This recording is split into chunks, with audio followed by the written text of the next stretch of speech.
hello, Beres. Welcome to the stream. How you doing? Be very welcome. One more day here at Elden Ring. We're going to be carrying on with the playthrough. How you doing? How was the weekend for you? Starting a new week with all full energy.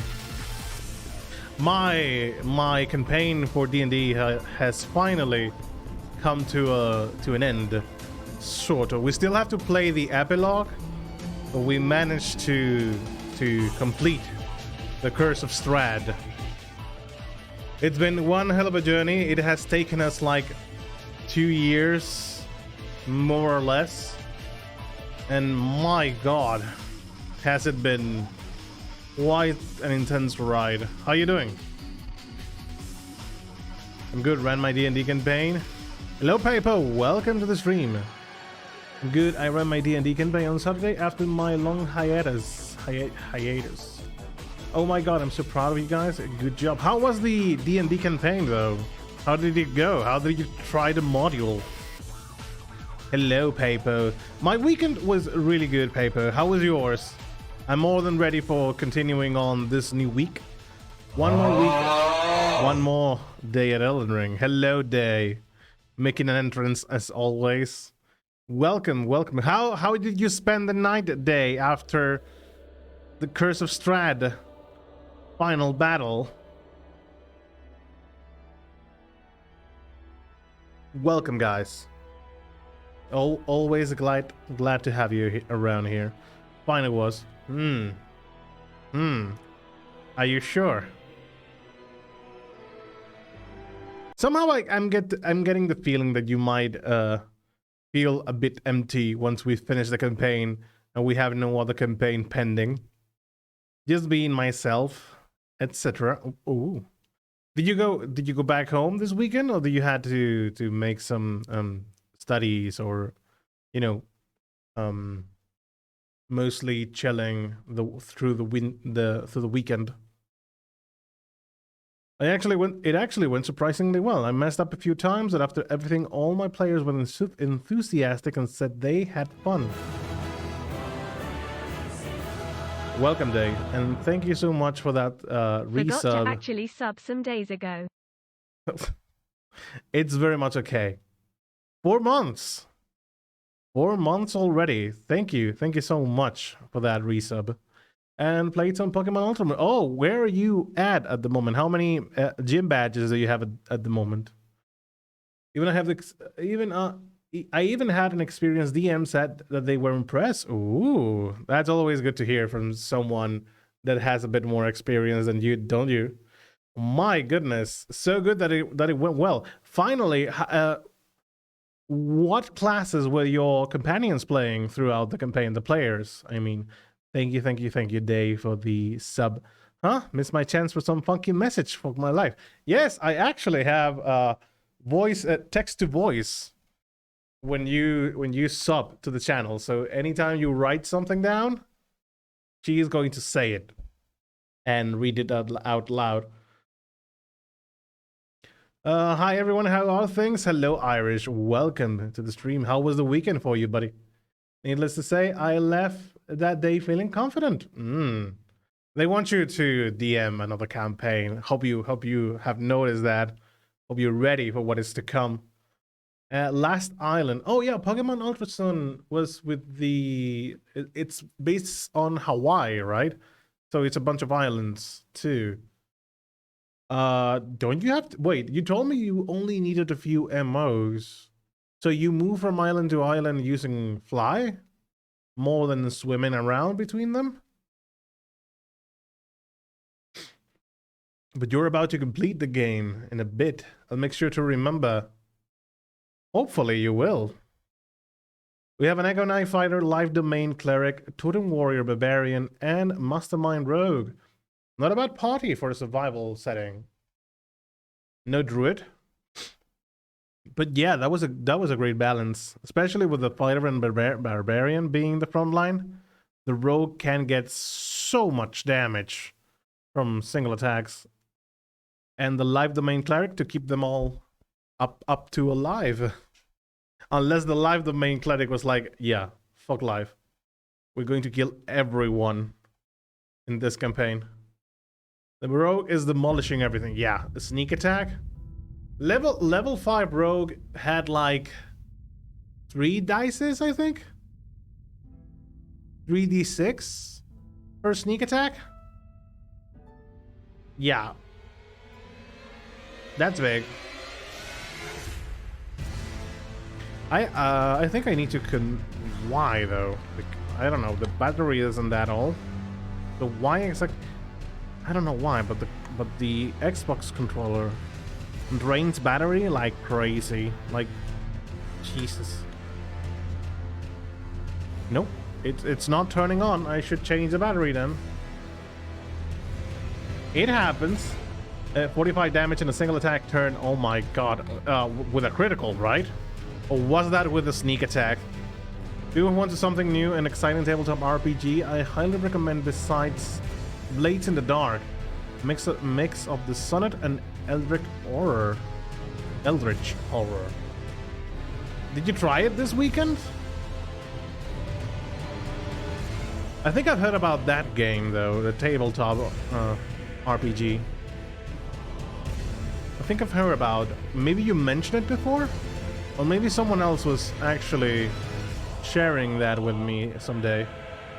I'm good. Starting my new game plus 4 at the weekend and made a magic build. Ooh, you're building a wizard now. Well, you're using your old stats, or did you respec before going into new game plus? Sneak must critical must plus spell damage. Spell damage? What do you mean spell damage? What? I mean, it's sneak attack plus critical, I understand, but spell damage? My first full campaign tabletop RPG was very cool. Oh, were you a player or were you actually DMing the setting? Okay, guys, I'm going to go back to get some batteries. I'll be right back. I'm leaving you guys with the Elden Ring music hype.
Back, boy. Hello. I have returned.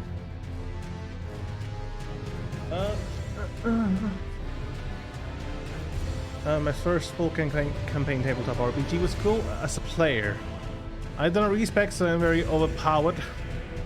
I mean, especially with the spells, and having a new game plus, you're going to have a few spells going on for you. Really high level spells too. One of the things allow for spellcasting, which is insane. The mastermind? Isn't that spell? Wait, the spell thing, isn't that something that the... What's the name in English? The arcane trickster does more than the mastermind. But does the mastermind has a magic too. Enjoying Harper. Blades in the Dark.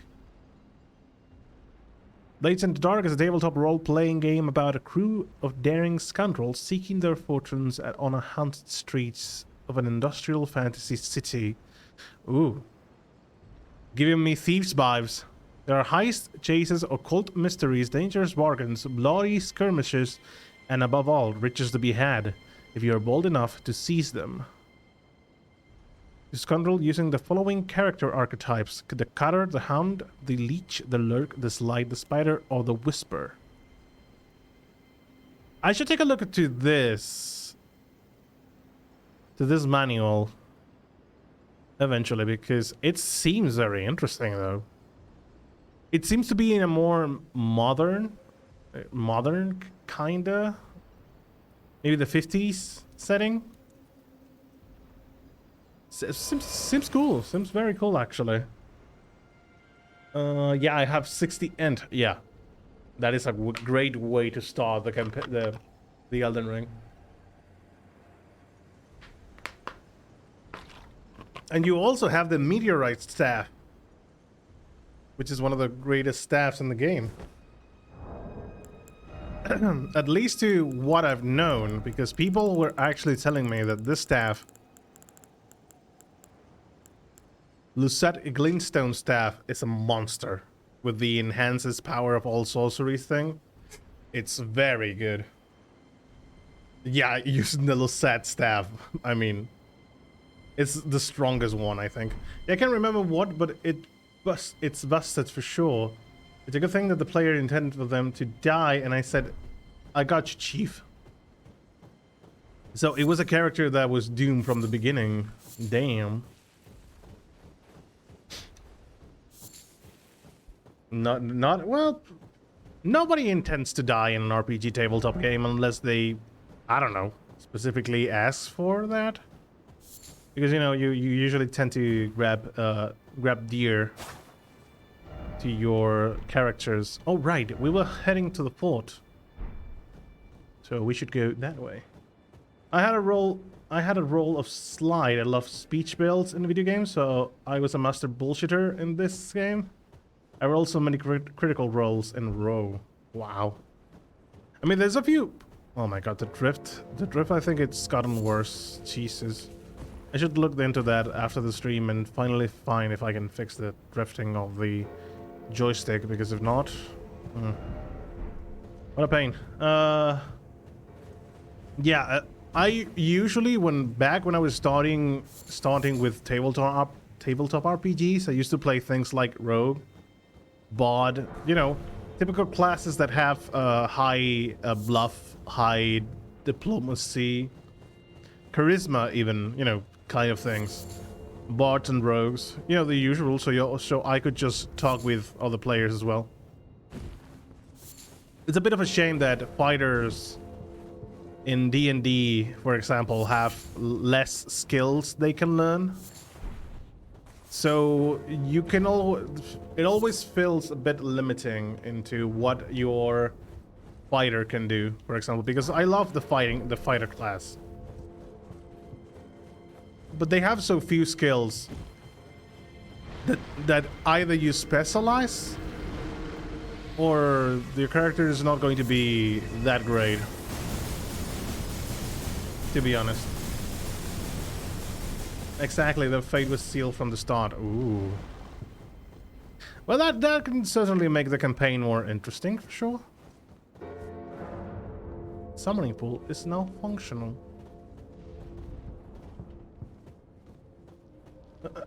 Uses more FP for spells, so it massively increases the damage, and I have talismans for that decrease the FP use and increase damage further.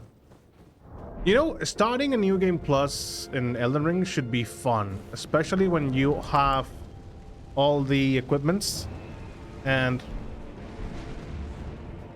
Hello? I wasn't expecting the boss!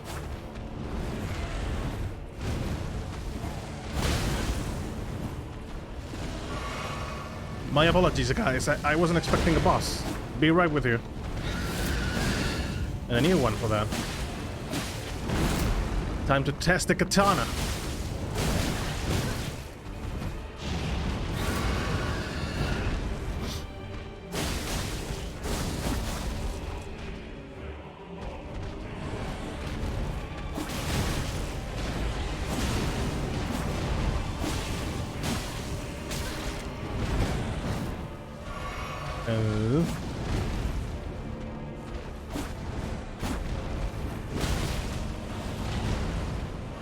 There's a bit of a delay when it comes to the attacks of the katana.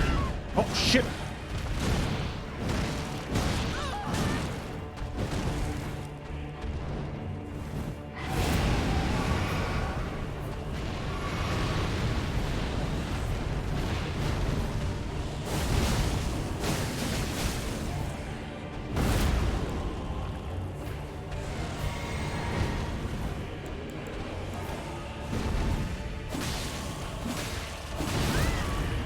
Maybe using the...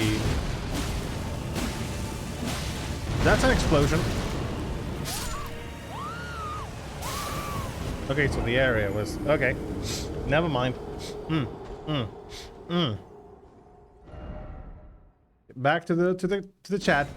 More FP for spells. Yeah, like I said, having a new game plus with all the slots available, especially when it comes to spells and equipments, because in other Dark Souls you begin with all slots available for rings and whatnot. You don't need to unlock any of that, but here you have to unlock them, and the artifacts are a bit more powerful and they give you more things. At least they have more utility than rings sometimes. So having a new game plus with all that unlocked, even if the enemies are a bit harder, you're still going to enjoy that a lot.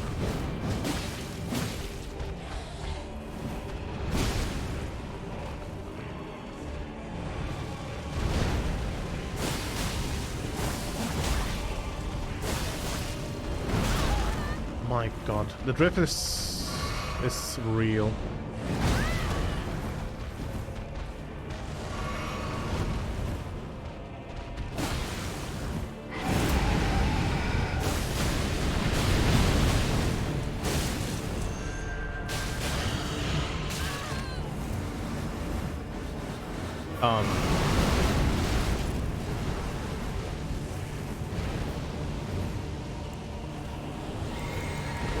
Very interesting scheme of attacks, though, especially with the Frost Flame. I don't like the Frost Flame this guy has. Explosion. Okay, so get out of there, because the fire itself does quite a lot of damage, especially when it builds up the frostbite. Good to know.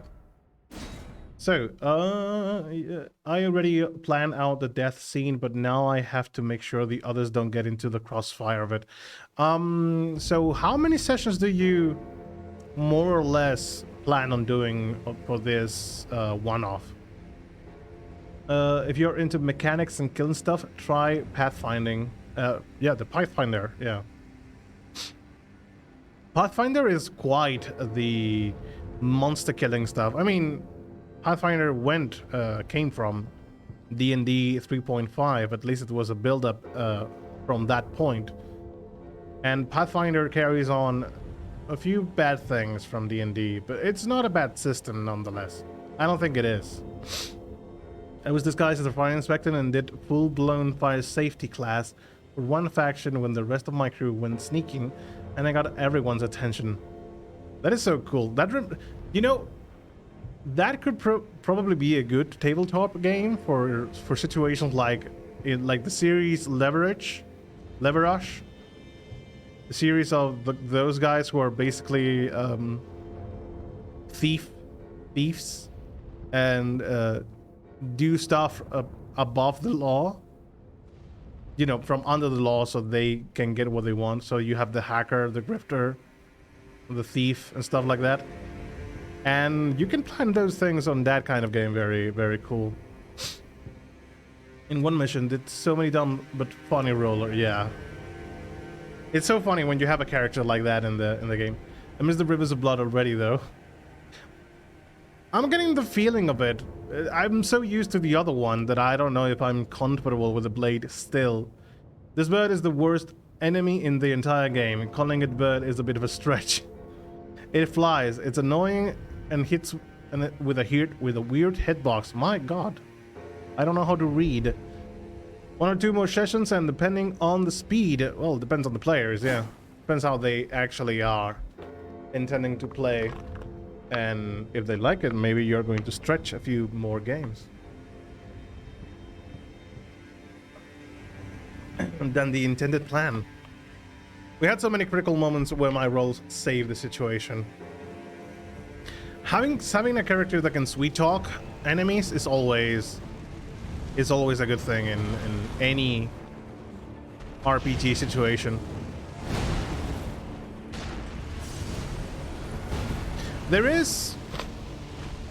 I would like to try eventually, but I don't know how I would enjoy them very much. Stop that with a flame. I don't know how I would enjoy playing the original Fallout games, because I know those games are especially designed for having, you know, high speech and charisma. I think heavy attacks is going to work with him, because he is not particularly smart at avoiding attack, so maybe getting him stun locked,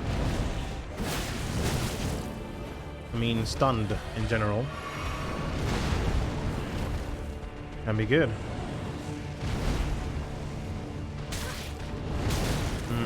The worst thing is the flames. He himself is not that big of a deal. Especially the frostbite.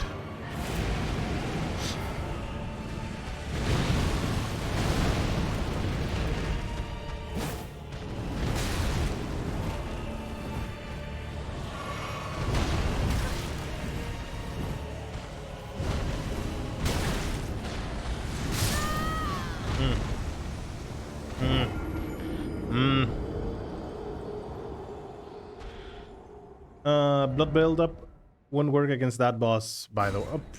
Probably. He doesn't get as much stacking from bleed, I guess. So, if bleed doesn't work, maybe we should switch to the axe. You never know. The axe can get a bit more stun on him.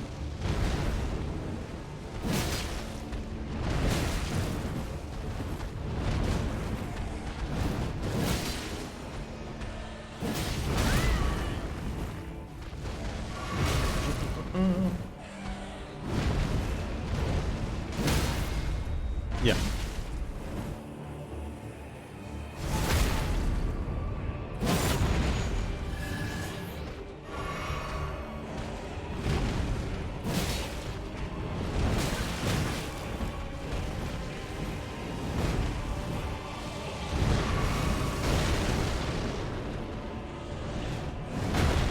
What? Oh, the screen froze for a moment and I was so scared. I didn't want to have another situation like the dragon. My god, with the flames, dude. They do quite a lot of damage for being just an AoE damage there on the ground, you know? Only one of us was killed at the end. We mostly all died. We almost all died. What happened in that session for you guys having a TPK? Almost a TPK. If you have a high physical damage weapon, it's better against this. Well, we have the axe. The axe has a cold damage though, so probably not going to do much for him.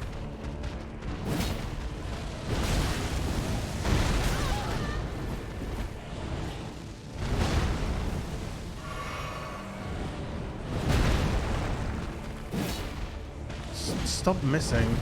Just stop.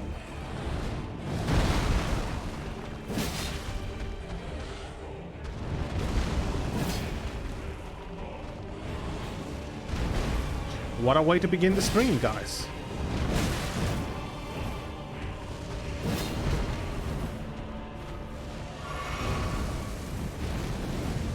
I cannot believe that we had no trouble with the dragon and we're having trouble with this dude.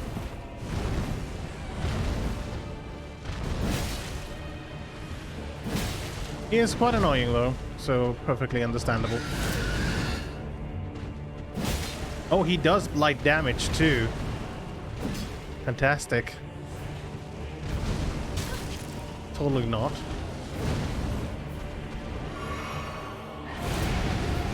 Okay, that's the projectiles.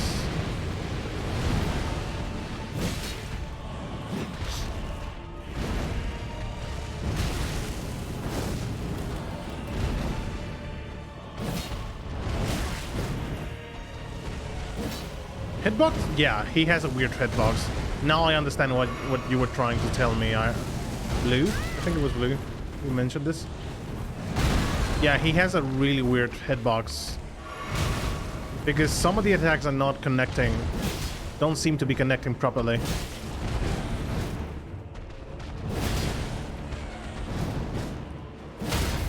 There we go.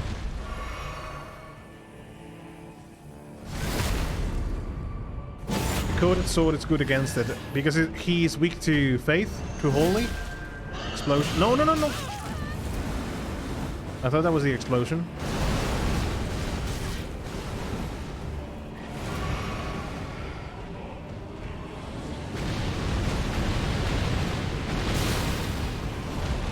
I am fucking dead because of the projectiles.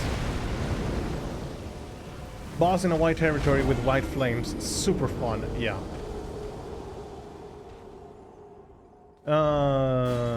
Coated sword is good against. It was the final boss. Old super god that was being summoned to our realm. One of us was mind controlled, and one character brothers was like super mutant that everyone tried to save. Oh, to save him. My goodness. But you didn't manage to save him in the end, right?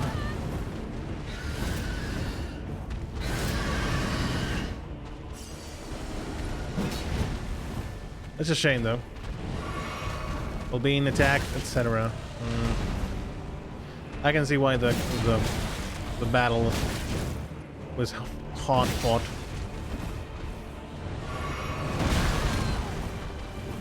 Can I get a heal, please? That would be amazing, don't you think?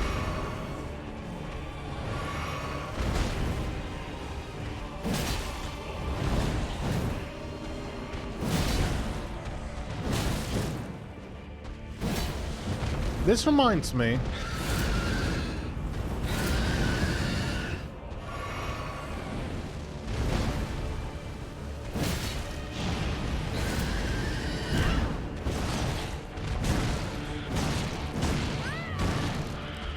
My god, almost my entire health bar. It doesn't matter if I... Yeah, amazing. If I press the buttons or not.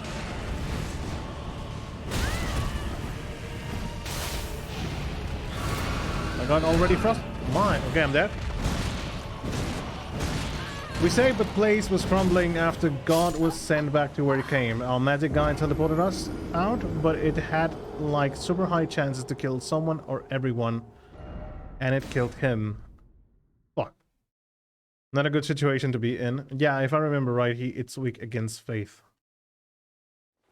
Okay, so how about I switch one of my items?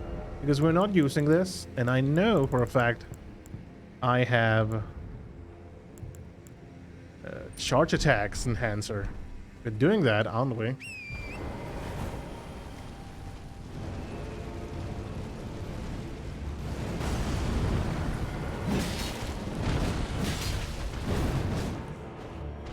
It's a shame though that he had to die. Well, at least he got to save you. So he died a hero.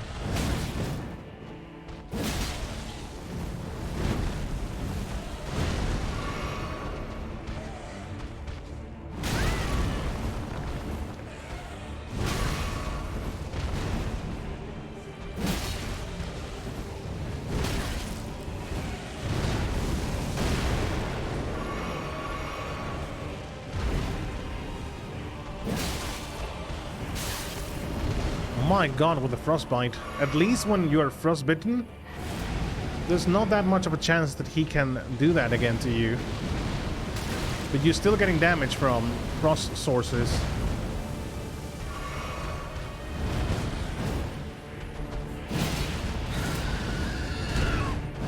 Yeah, when he does the scream, be careful, because he's going to... No, I'm dead. My goodness, what a boss! But yeah, super intensive and fun game. And what kind of dice were you using in that game? Is that a D20 situation, or is it more of a like a World of Darkness thing where you have to use D10s? I think it's way too holy too. If you have any grease or holy incantation, I do have grease, but right now my weapons cannot be enchanted because they're special. I wouldn't have to pick up another weapon and put up the holy grease on him. On it.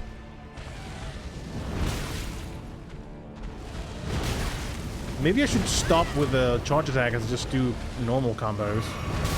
To try it and get as much hits as possible.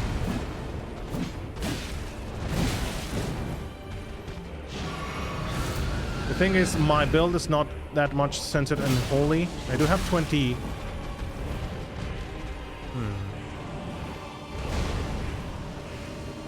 You know what?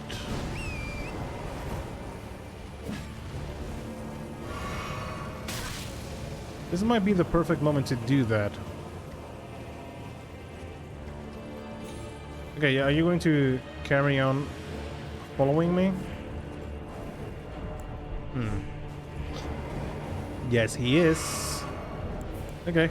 The only natural weapon I have is a plus 13 thing, which is not very much. We could use the grease and see how it goes. Might help us. No, not this weapon.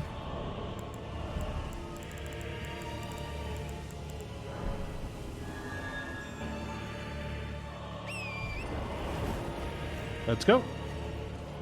We have quick step with this weapon though, so dodging a few of his abilities should be easier.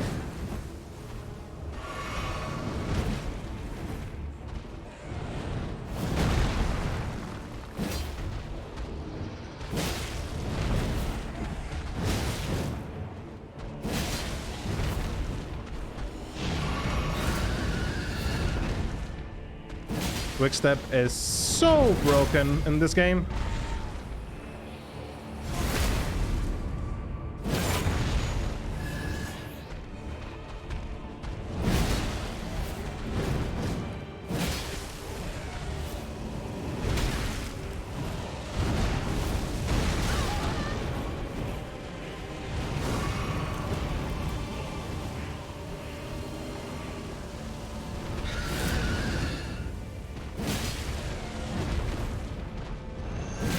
Wait, the holy thing just stopped now?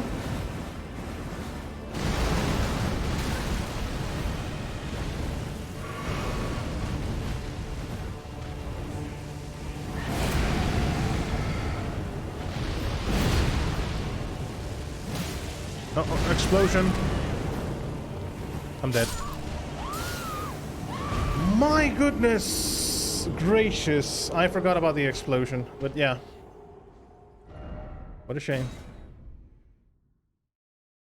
That's why I'd always recommend having the Bloodhound's Fang maxed out if possible to have. It does crazy damage that you can apply grease. Yes, because it's one of the few weapons that has... I'm going to get my souls, and I'm going back to increase my weapons durability. Durability, no, level. Okay, once I should have used. No, I cannot, because that was not a site of grace. I'm going to the site of grace and see if he despawns before I reach that. Yeah, good, nice. Okay. So frankly, I wasn't expecting an enemy like that.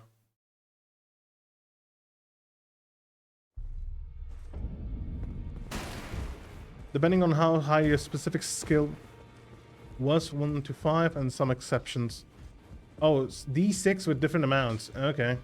Well, I took you for dead, no matter it's lay out your own. With different amounts, you mean like when you have it. It adds the sum to the D6. You sum up the other the whatever points and skill you might have, right? Is it because I don't have souls? No, it's because I don't have the stone. Very well.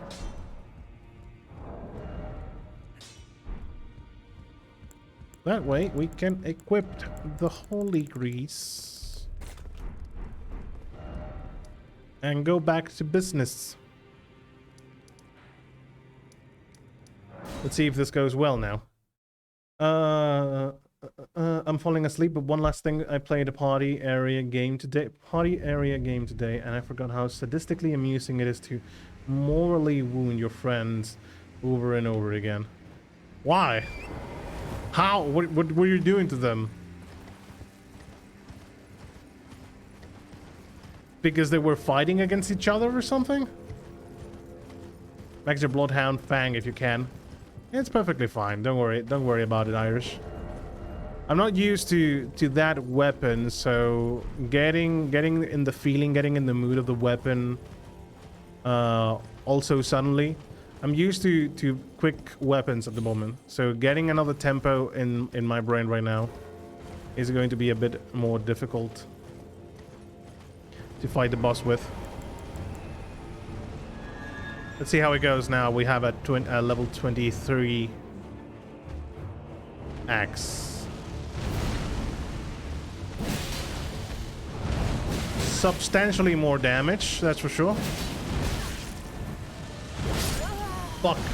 I thought I had the vial. Fuck.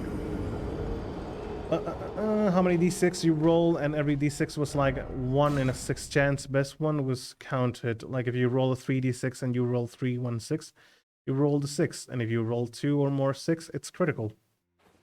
It's similar to White Wolf's Vampire the Masquerade, but that game uses d10s more than it does d6s.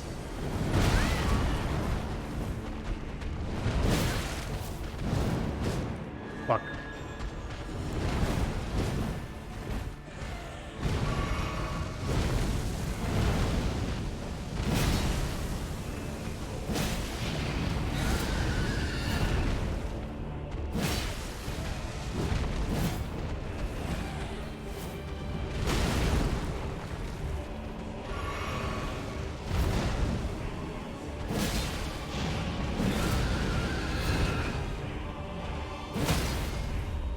In your face.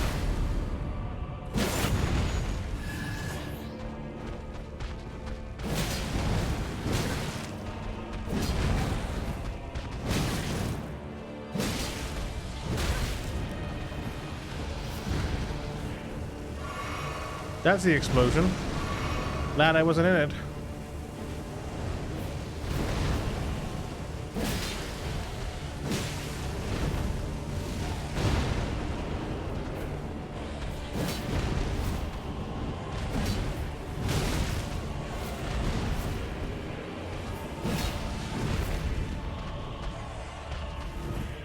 Is it me, or do I feel like fire paper, for example, lasts a lot more in Bloodborne than any kind of grease does in this game?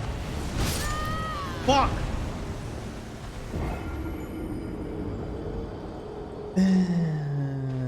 Play the capture the flag game and keep intentionally throwing away the flag and beating a friend with it. Very cruel. My god.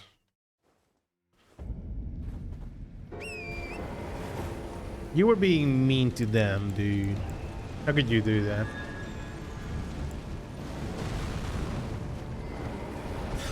Do you remember playing games like Quake back in the day? And having captured the flag moments? Halo 2, oh my goodness. Halo matches with capture the flag was so fun.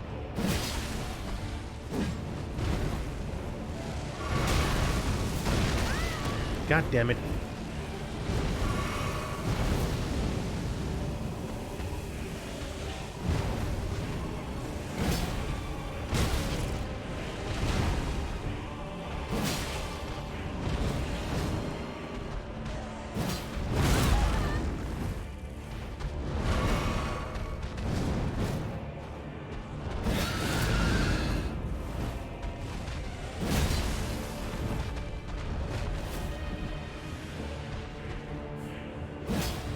Oh my god! Asshole!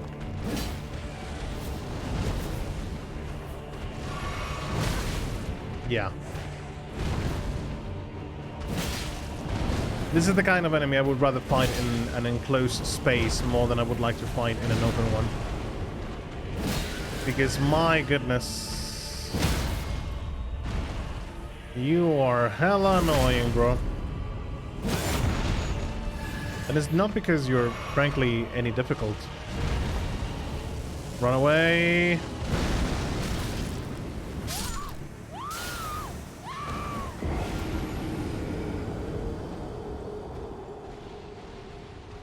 Okay, Elden Ring. I believe you. I'm going to make some food. I'll be back soon. Alright, Irish. Be seeing you back. We played so much Capture the Flag in Halo 1. Oh my goodness.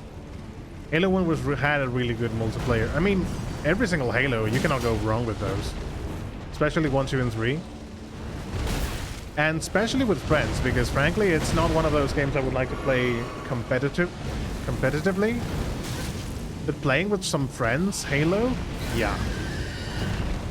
That shit was fun.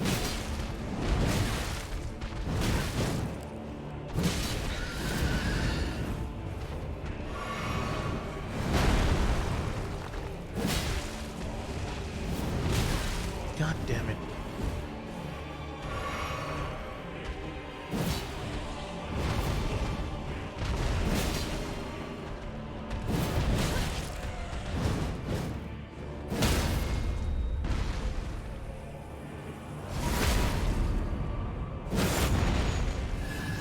I didn't want to get so serious, like right starting the stream, but Elden Ring is giving me no chill. So I suppose it's time to do that and play with no chill.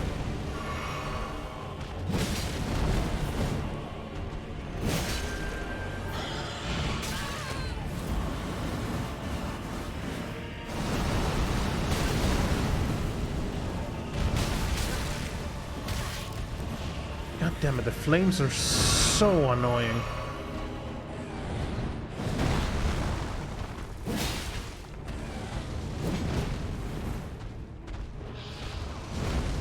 Explosion. Why? What kind of area do you do with that? It's a cross?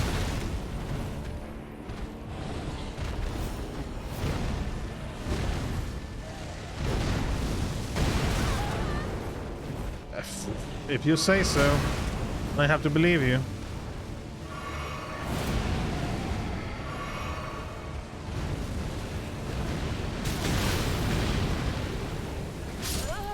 Oh, there you go. Sound good.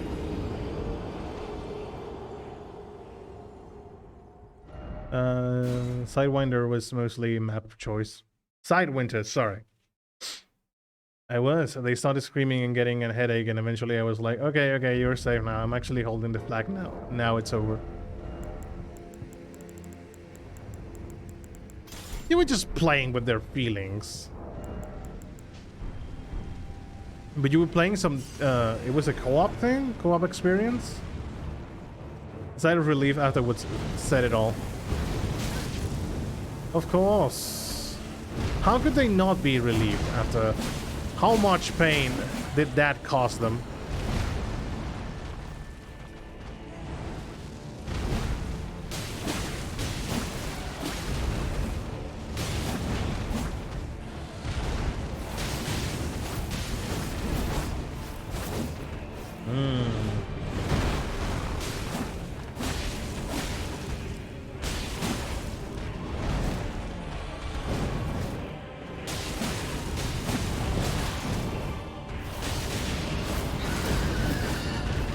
Oh my goodness, how did I dodge that? Because of the rock?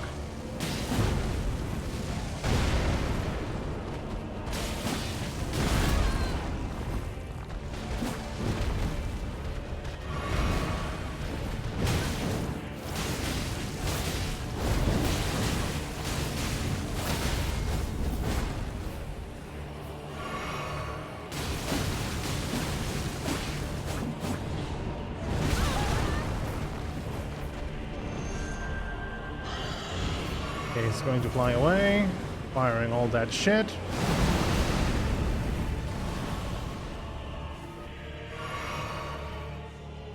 Okay, where exactly are you? Did you fall down?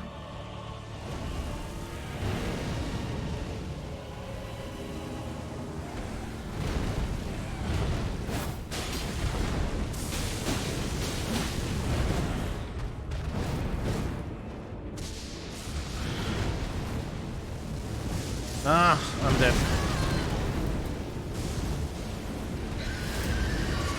I am very surprised that I am not.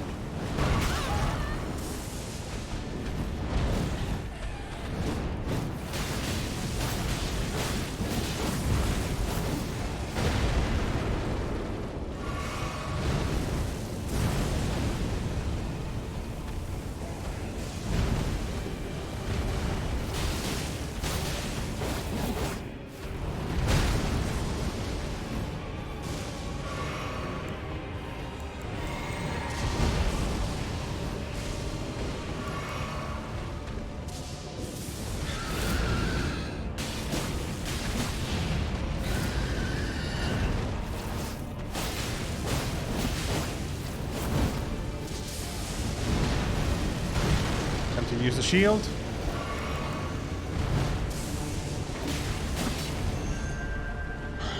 Okay.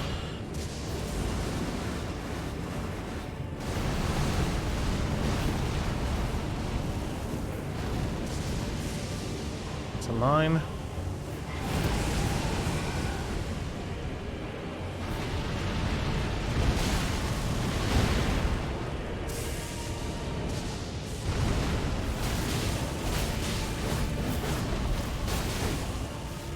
No, no, no, no, no, no, no, no, no, no, no, no, no, no, no, no, no, no.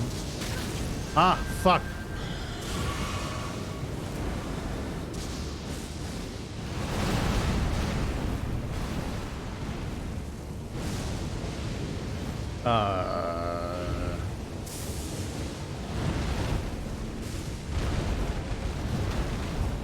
Why do you have speed animations?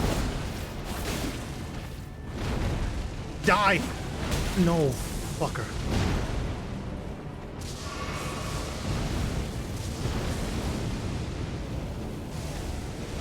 You're dead now. You're fucking dead, boy. Yeah. Yeah. Yeah. Death Ritual Spear. My god, that is a cool looking spear. Yeah. Spears were down at the bottom.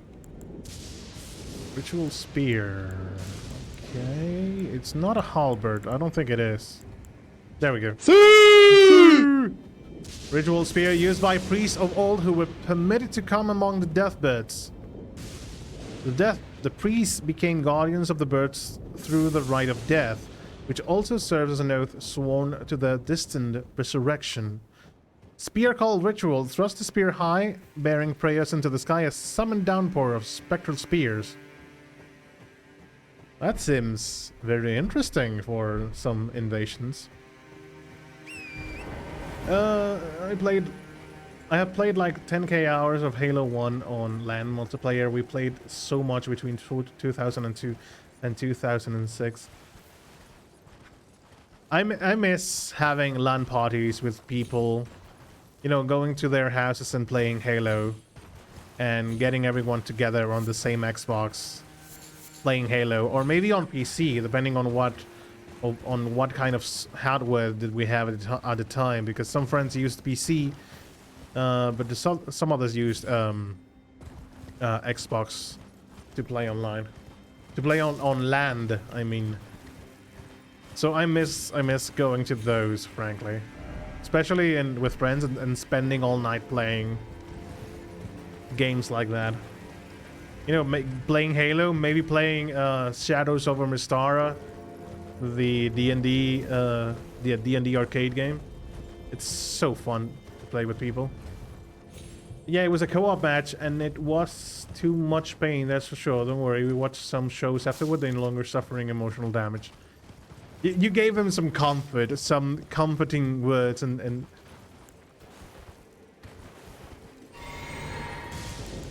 snuggles. People needing snuggles, for sure. The old reliable fast sticks. We had a 2-4 Xboxes. Jesus. I can imagine now how those were at the time. I do remember. Do you remember, like, for the PS2, PS1, the things you would attach to the ports, so more people could play the games with you? And which console was it that had a function that would allow you to connect multiple consoles at the same time? Was it the Xbox too? Like, if you connect this console to another Xbox, you're going to be able to play together doing that. We had like and we played like where two friends were neighbors, so we ran cable between two houses. Oh my goodness. That was a long ass cable. But if they were neighbors to one another, I can imagine. It was door to door, basically. We manage, guys.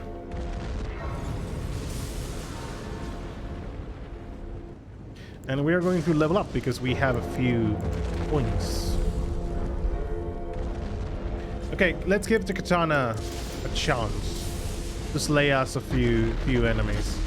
I suppose we need to get on top of the castle in order to get inside this guy. Or do you have... Now you have things we can break in your legs, so... So maybe we should remove that.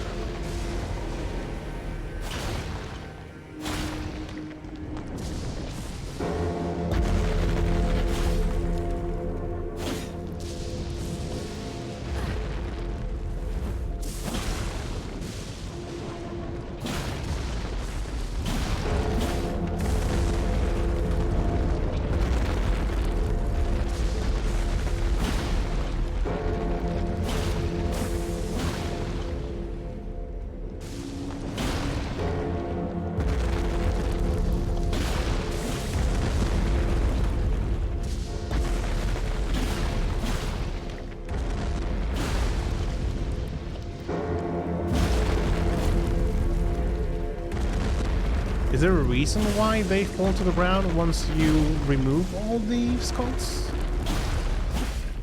Aside from that they do that? It's coming down!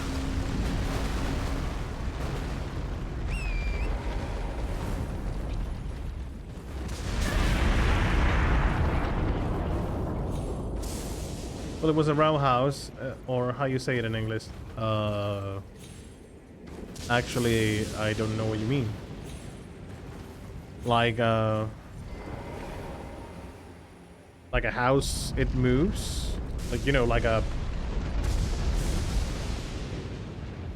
You know, the typical people in a van, but no, I don't think it is what you mean. Maybe an apartment? Is that what you're trying to say? The Omen King. Oh, why not? Let's duplicate this one. Maybe I should save a few of those, but I'm not using those weapons very much in this playthrough.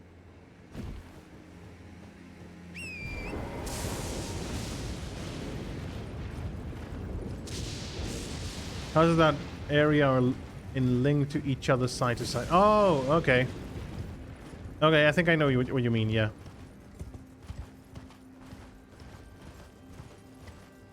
Yeah, I hear you. Oh, we have a doggy here.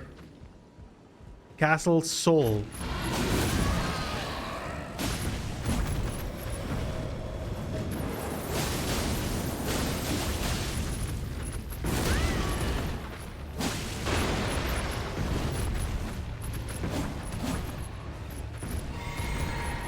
Oh no. Did not see there was another guy. I'm dead.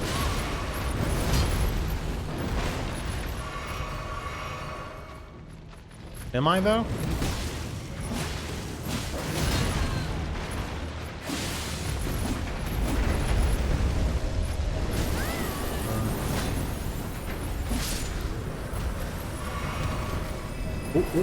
That's so many things at the same time.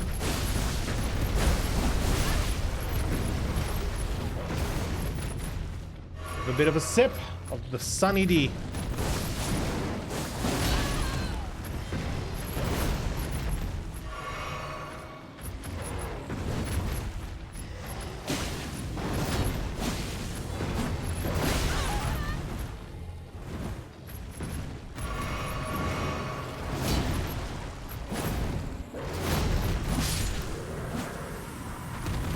Another stone, beast blood, and an old fang. Oh, how do you say in English? Houses that an area and link to each other side to side in one big line. Yeah. Isn't Castle Soul important? Someone mentioned it. At this point in time, I might have to wander a bit through the castle. It might come to me. It probably is important in some way. But let's see. Because I need something... Because at the moment I cannot think of anything that was here. Maybe it was mentioned. But I cannot remember what exactly. So let's see what we can find. And let's see if my memory can ponder what that is. Maybe we have an item?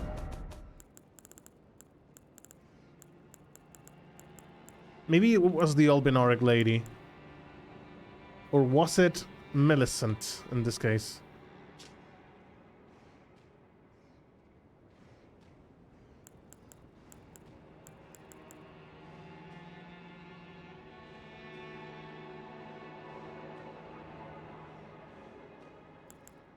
Well, we found the three fingers without the lady, that is.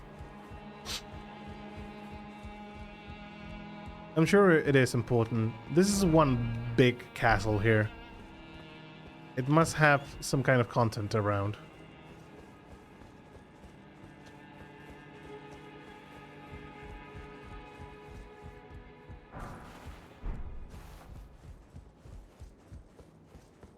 Freezing Grace.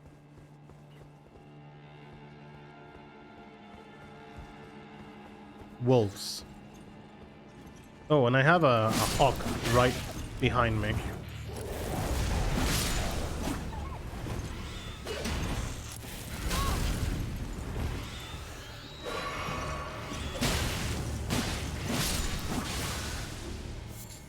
Oh, by the way, yeah, removing this, and we are wearing the bleed amulet again.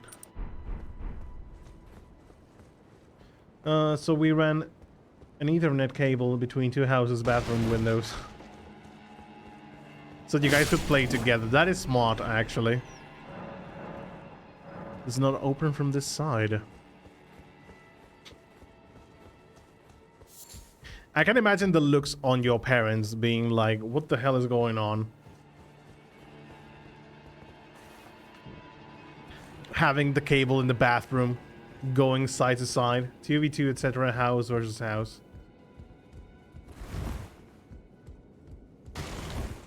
Oh my god, the fun times of playing with friends. Those days, unless you specifically do a setting like that, that is something you're not going to be seeing anytime soon, you know? Friends, huh? I mean, we did a LAN party on your house one day. I'll make you recall. And we were playing Halo too.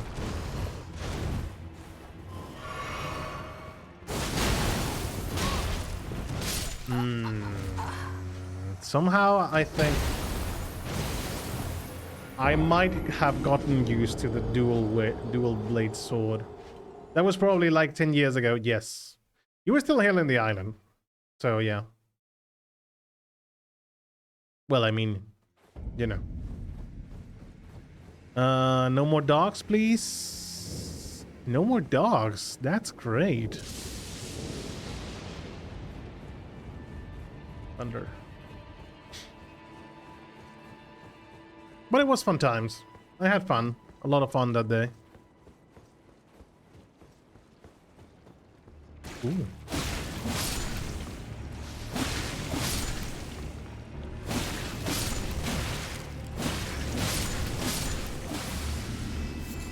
Nascent butterfly. Lion equals dog makes sense. No dogs.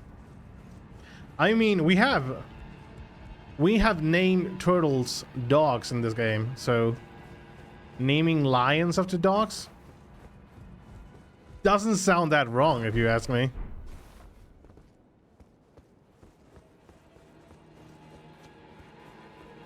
Think about it.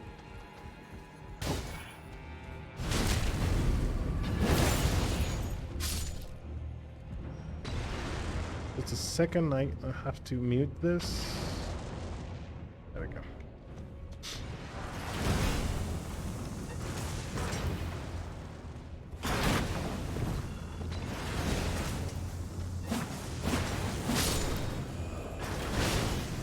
Could I use the ballistic?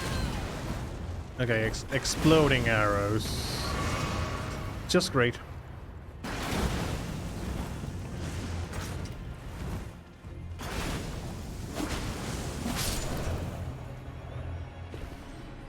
Huh? Where did it go? Oh, it made the disappearing thing. Am I going to die to this guy?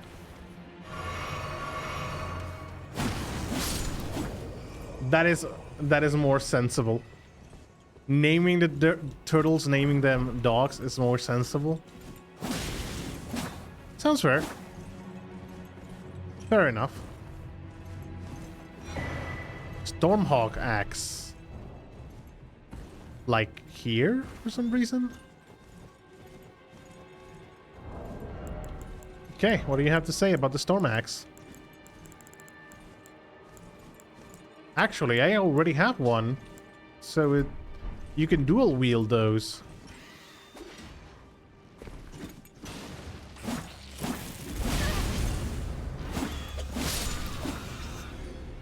I'm going to start calling the hawks or the falcons, I'm going to call them pigeons.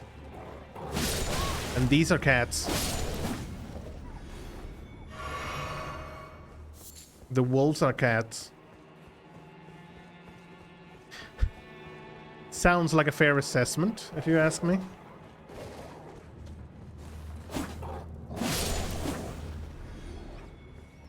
Don't you think?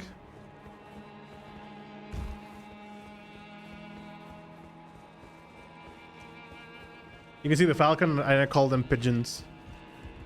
Oh no, it's pigeons! With swords and the talons! Oh no, blast those pigeons.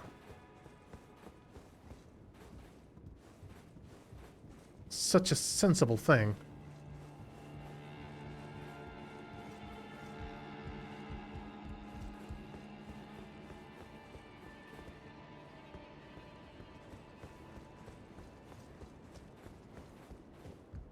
Oh my goodness, I thought I was going to be slipping down and falling. Oh, there was an item there. Did not see that plank before.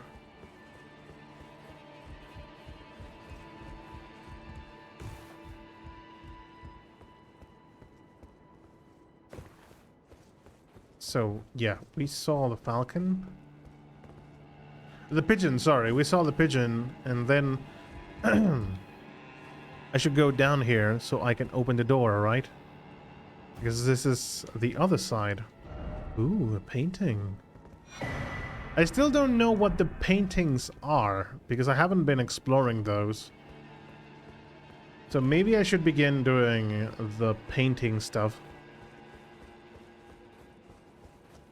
Some of the places are familiar, but frankly, it's going to be faster with a guide. Be wary of hole. Elevator. Okay.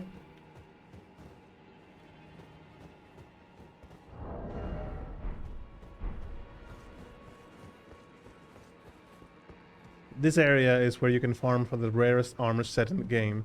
The unaltered Banished Knight set only drops off like 3 specific Banished Knights in this area.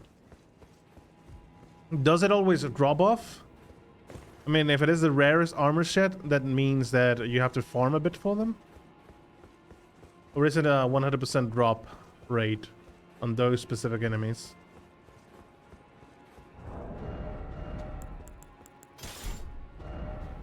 Yeah, Rivers of Blood might do a lot of damage, but I would like to try a theory I have. It does scale better with everything, so it does more damage, even though it's a bit heavier. Most 100% people spend hours trying to farm for it. Hours? What the hell?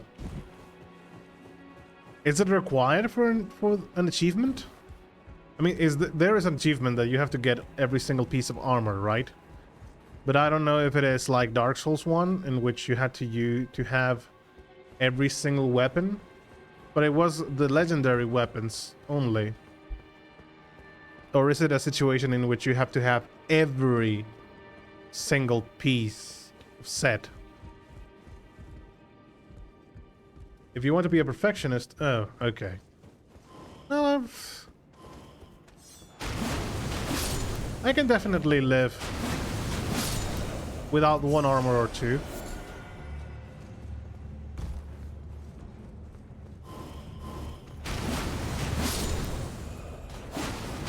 Not enough drip souls.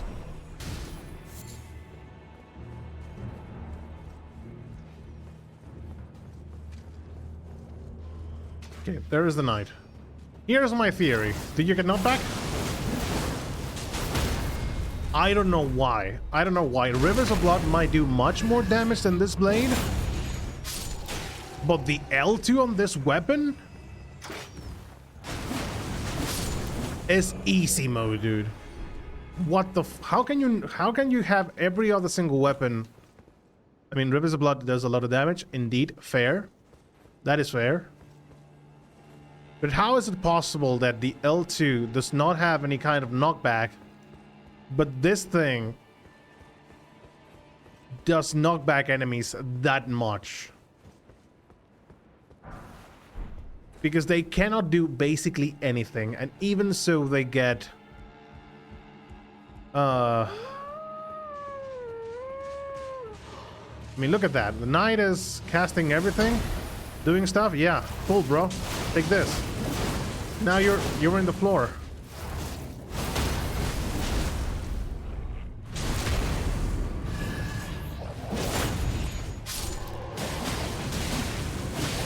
Rivers of Blood goes through shield.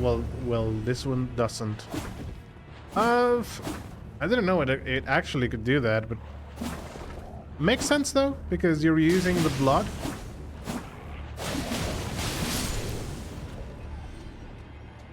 But most of the time, even if they have shield, you can break the stance of them, because they are blocking so much. They are going to get their shield blocked. You know, there's stamina drained, even though enemies surely don't have any kind of stamina. I'm back now. Welcome, Irish. We were just speaking about Rivers of Blood. Stick goes... yeah, basically. Just making a comment that Rivers of Blood... While Rivers of Blood does enough and more damage than the Twin Blade, I like the Twin Blade more because it does quite a lot of knockback on enemies. Like I was just fighting a knight here, one of the heavy knights, and doing this attack on them was not staggering them at all. But the L2 attack on the Twin Blade was actually doing a lot of knockback to them, just like this. We're going to rest here a bit and re-summon the ghost, I'm sure, so I can tell you what I mean. Hello, knight.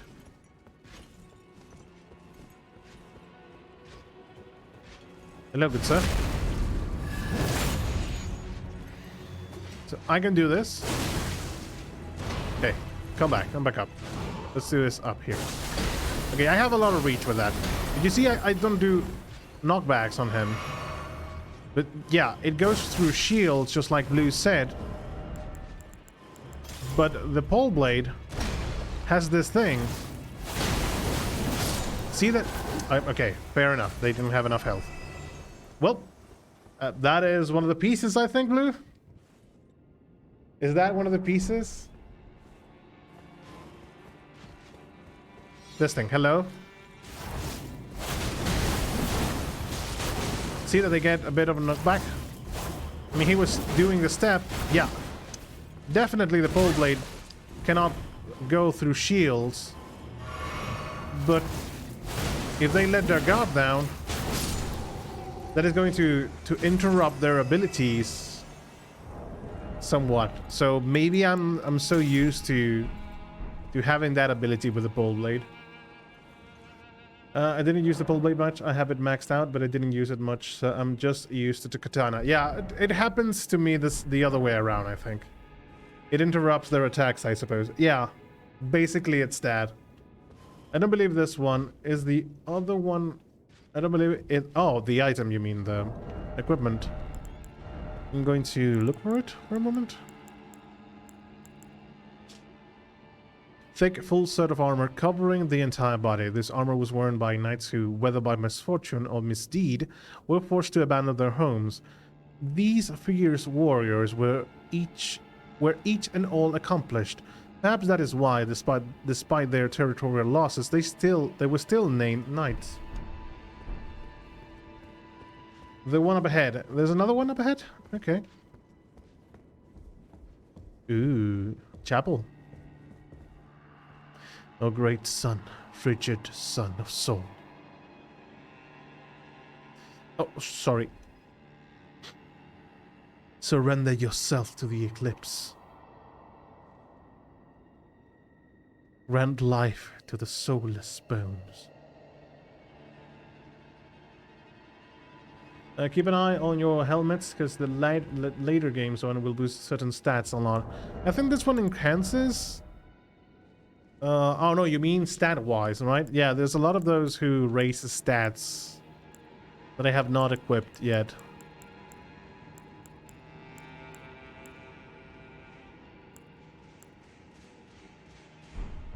Wait up. Why are you running, bro? Why you... What? Hello?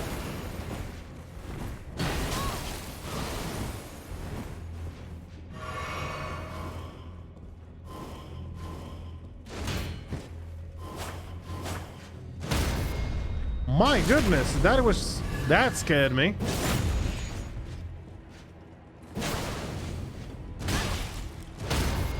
Just so heard the guy like going behind me, and I was like, okay, someone is coming. Fuck. Eclipse Shotel. That is not an axe, that is a curse sword, I guess.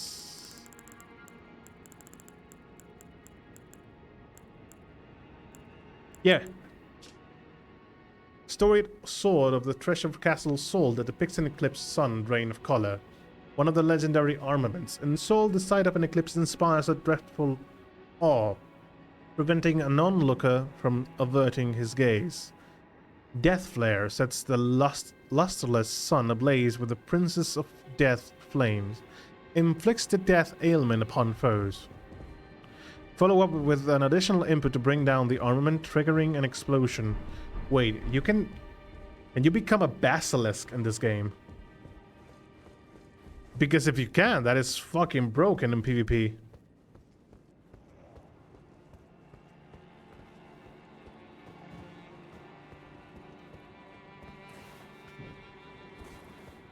I think you could do that in Dark Souls 2, now that I mention it.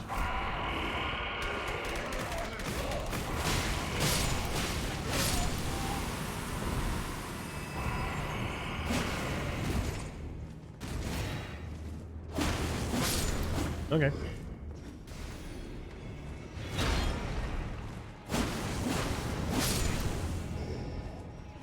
The katana does a lot of damage, though. I'll give it that.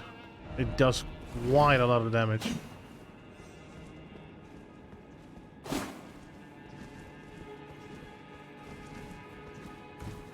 Especially with bleed, and eventually, if you get to bleed an enemy. Oh my goodness! I thought that was a shadow of player. Wasn't looking at the background. Was looking at the Albinoric here.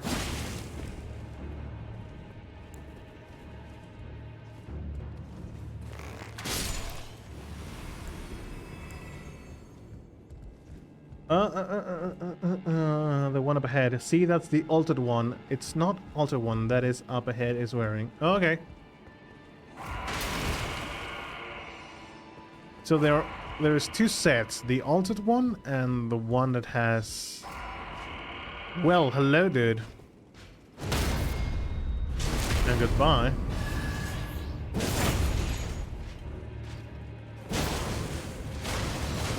My god, what?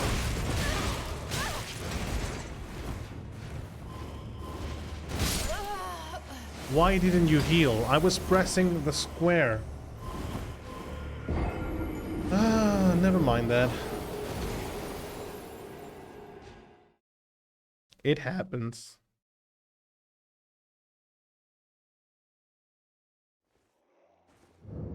We're getting to that part of the game where everything kills you.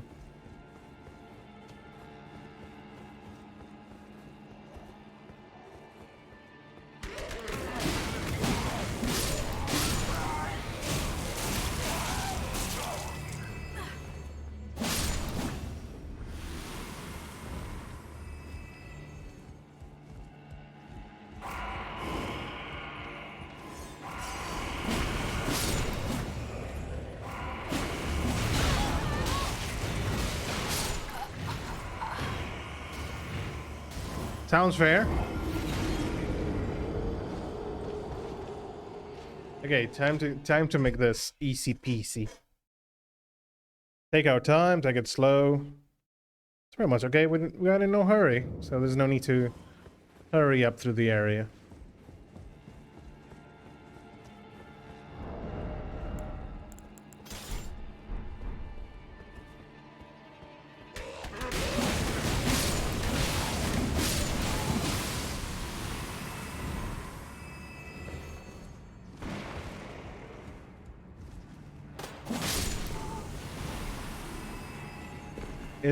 Now that they're dead, is he going to alert them?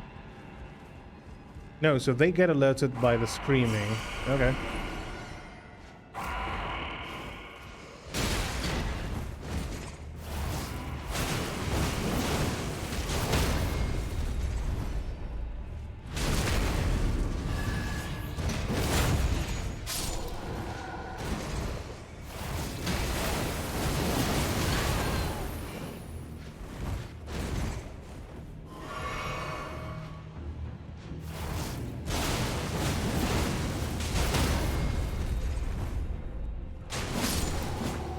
Good. My bad, it's not this one. It's another one that's on one of the rooftops of the castle. So not this guy's as well. It's very much okay. But, I mean, if we find it, it's good. But I'm very much okay if we don't find it. I suppose the armor set must be cool though. Very cool. Oh no. Enemy up ahead. But we have a shortcut here.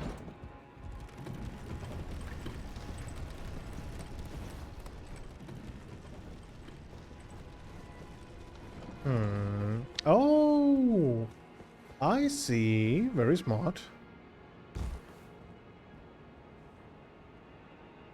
If I do that with intention, I would have fallen for sure.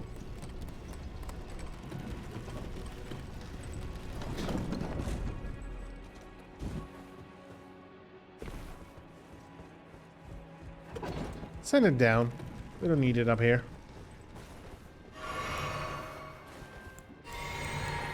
Time for action. Commander Niall. Okay, same type of enemy as with...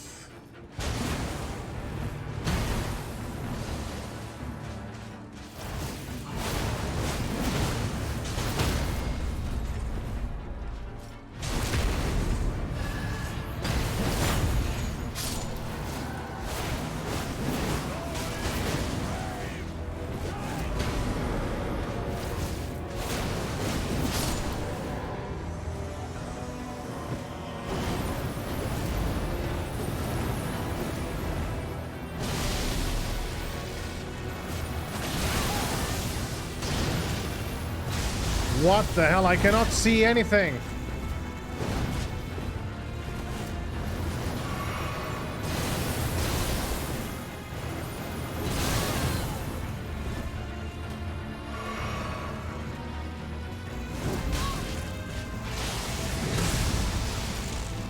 A blade in the feet.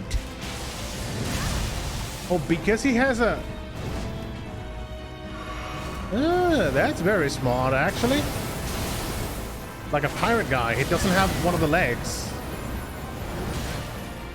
And now he uses this as a weapon. It's actually a cool design. I'm getting bamboozled here.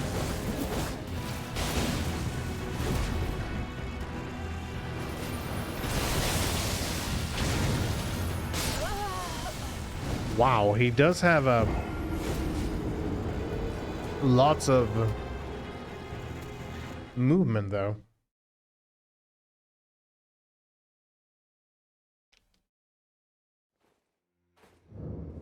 I think it might be raining outside.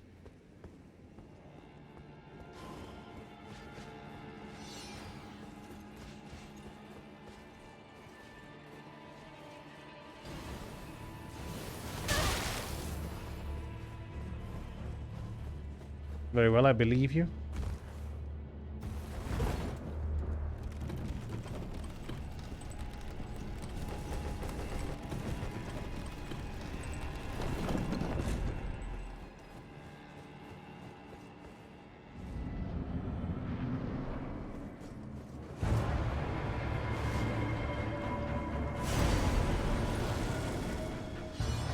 So, it seems he powers up once the other two guys are dead. So maybe the trick is to leave one of them alive?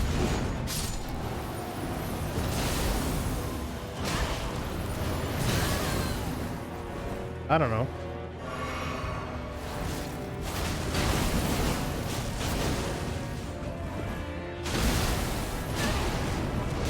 God damn it.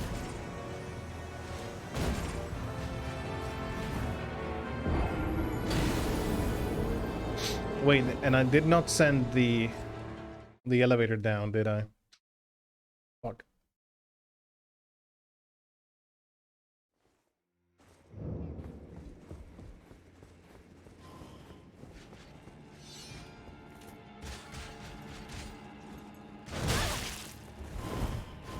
Let me repeat this.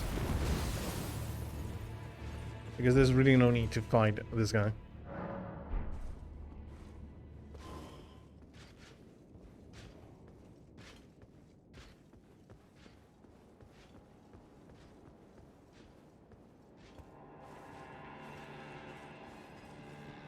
Well, with the elevator having been activated, I just need to drop down and use the lever. Pretty much okay. If there is a lever. Yes, yes there is. There has to be always a lever.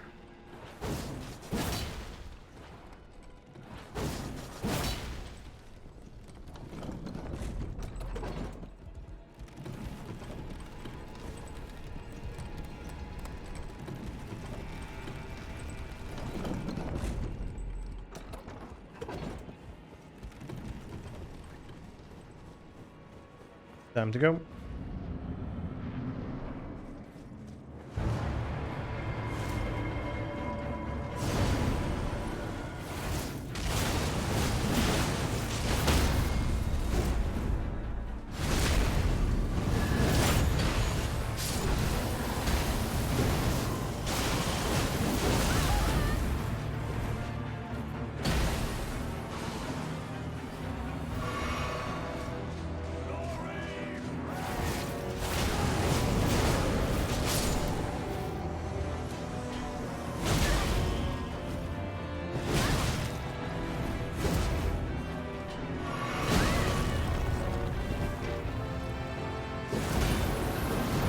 Okay.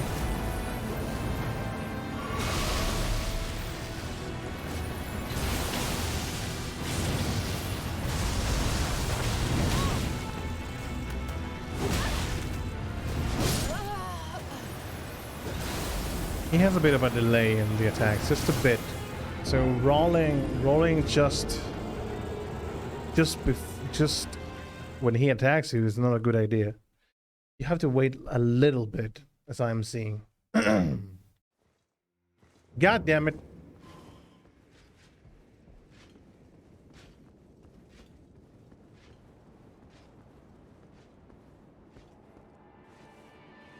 Could I possibly go up that little stair and jump down to go faster?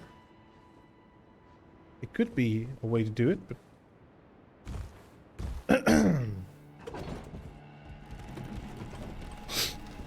My goodness. Enemies.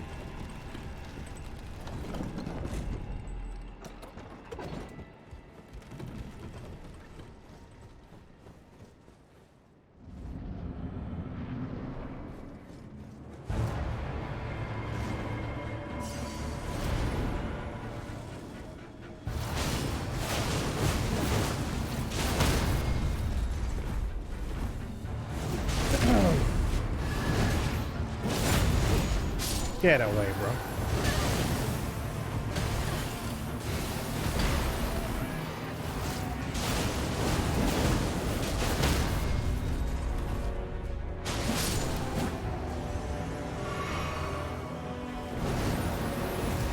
So when the both of them die, he almost automatically goes into the lightning stance.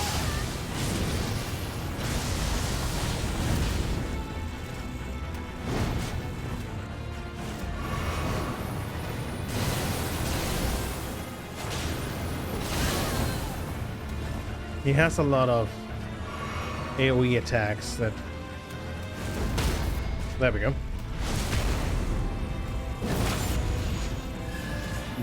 Even with the parries. I cannot dodge that. So when he raises the leg, he's going to do the lying attack to the ground. So be wary of that.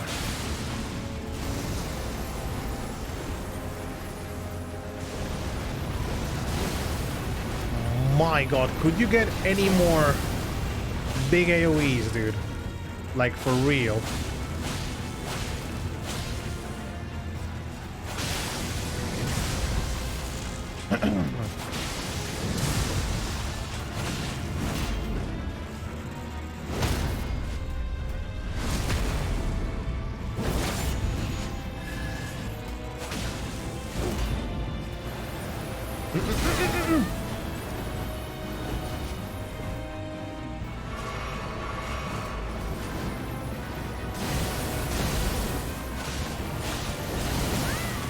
God damn it. Too early. Fuck off, dude. Oh, god damn it.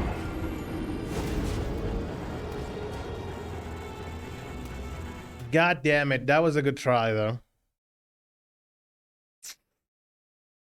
Yeah, that was full. That foot hurts. Yeah. Very much indeed it does. But he is somewhat easy to parry, aside from the fucking foot and the stupid ass AoEs that he has? Because, okay, can you give him why not give him a AoE that covers the entire battlefield, you know? Why not?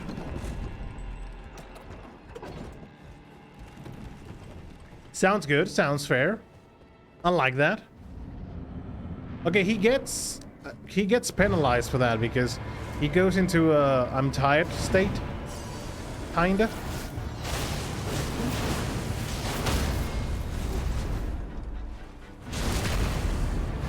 But still,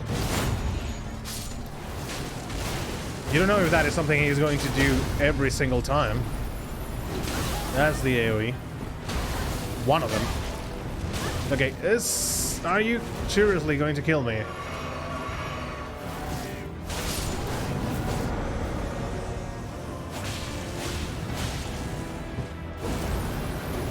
Okay, frost.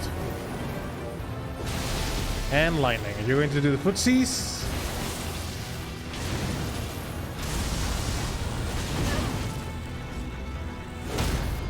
Doing the footsies, and I'm going to do the parries. Okay. Okay, that is going to hit me. I cannot get away so fast, can I?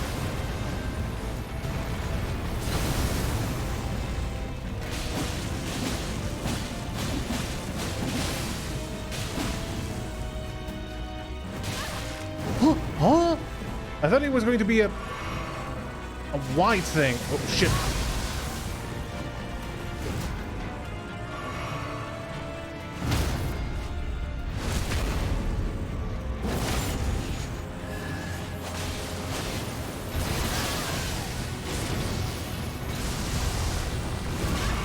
Well,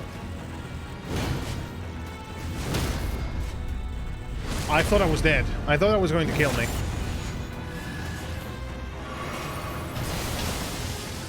Jump attack.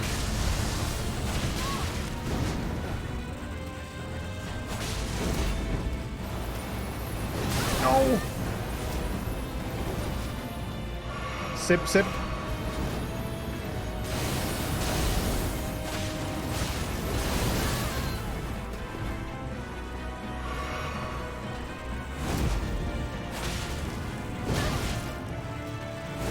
Why am I doing it too early?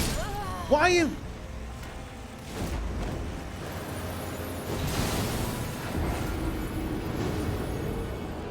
Never mind that.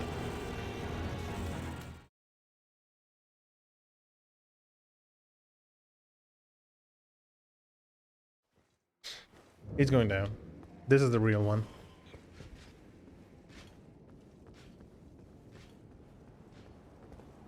I'm going to go through here. I can survive the jump too. That's great. That is faster than going up the ladder. Much faster.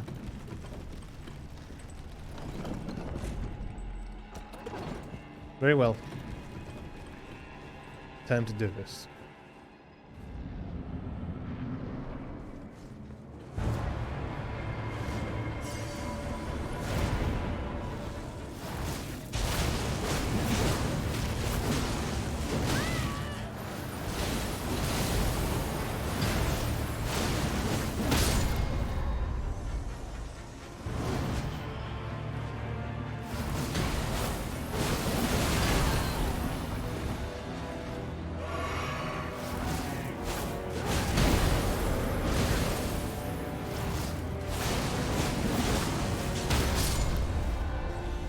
I am more than ready for you, bro.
too early.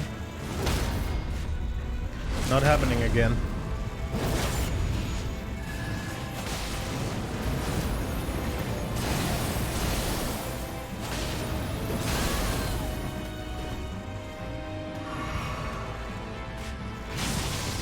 Up.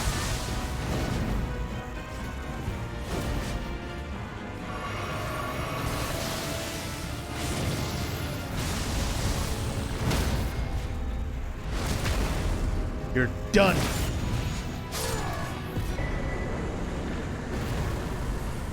Veterans prosthesis. That is a fist attack?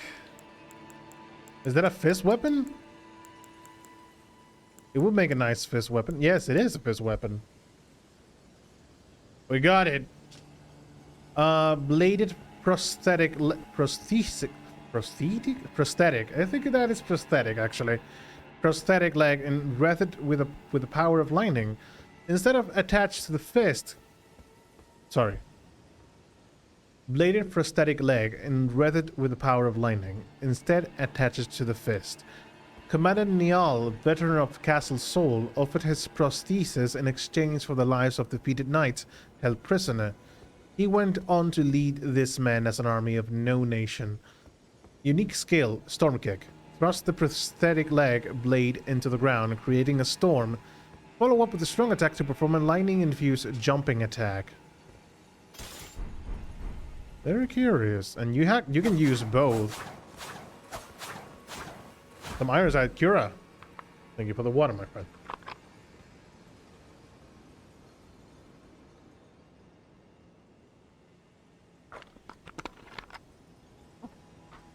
Much better. I would like to do a fist run one day because it looks fun. So I can do this floor, then strong attack.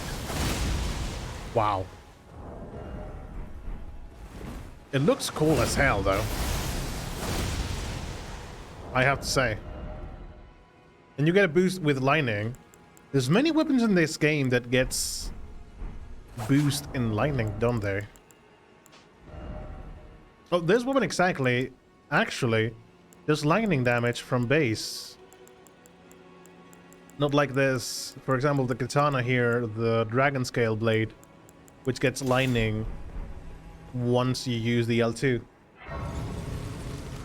I like that fight each time I've done it. Agreed. It was cool. I wasn't expecting this guy to turn into Super Saiyan all of a sudden in this fight.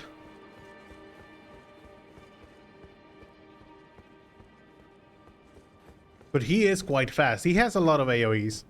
I'm sensing that many enemies from a certain point in the game, they do get many AoE attacks that blocking them might be difficult the first time, you know?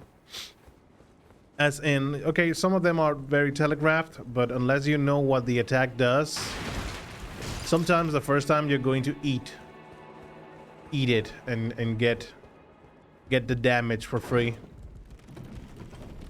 What is below the... There must be something... Might be something below the elevator. Wait, isn't Castle Sol supposedly to have another piece of the... of one of the elevators? I think I remember now. They might have told us that. Why is it always bloodstained? Did someone die?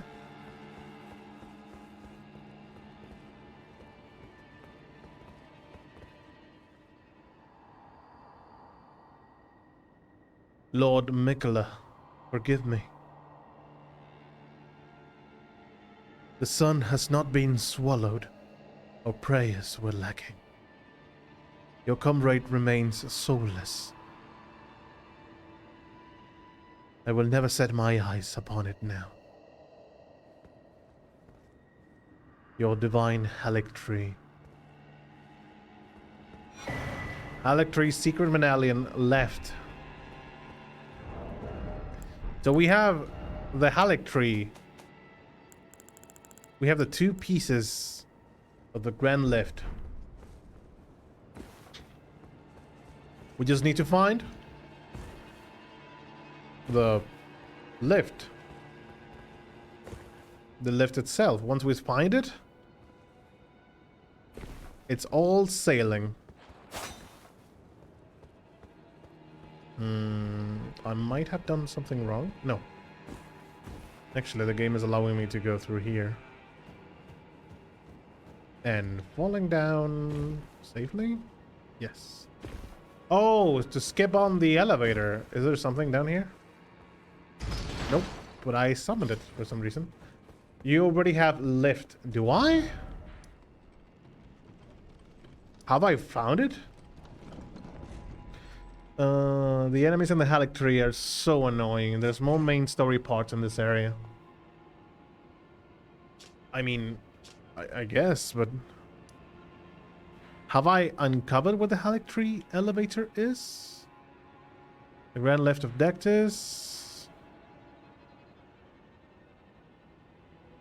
If I did, I don't remember.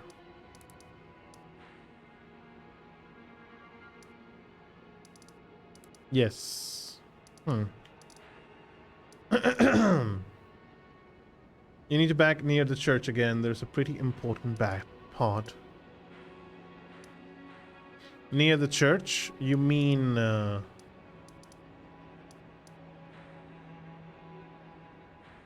the church we found, Rivers of Blood?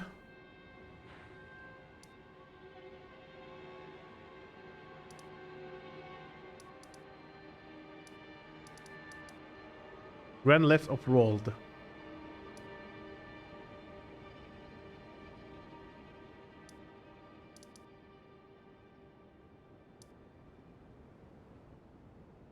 Yeah, there. It's beside it. The elevator, you mean? Okay.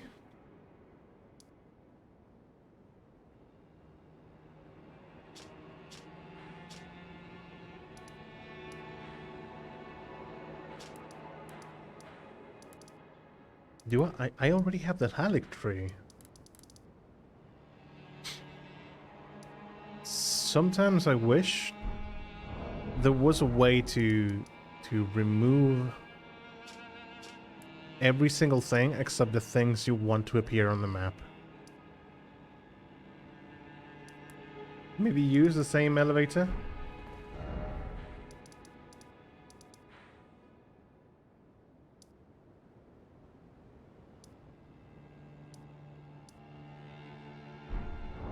Maybe the description will tell me.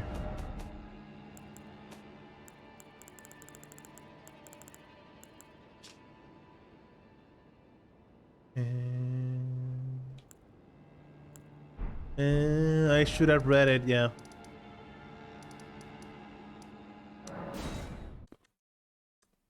You get to the Mog's place yet? I think I killed a Mog, or at least one version of him that was just before the Three Fingers. But I don't think we have completed... I don't think, no. We didn't have completed the area you get teleported to by using the seal.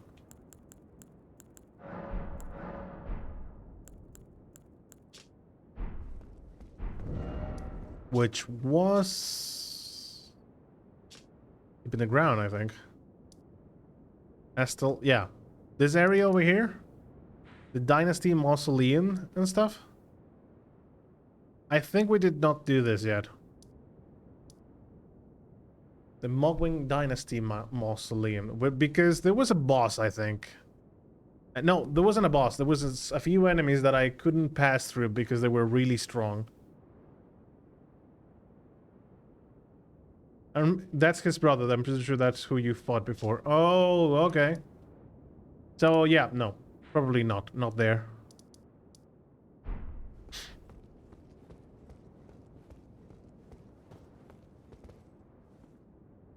Hoist the secret medallion. I can do it later, yeah. Maybe with a few more levels. Does he still not have to do the boss of the mountaintop? Oh, you mean that supposedly with the fire forge and stuff like that, right? I suppose that's where the game is telling us to go. But there's a lot of side content that we might be able to do before heading into the mountain. I don't know. Yes, there's also a very good item past the mobs after the midpoint grace at the Mog's place. Which item? Is a weapon, maybe? Maybe we already have it. I don't know. Maybe we don't.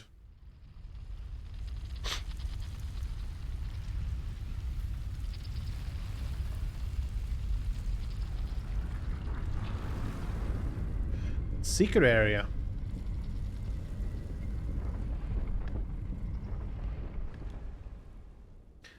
Tree. Ancient smithing stones, I believe.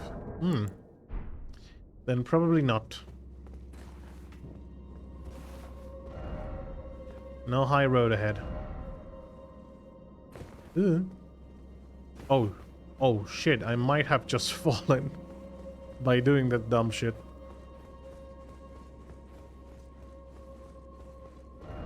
Don't give up. By the way, stay calm. Oh shit. Everyone giving encouraging words. What could possibly go wrong? Hidden path to the Tree. Very hidden indeed. And we have a statue of Marika. We don't have a... We don't even have a site of grace. The smoothing smithing stone. There's 2 somber dragon stones on Tree. Then it's time to go do it. If the game allows us to, that is. And we don't get bamboozled. Undead.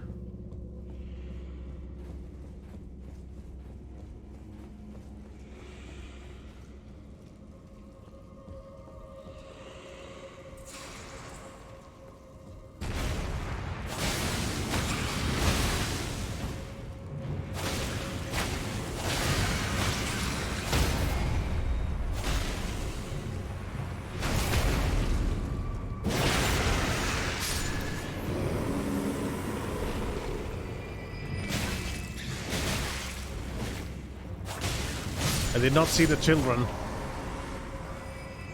Warming stone. All that for a warming stone. And the land octopus ovary.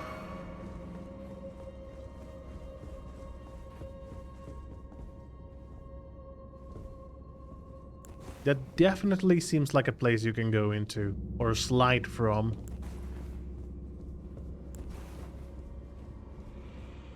Oh, we have small ones. Wicked sword.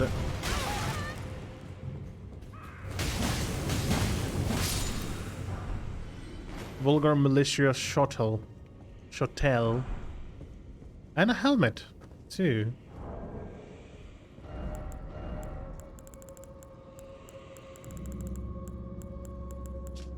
Helm worn by lean, mean, filthy militiamen. The upward extension serves to create an appearance of larger size, however slightly.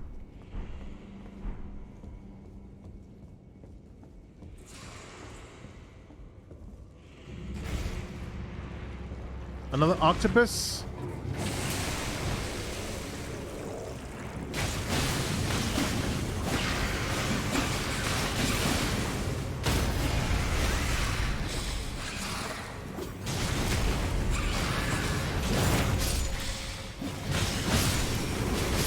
Ah! Well, I needed to focus the land octopus. I would recommend crafting some of them things to stop Scarlet Rot before going into Tree. I do have flame cleanse me, and I think I still have a few Beluses that, well, I don't have that many, but plenty enough. If not, we can always switch up the flasks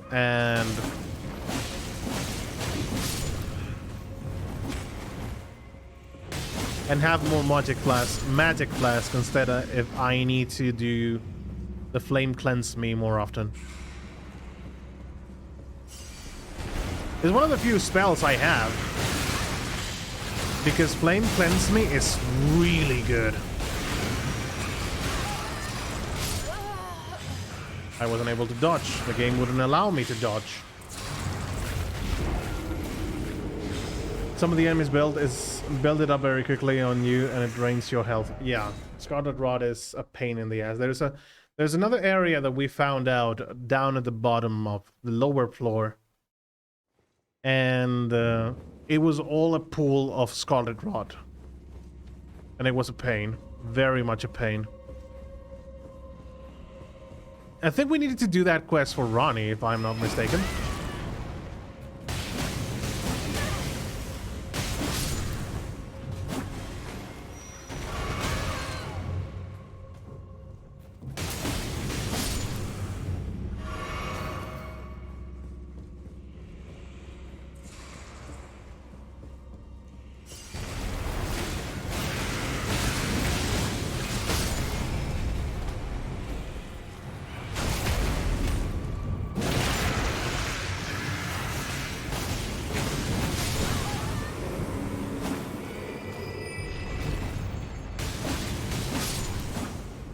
There we go. A different approach. Tarnished.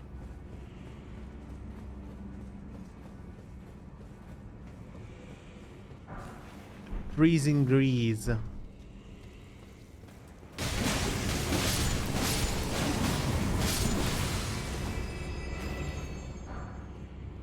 Grave Glovewood.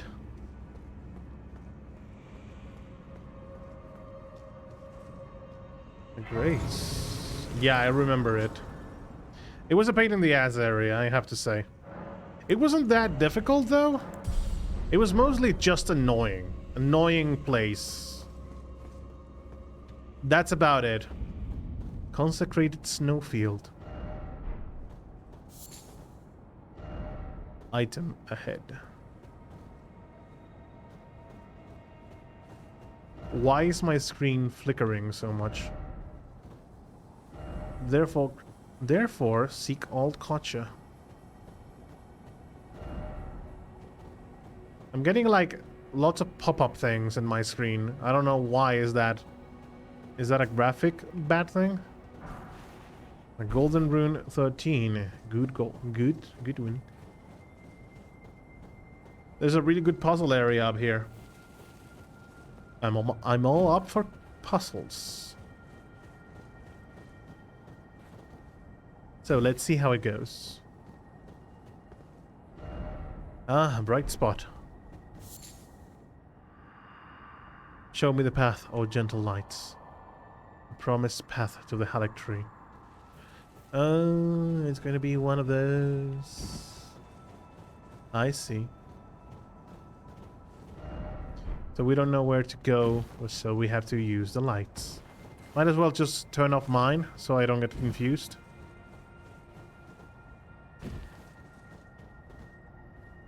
So yeah.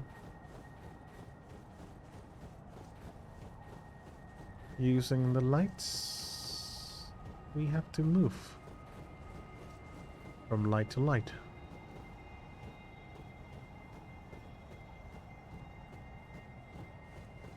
Is that a site of grace? Yeah.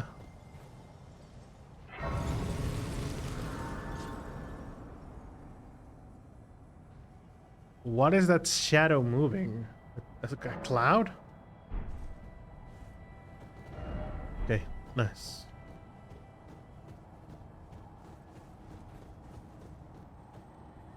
Before we blindly move up following the lights, is there any side item I should try and get? Because I'm sure the lights are going to point out where I need to go, but not where the secret items are. That's for sure.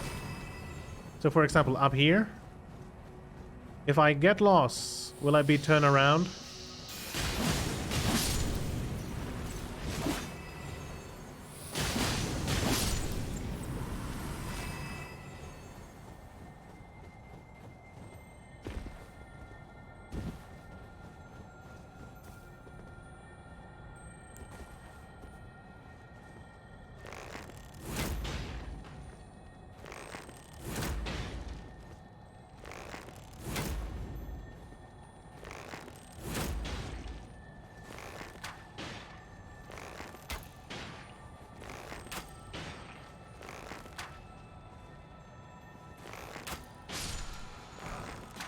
Somber smithing stone 8. Not bad. Oh, we have another snake here. Snake eater.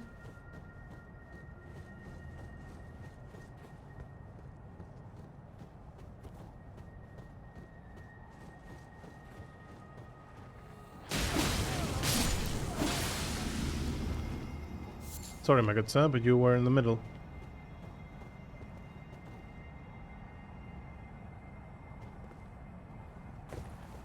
What exactly did kill him? I don't know. I might just know.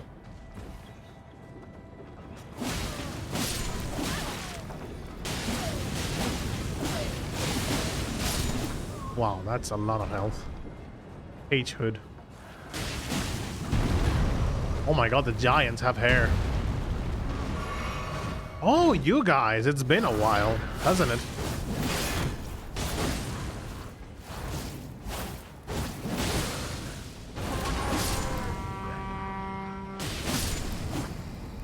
Okay, this is bad. I don't like when they use a trumpet. It means reinforcements are coming.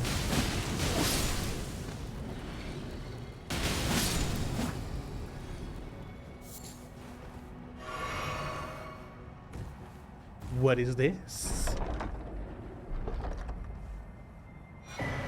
Saint Trina's torch.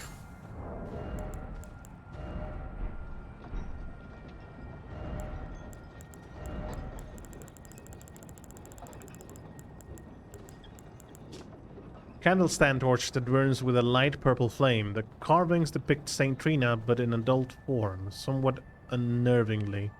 The light purple flame induces sleep. A sleeping torch.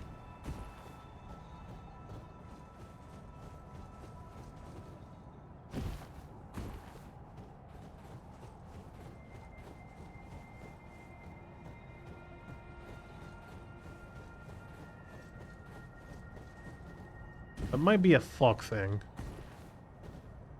Alright, I suppose I'm going to the other side of the road.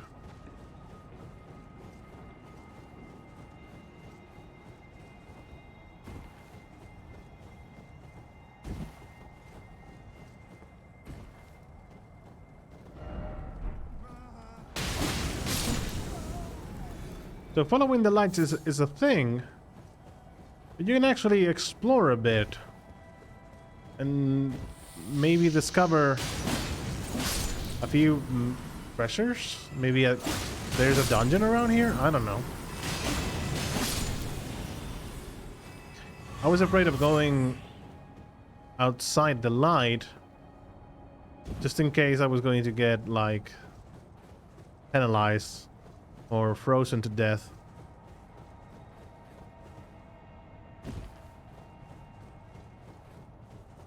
Okay, so now we have made a turnaround.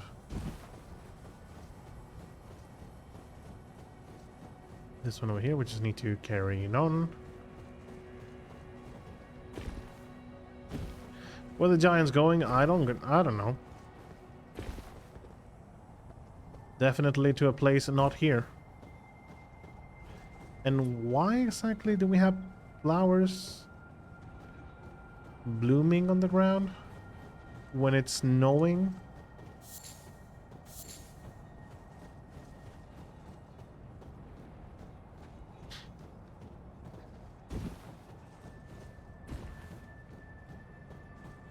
See, I knew there was going to be a dungeon around here somewhere. Okay, so all the way there. It's a symbol for what is to come. I mean, these flowers are scarlet rot flowers, right? There's ruins somewhere. The thing it was pointing southeast.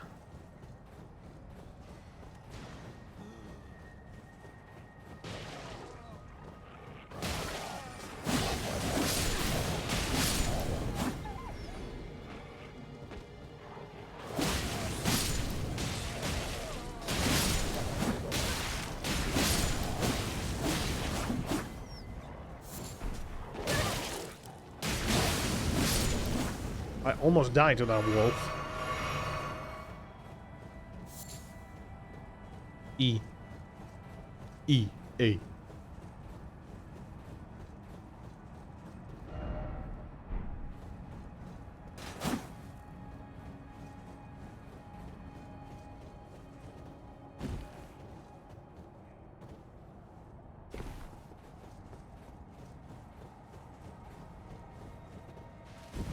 I think I saw a wolf running.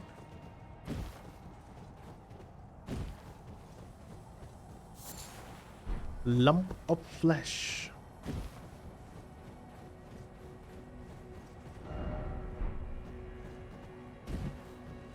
This might be a bit too far from the intended... Oh no, actually, here it is.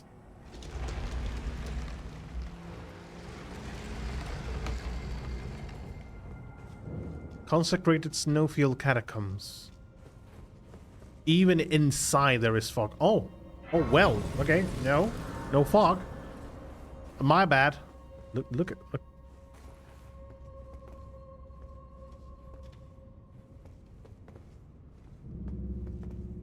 Makes complete sense.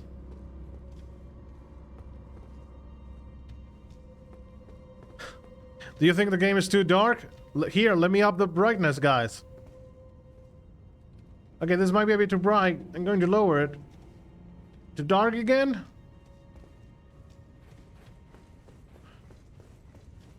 God damn it. Okay, there is a lower floor. Is that water going to kill me? Big question.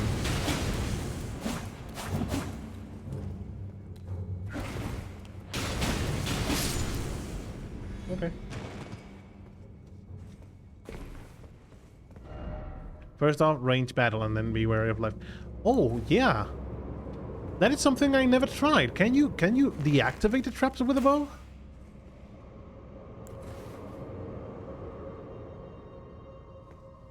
No one actually told me that. Aside from, you know, that message, of course. But I didn't know you could deactivate the traps with a bow. That would have been fucking good to know. Like 50 hours earlier in the game.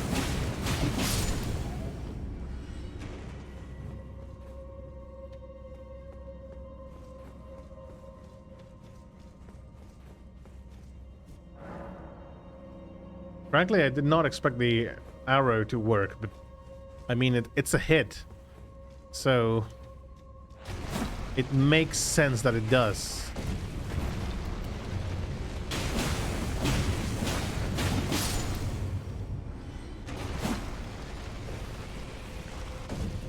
What's this? Rejuvenating blues. I see.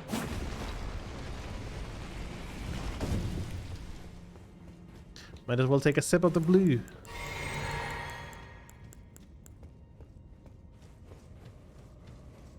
Might as well take a sip.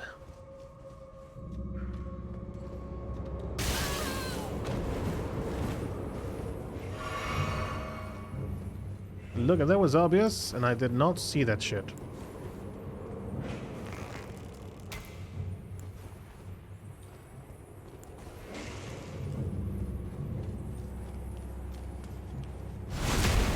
Did you guys have any evening snack? Guys, like Pepo? I know that you always have a bit of an evening snack there.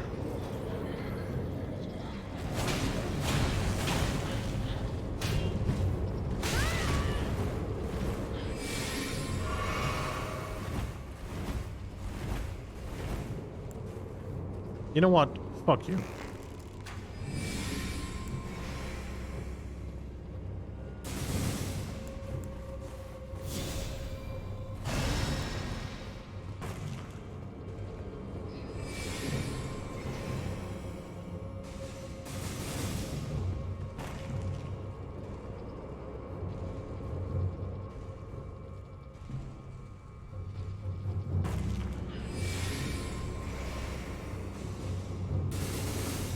I can wait. I have no problem waiting. That is scary, though.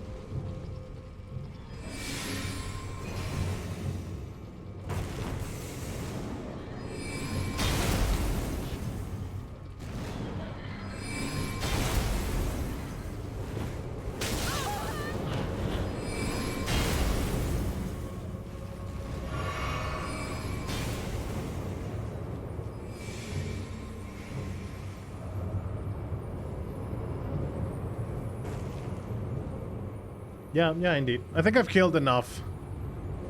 I've killed enough dogs, guardian dogs, for one playthrough. Thank you. I made spaghetti bolognese for dinner. That's very tasty, actually.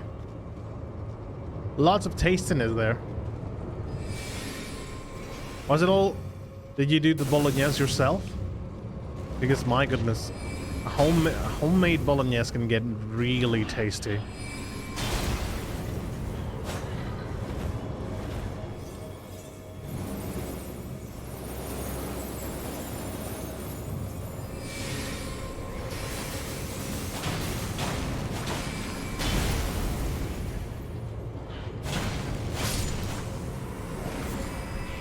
Root resin.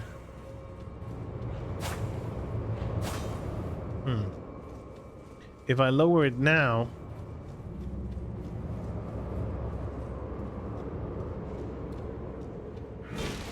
Okay.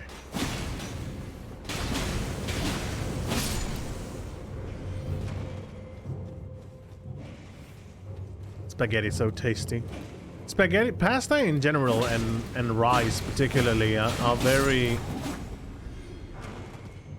two things that complement well almost everything. So you can do any kind of dish with those things, and it will come out great, probably. Hello.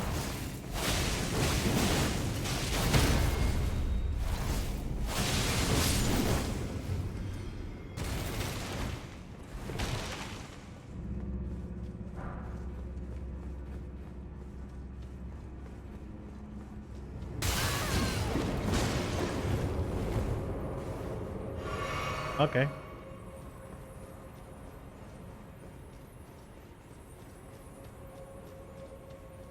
Wait up, before we continue here, I want to look, because that seems to be the place where we need to... Where... Okay, very well.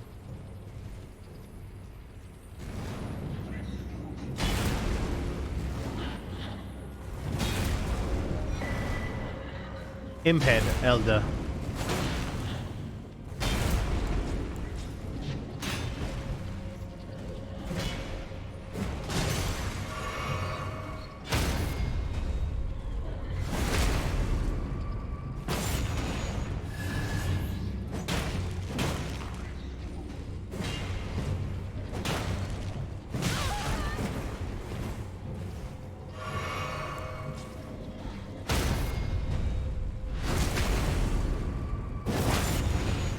Just... my goodness.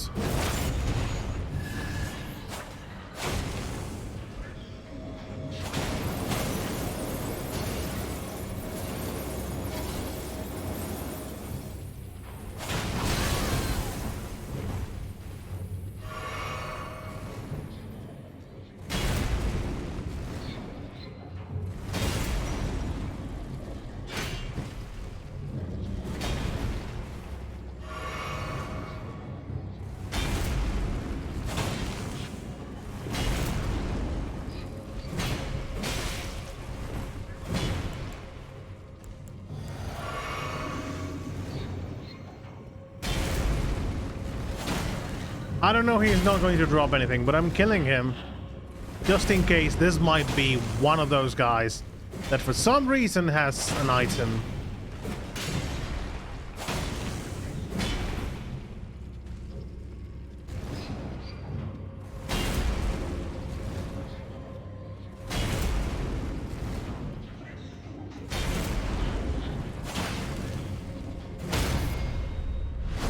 Come on, die already, please. There we go. And of course you didn't drop anything, so yeah. And more lies. Yeah, I make it myself, then I use tagliatelle pasta. That's very, very tasty. I was thinking about what remembering the name of the pasta I like. Is it ravioli? Is that the pasta that has you know, that is filled with meat, I think? Because ravioli is so tasty. Really, really good.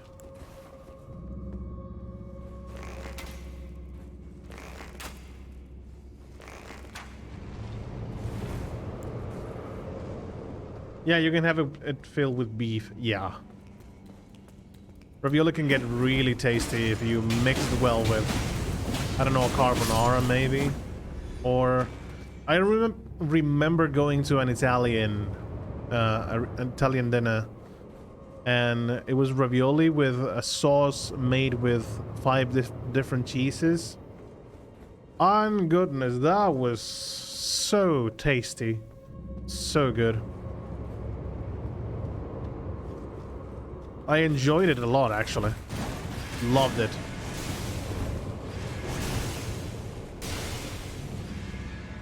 Cheese is so good with everything. Yes, but actually, I would argue that finding a proper balance of cheese so it doesn't...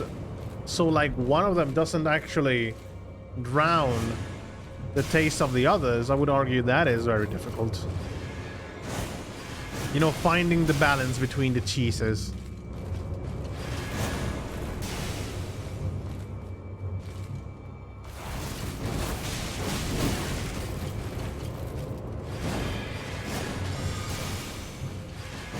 I don't have that many.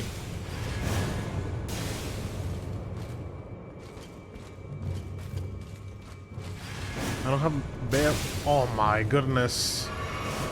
Really clipping through walls now?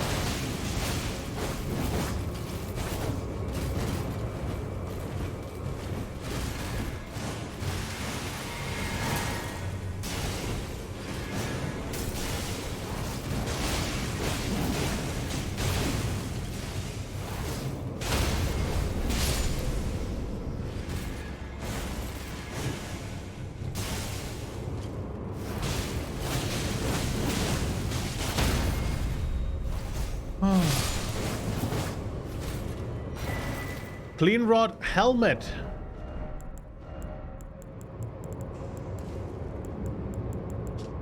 Winged helm of the Clean Rod Knights, celebrated for their undefeated campaign in the Shattering. The Clean Rod Knights vowed to fight alongside millennia despite the inevitable. If gradual putrefaction oh my god. The word putrefaction of their I need a correct pronouncement on that because pottery? No. See, every single time I find one of these words, I have to find it because I do not remember the pronunciation.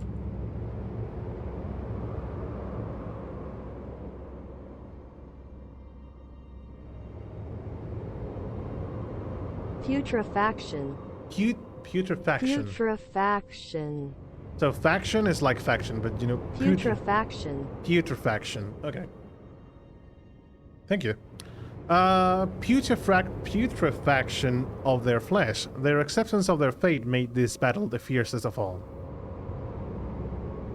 You can see, guys, I don't know every single pronunciation. So that's pretty much okay. I try, though.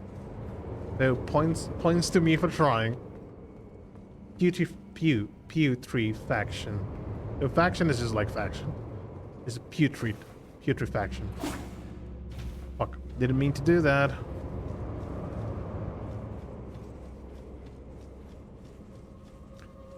Putrefaction.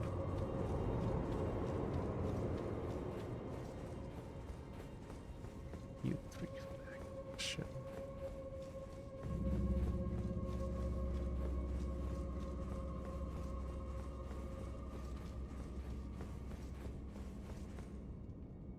It was below, and then going up the stairs.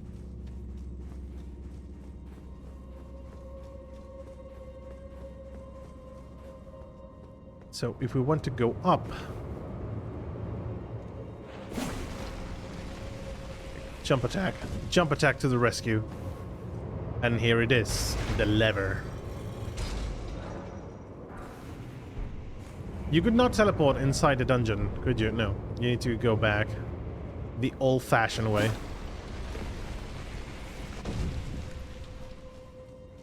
I would eat a block of cheese. I mean, I would too, depending on the type of cheese. And do you have any accompaniment with that? You know, something on the side, maybe maybe some crackers, maybe, you know, bread with the cheese can go well.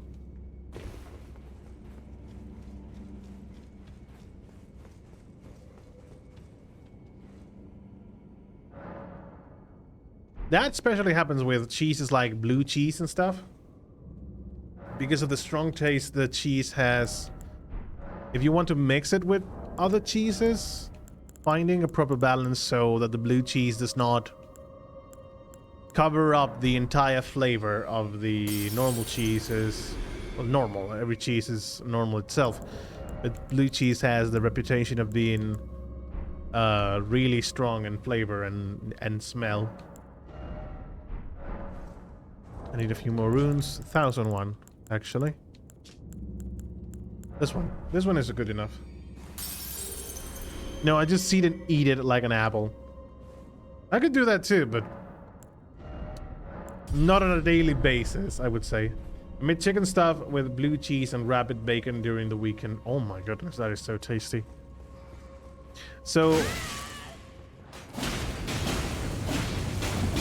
the most common blue cheese sauce that we make is just with cream, you know, cooking cream and black pepper and salt. You can do that as a sauce to accompany a few meats, your meats and stuff, and it's delicious. Blue cheese gets ill rep, but it's actually one of the greatest cheeses there, especially for flavoring.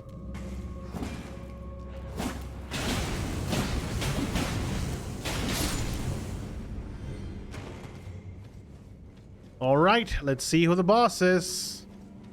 It might be another tree spirit. Cursed. Oh no, actually. Just a duelist.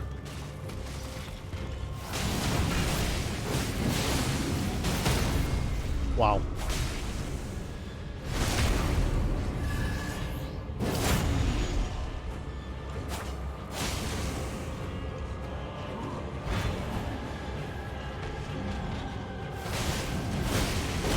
Oh, because I don't have the shield. I have a... I mean to repose them, but I don't have the shield.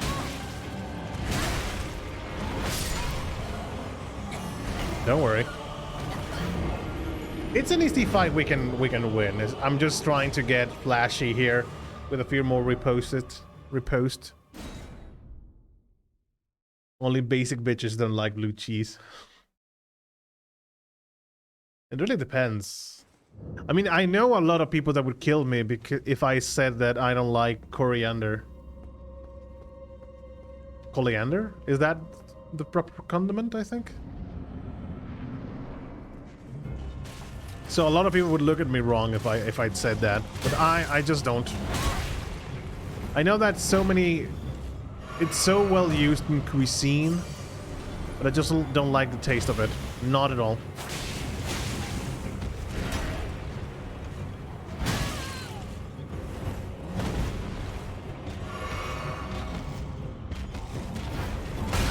My goodness.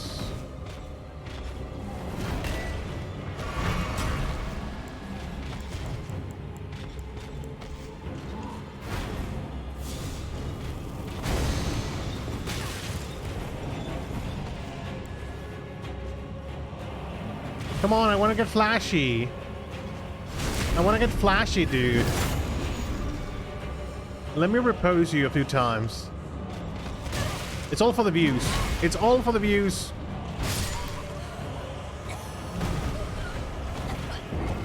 Well, I guess he ain't having none of that for the views. The duelists are weak foes. Yeah, they are. I'm just wasting time here. Because I want to get a few parries on him, but nah. Let's just do it quick. We don't have all day.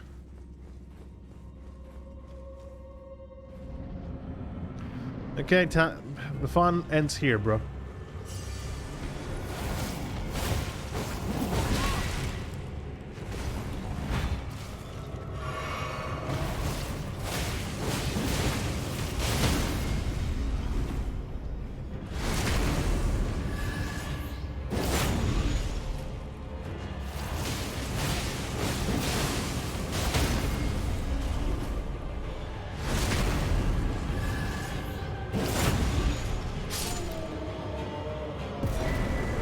Great grave glovewood and the rotten gravekeeper's cloak.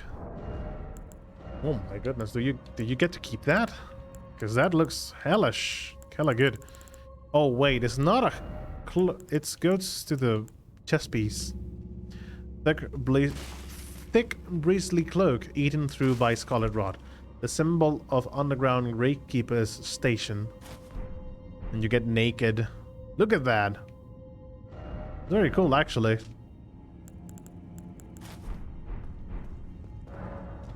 Do you have any chests here? No. Wow, what a boss.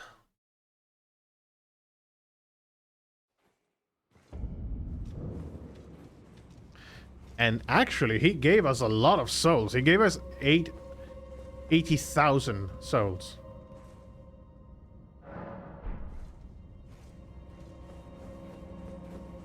Nope, this is the entrance, sorry.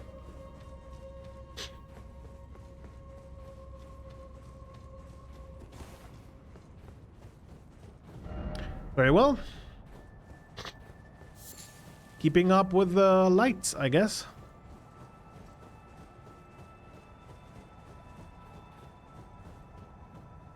$80,000 souls, you 3-hit the guy. Yeah, you remember I leveled up? I had like 3,000 souls or something? So yeah, now I have 80,000 souls.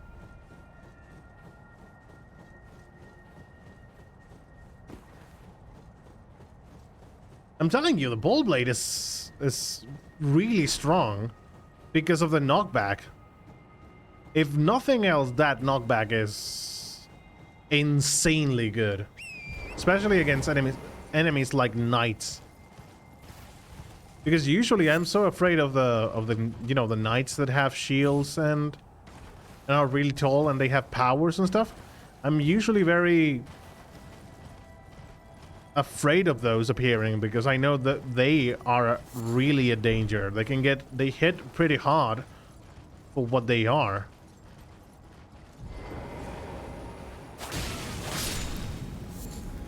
And then suddenly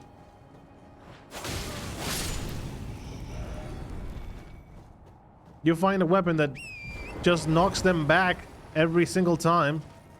They're not doing anything.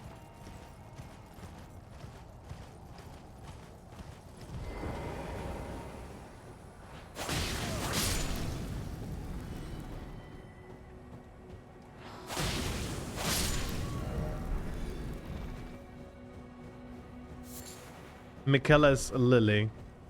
Michaela, sorry. I still keep saying Michaela, even though I know it's supposed to be Michaela.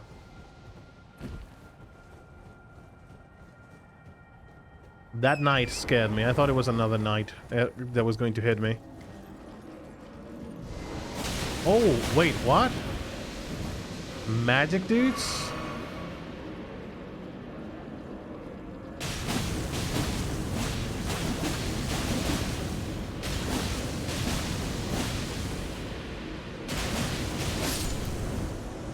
Do you drop anything?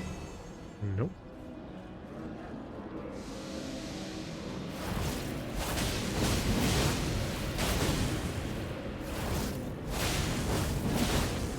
Aside from the fact that it does so many light attacks, enemies can get stunned. So you can go for a sneak attack or a riposte attack, kinda.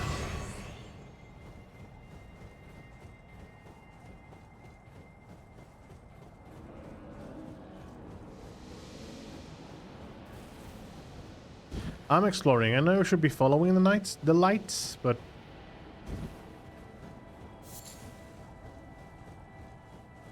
oh, a tower. Albinoric rice.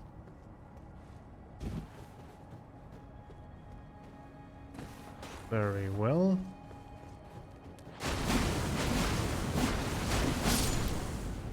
Okay, I suppose I need to summon the lady because Albinoric and stuff.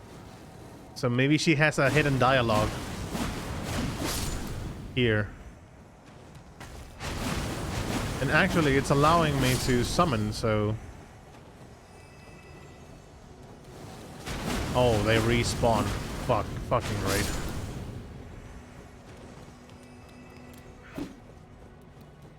Great enemy to make them respawn.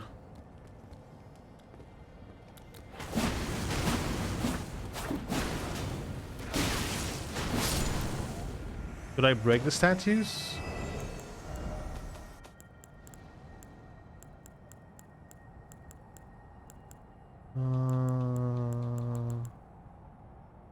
Perfumer Tricia? No. It was Latina. I don't have enough FP. Let me equip her. Because I know she's going to be in... We're going to need her.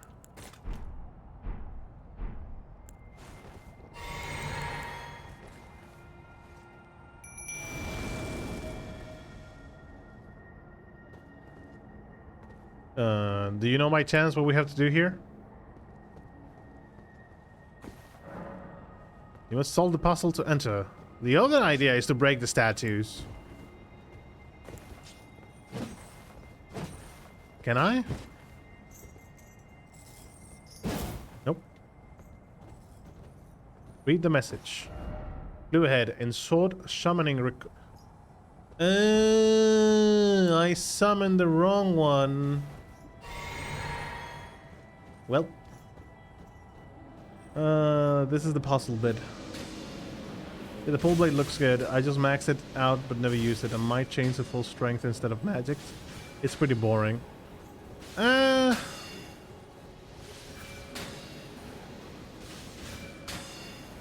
More than boring, I would say magic is a different gameplay. It's more passive than playing with full damage, full strength, full dexterity. It's very passive of a gameplay. Magic usually tends to be like that. Unless you have like really high end magics and there's a few ways you can, a few spells you might like and keep using constantly. It can get really passive.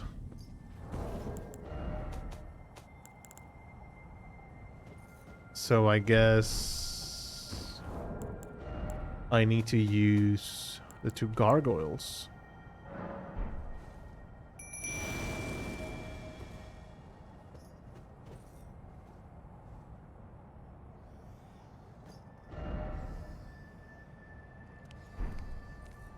Try betrayal.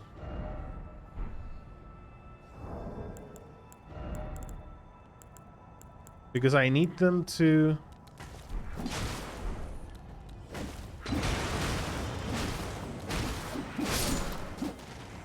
I need them to kill each other. Okay. Not between each other, but to kill the other guys. That was interesting. That was cool.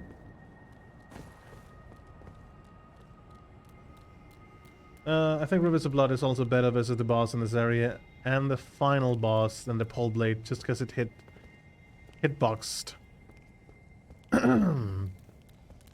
Well, I don't know yet how the hitboxes are going to work between those guys and us yet. Haven't fought them. But we're getting there. We're getting to the bosses. Let's see how it goes. And if the pole blade, and if we need to change weapons eventually. I mean, I'm a fan of the pole blade, but I am not...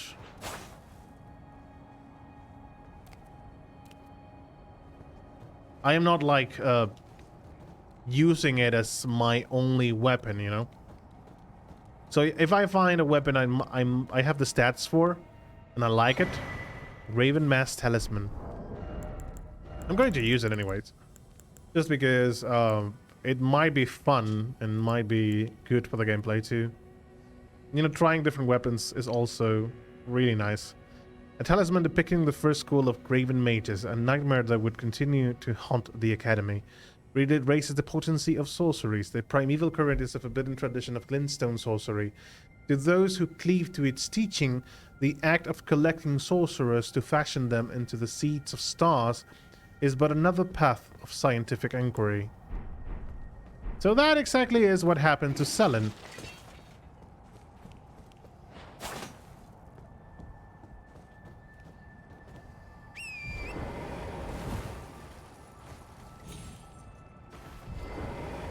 I don't know if this was a good thing to do, but trap? No, actually not. A rune arc. Yeah, you just hang back and do it. I don't enjoy it, but I have all the best spells and it's still boring. I have that on my belt now. Why don't you try doing a spellblade kind of build, you know? So it's more of a melee thing. I know it's not going to be the same as a proper mage, but if you like trying magic, if you would like to try magic and still use sorcery, it might be the best workaround. And I know there's a few spells for Spellblade that actually are very powerful in the game, like the hammer and stuff. What's up, Yharlan? Oh, hello, Otto. It's been a while. How you doing? Be very welcome. It's been a while. So happy to see you. How are you? Long time no see. You doing all right, mate? Hope you're really doing good. Been missing you a lot. Been thinking about you. Like, it's been a while since you've been here. So I was about to talk to you over Discord, but I didn't want to sound like, you know, like pursuing the viewer. But so happy to see you, bro. How you doing? I'm good. I'm home. Home for today? After work, I suppose. I just assumed that Elden Ring was not, you know, because you told me that Elden Ring was going to be a long series, so maybe watching Elden Ring for so long was not going to be as enjoyable. But still, it's so good to know about you. Happy to be back. Busy work lately? January has been one hell of a month, hasn't it? I have the hammer and a greatsword spell, and I might put them on. You also have the bow. If for ranged tactics and stuff.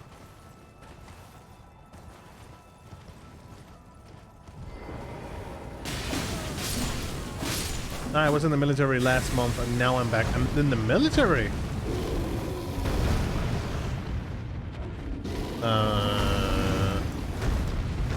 Why is there a mama bear here?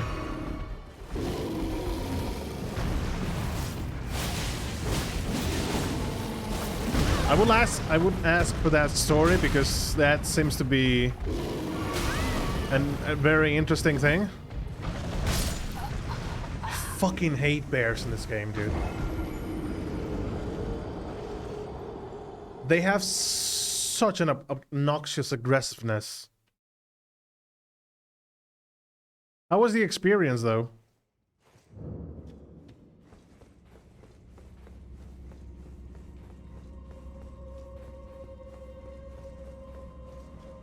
You need to find the Evergale here. Is there an Evergale? I mean, with the mist, it's so hard to see. Well, it might be, but I'll try. I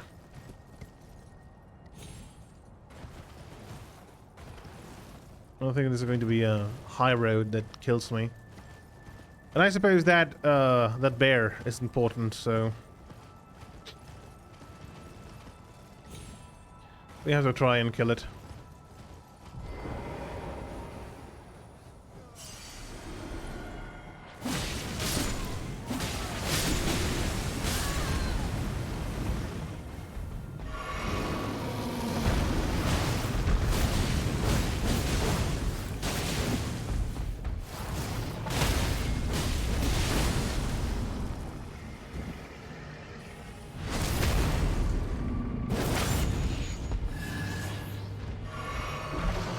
I don't know why I did heal, but I did it anyways.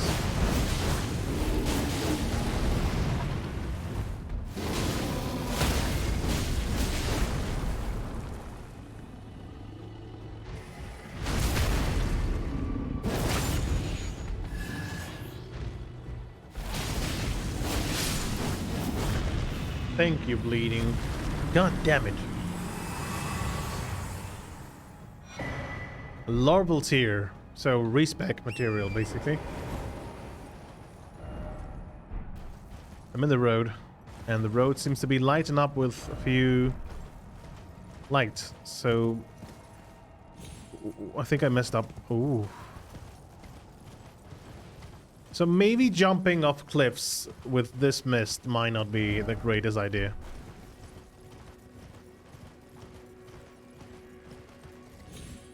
I can see a bit clearer here. Oh, the mist is clearing up. I think we might... It might be a good idea to go get the map before we continue. But that is a very juicy carriage, so... But so glad to have you around, Otto. It's been quite a while. Welcome home, by the way.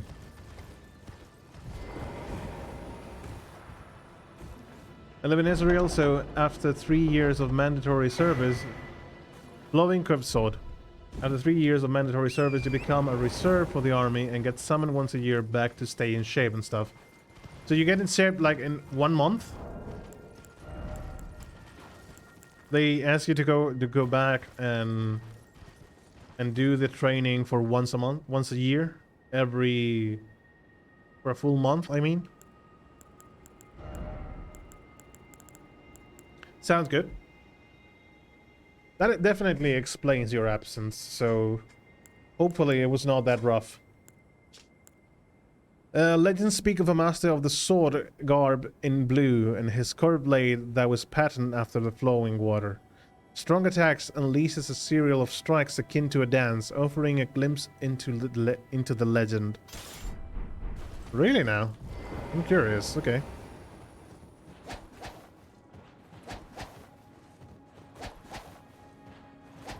Very cool moveset, actually. And the spinning slash for more dancing. It's usually less than that, but yeah. No, it was rough, alright, but I'm home now. Oh my god. Glad to have you back again, Otto.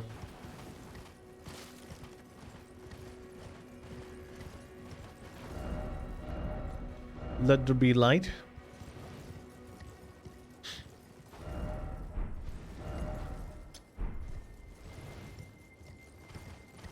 So there's a few people new to the chat. We have Iris that is new to the chat. We have Blue. It has been with us a few weeks from now on. Papo, you know Papo, has been staying with us too.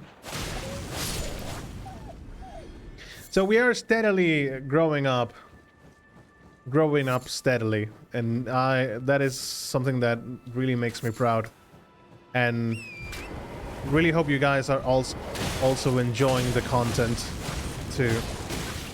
Miss you too, buddy. Miss you a lot.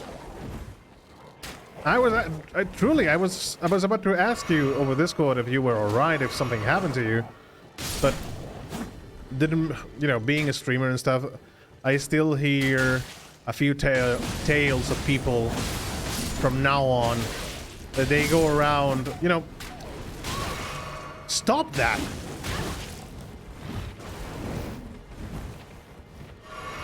Okay, let me just finish this lady and I'll share the thing.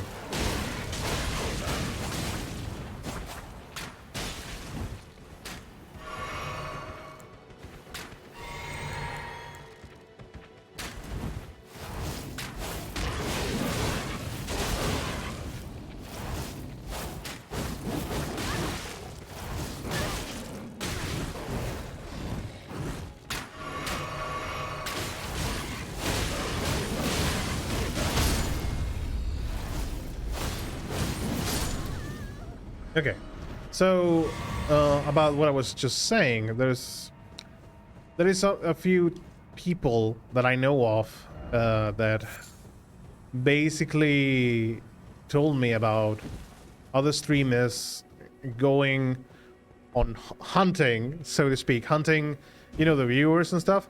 So when a viewer suddenly stops viewing them, they just go in, oh my god, what, like, why are you not watching me anymore? Did something happen? Stuff like that. So that created a bit of a fear in me, because I know that is not me, but it created a certain fear, like, if I go talk to someone else that has been on the stream he or she might think that I am actually talking to them, so they come back to the stream. And that is a big of a internal fear I have, so nothing of the sort.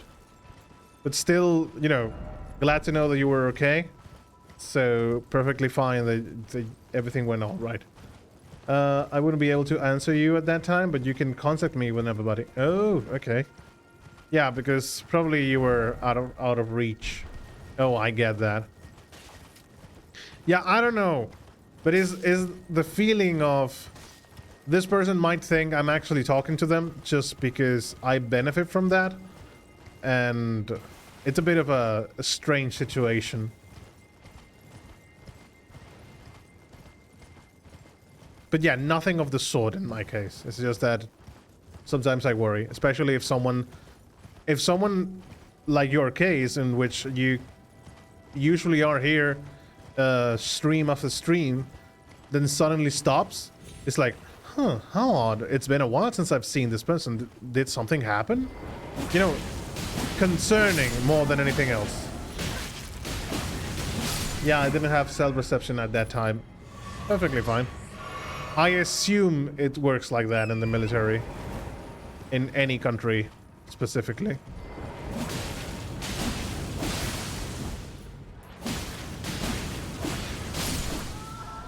Thank you for carrying enough. It's pretty much okay. It's just that, you know, having you guys here is all that everything is worth, so.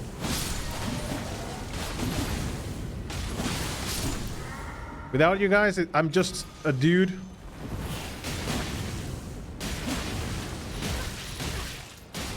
I'm just a dude here playing video games and nothing else. So, of course I care about you guys. It's an ironic name when you were explaining you didn't want to stalk them. If you think about it, yeah. It's been a half of a month, man. Yeah. I know.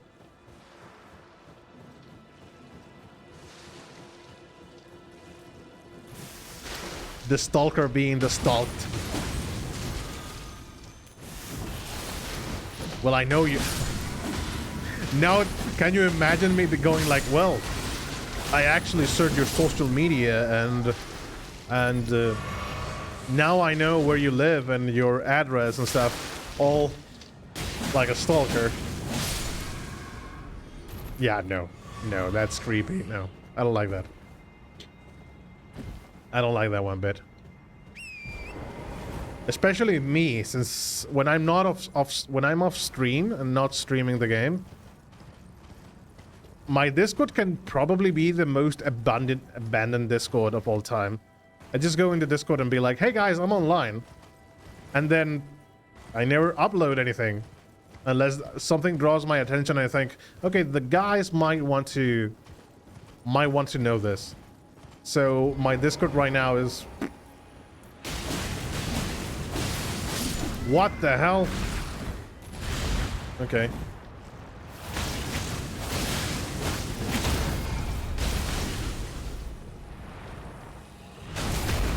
Basically pulling their IP address. Yeah. Can't you imagine?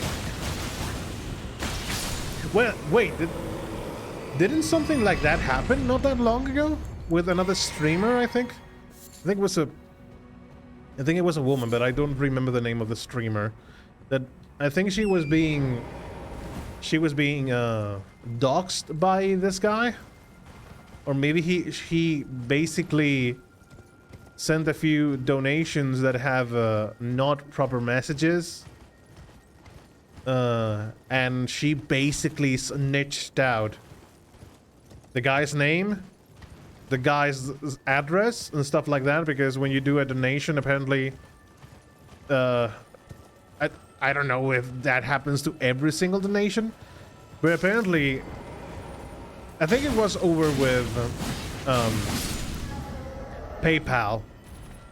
So what would basically happen is that that guy made a PayPal donation, and because she didn't like the message, she was like, yeah, okay, this dude, you should stop like that. And I know who you are, and actually said the name of the dude in stream. And I don't know if he said the exact, if she said the exact address, but I think she said,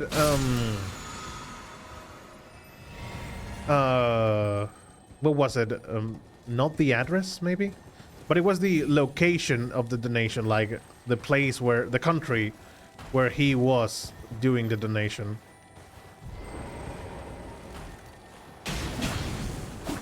So, yeah, she got in trouble, but I don't remember the name of the streamer.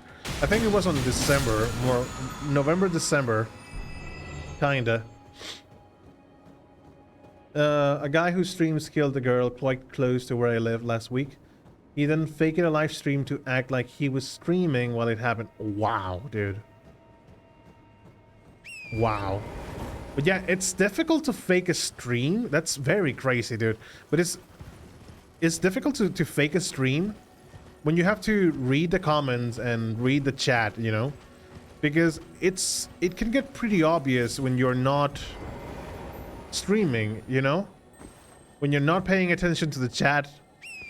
I guess you could potentially do a no talking stream and said, yeah, I was streaming actually. But my god, that is not cool at all. That's crazy.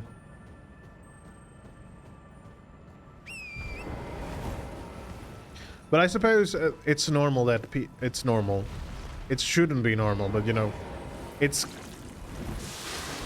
more common than we think when people abuse their own position here in the internet to dox people, basically.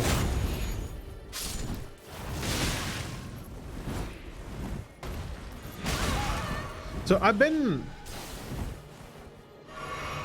most of the time that I think when starting the stream, I had a few people that actually came to me to ask me if I want to be part of a group,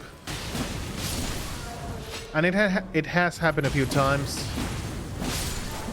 And at the moment, while I'm not considering forming part of any group in streaming, because yeah, of course, if you form part in a group, that is going to make you rise up a bit faster than normal. So they were telling me, yeah, getting into affiliate is not that difficult, especially if you know people and people are going to sub to you. It's the road that goes beyond affiliate that actually is the strong point, and when everyone quits streaming and stuff like that. So they were asking me if I wanted to join the group, and I said no. At the time, it was actually, honestly, because I didn't have enough time. I was taking my voice acting classes, and I was actually busy in the afternoons and evening most of the time. But frankly, I don't know if I would like to join a group anytime soon. Maybe in the future, but I don't. But for now, I think I would like to grow on my own, you know? Because yeah, growing up in a group and getting people to join you is a fast way. But frankly, I don't think it's a good way, since you're not building a community based on trust and others. Kiraga and Kura, my goodness. You guys want me to stop talking, I see. So you don't build a community based on trust. So you know, it's like, come here, follow me, and then I get the cash. Thank you guys. You can leave now. Yeah, I'm not doing that. I'm not doing this for that, you know?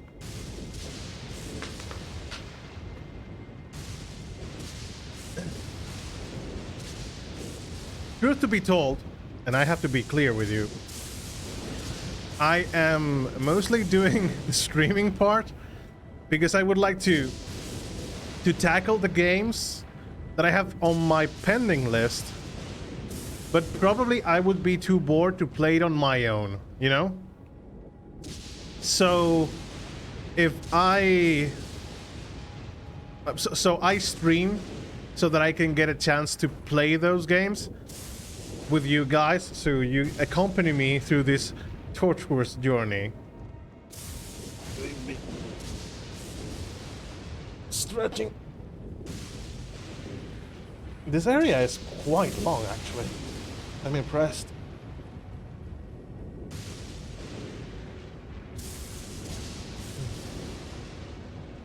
Anyway, how have you been, buddy? And how's the build? That weapon looks sick. The build that we were building, remember so long ago, back at the beginning of Elden Ring, we started doing the thief build that was going with a knife. So the first weapon that we were using was actually the main thief weapon, that is the great knife.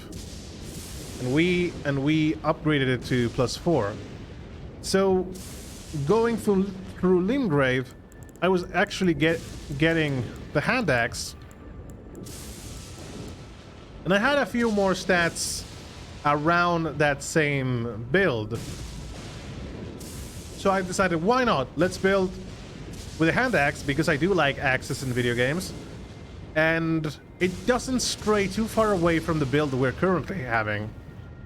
So I used the quick step to give the hand axe keen.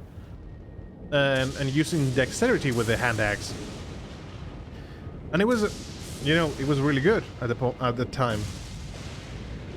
And later on in the game, I got the Ice Rhine hatchet, which was the first legendary, so to speak, that we were able to grab on. The hand axe is 23. Actually, I upgraded it to 23 in this stream. It's not that I haven't been using it for a while. When we started today, it was like +15. So I stopped using that on +15, more or less. Then we got the Ice Rhine hatchet, which was the first legendary, so to speak. It was another axe. And I went along with it because I found it really cool, and aside it did frost damage. So, and of course, the attack, the special attack, has like an AoE thing going on for it. That thing did quite the amount of damage to a few enemies.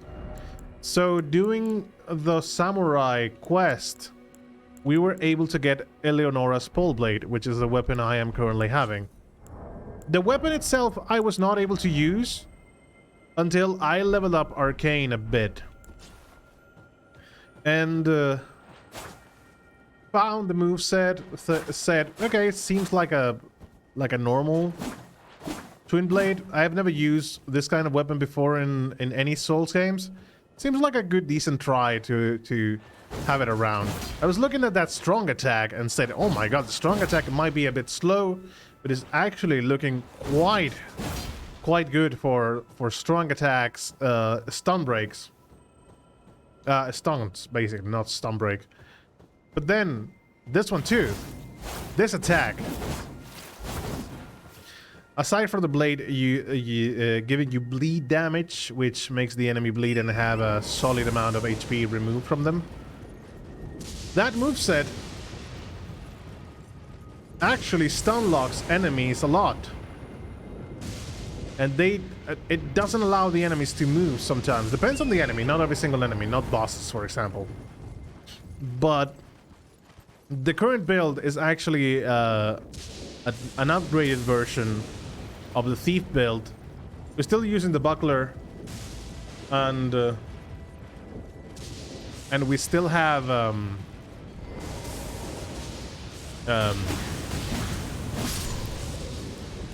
the same kind of clothes, just a very upgraded version of the same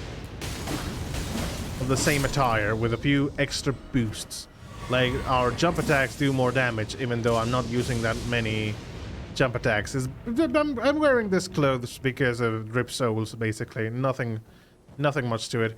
I'm not seeing an avatar, so I'm going to assume it's an also rated bitch. Okay, it's better than big streamers trash talking small time streamers, content creators to possibly ruin your future in the industry. Yeah, I get you. I mean, I usually try to avoid any kind of controversy because, you know, it's a waste of time, frankly. It's just wasting time. So, and sometimes people do get provoked by that, and frankly, I prefer to be on my own in that regard.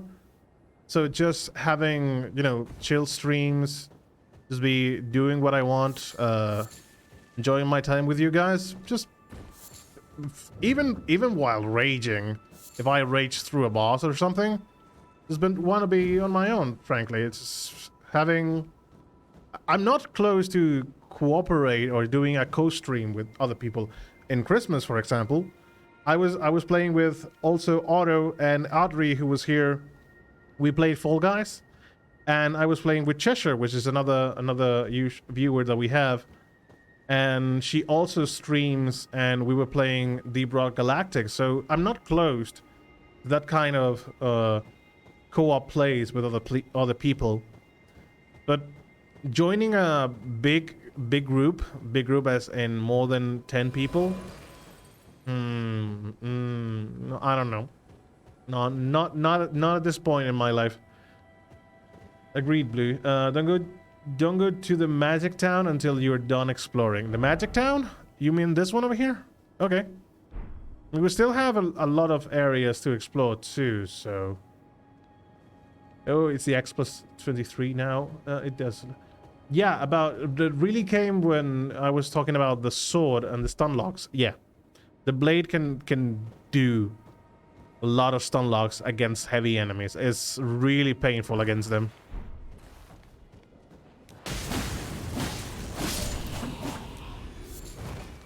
We're going to play Mario Kart soon. Yeah, if you guys would like to join for a Mario Kart eventually, I'm all up for that. I love Mario Kart. And I would like to have a fair runs with you. That would be amazing. The other part's the main game. Just so just go when you're done exploring. I think there's ruins over there, west somewhere. Yeah, now that we have the map, is much clearer to me where to look. Also, we need to find a Gale. Here's a cave. There's a cave here for sure. If I were a Gale, I would be somewhere around this spot, probably. So we have a lot of ruins to explore. Let's see if we can kill the avatar of this tree. The Gale is in the town, I meant. Oh, actually, the Gale is in the town. Okay.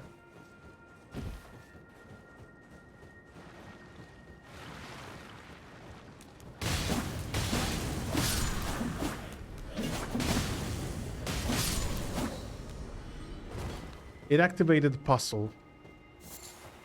The puzzle? Which one? The one we did in the tower? No. You mean another one, right? Where is the avatar of the tree?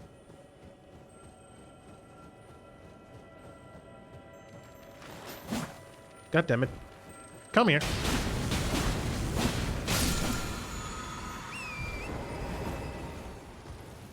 Okay, going up here.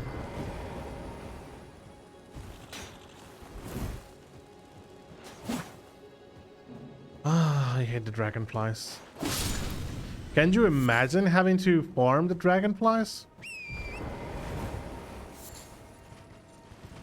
Not overly difficult though.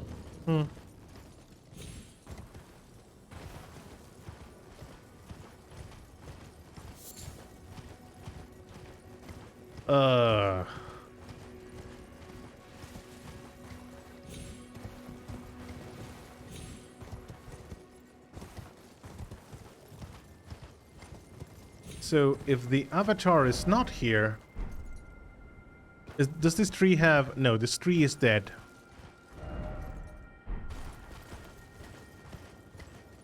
But there was no vase for the gems. Oh, there it is. Hello.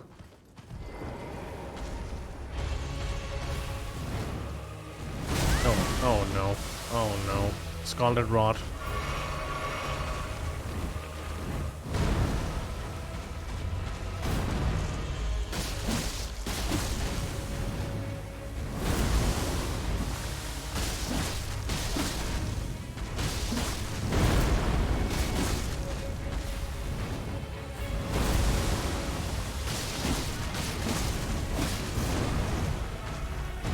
How did that not hit me?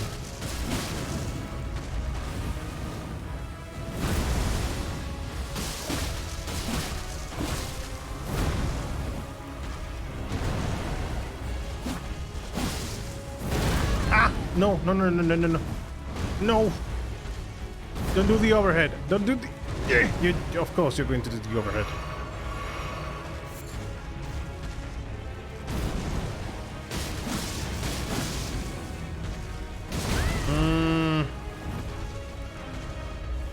Okay, time to run.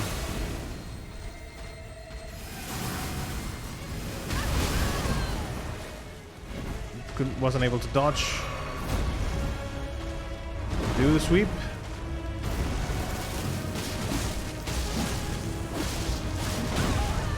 Okay. No! Ah, because I did it too fast.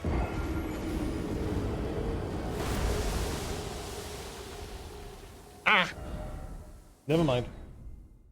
Might be the wrong time to ask this, but did you go to that voice acting gig you told me about last time? Hope you did. The gig.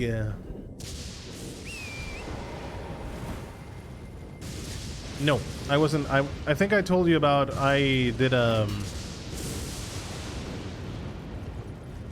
had like what's the name? I'm trying to think of the word. Sorry. It was not.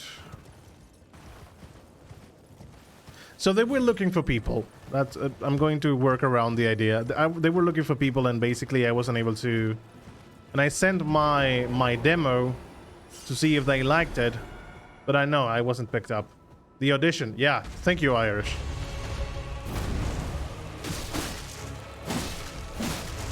I sent my own audition back in that, but no, they didn't want it. Well, it was, to be fair, this audition was in English, and I know my English is not actually the best of the best though. So I kind of understand if they want to pick up a person with a more clear vocals and more neutral accent. So I still have to send my resumes back to the companies working here in the islands to see if I don't know, I managed to get myself work in there.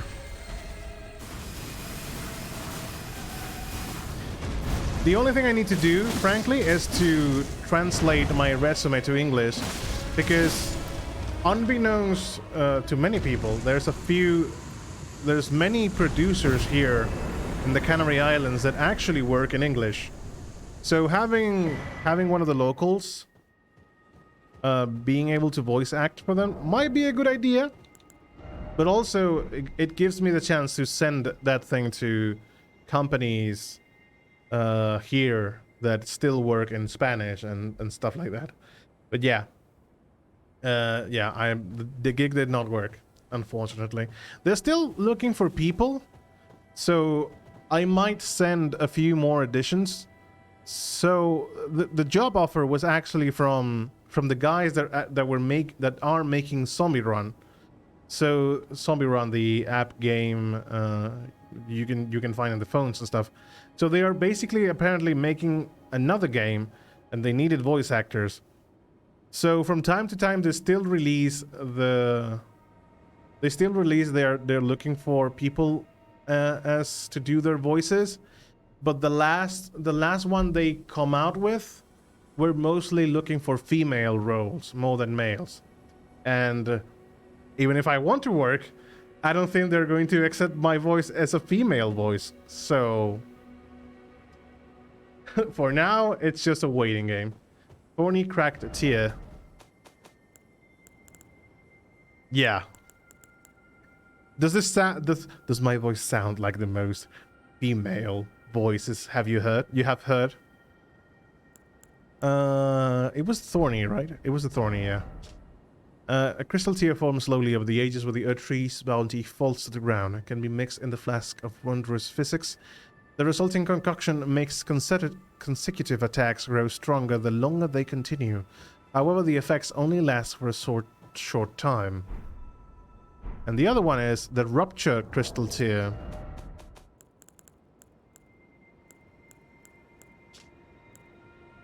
Oh, so both of them explode.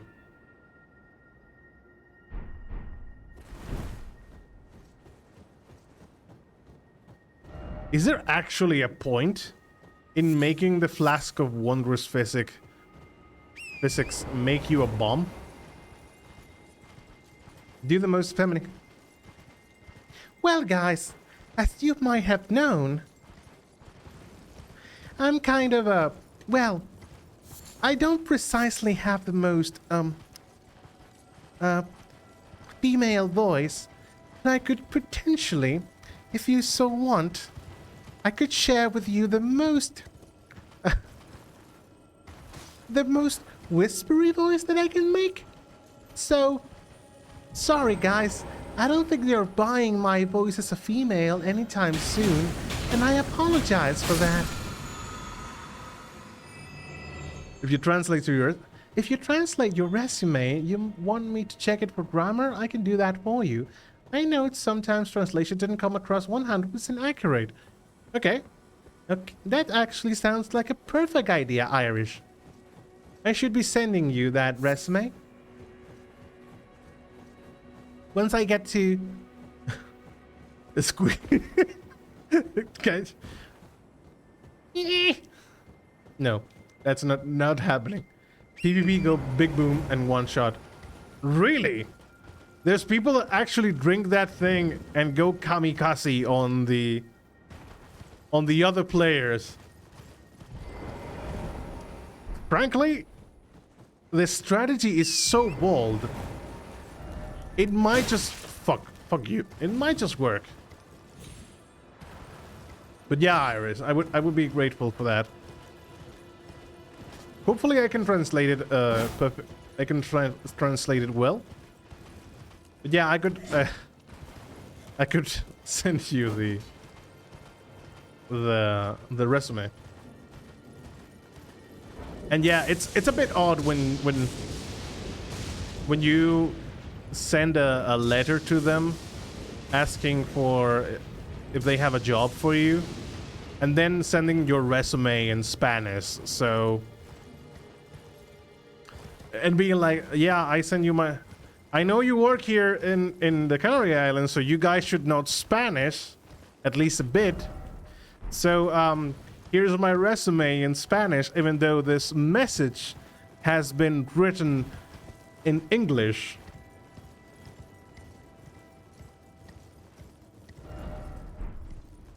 So it happens a lot. Well, yeah. There's not much I can do. Sorry, sis. 99 bigger build. You run in and dive in and go boom boom and hope they don't have as much HP. So it scales on vigor? Depending on how... Oh my god, 3 levels. Let's go. If you have like 3... 99 bigger, it scales the damage with that? Yes, of course, I can fix it up if there is any small mistake. Thank you. Let's go to the cave.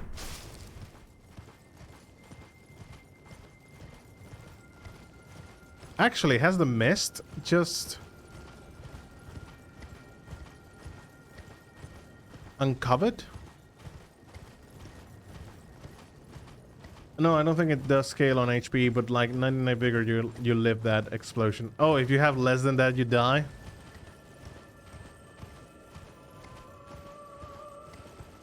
Harpies.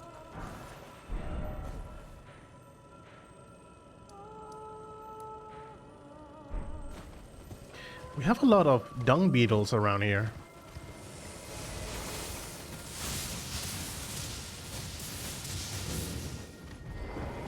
Yellow Annex Ruins.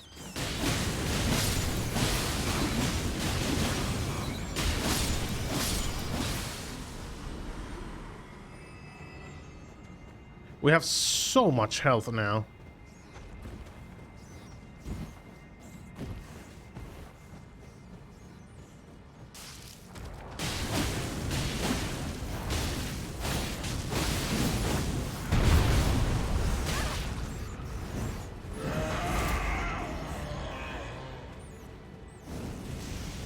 I'm thinking maybe I should start...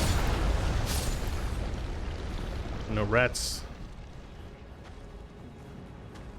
Maybe it's a good moment to start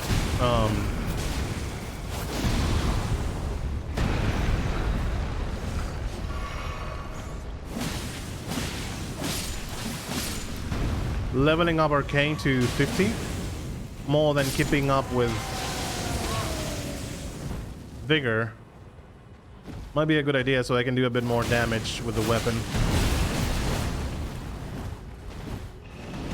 I think we have plenty of HP for most of the remainder of the game, even though enemies do a lot of damage that frankly scales a bit weirdly.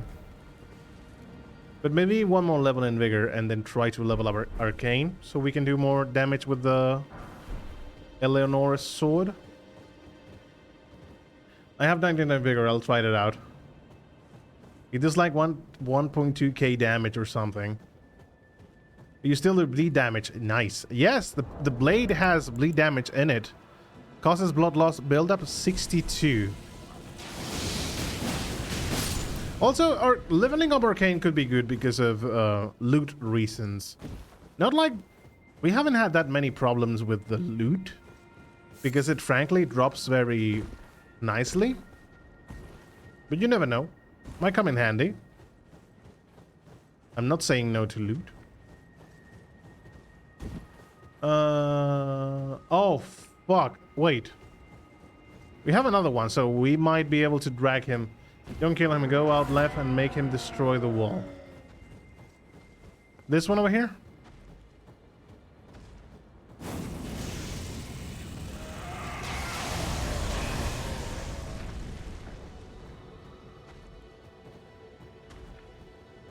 Yes, I think the stairs are in there. Makes sense.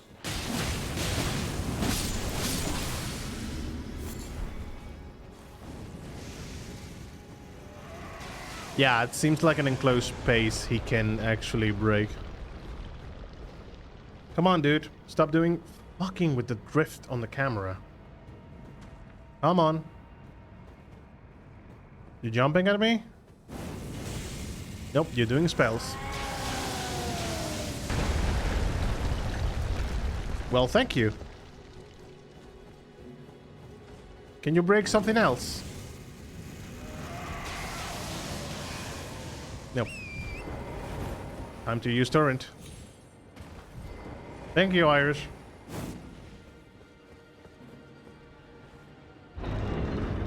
Oh, my health. Why am I so low? Trap. Unendurable Frenzy. That is the spell. Incantation originating from the maddening three fingers causes the yellow flame of frenzy to violently burst forth from the caster's eyes. Also continue channeling the flame. This incantation can be used while in motion.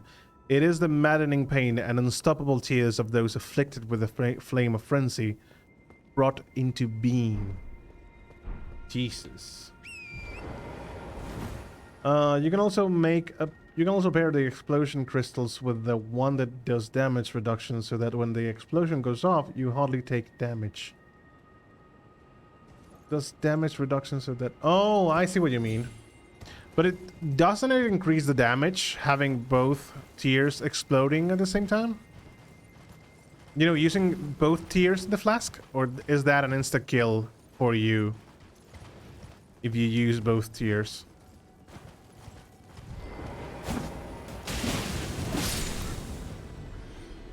Ooh, item.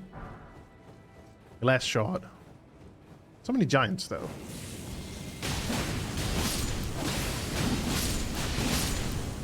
We're not fighting every single giant.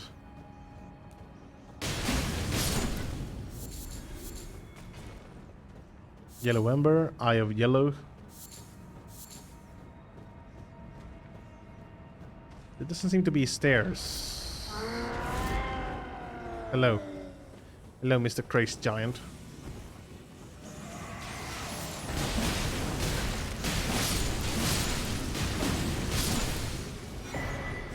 another stone sword key. We have so many of those, and I don't think we are going to be using them anytime soon. Because there's not that many dungeons that use the stone sword key. So you have more than enough to do most of the dungeons. I thought that we're going to be lacking a lot more. You know, very few of them, very scarce. Maybe not being able to get into every dungeon by using the keys. So it gives you reason to do a replay of the game. Could have been an interesting way of doing it. It does increase the damage. One is 800.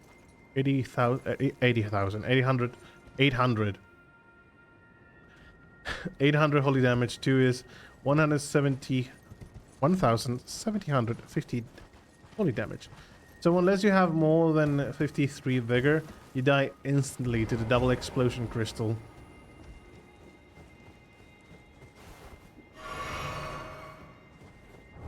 That's a lot of health, though.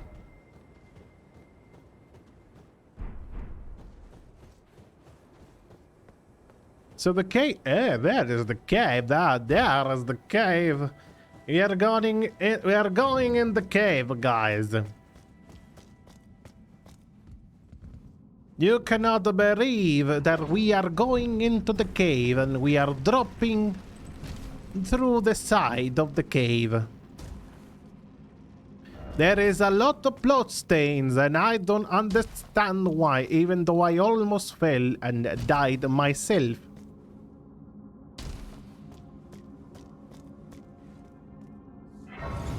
By the way, guys, I don't know if you guys have played Morrowind before, but I got myself a video the other day.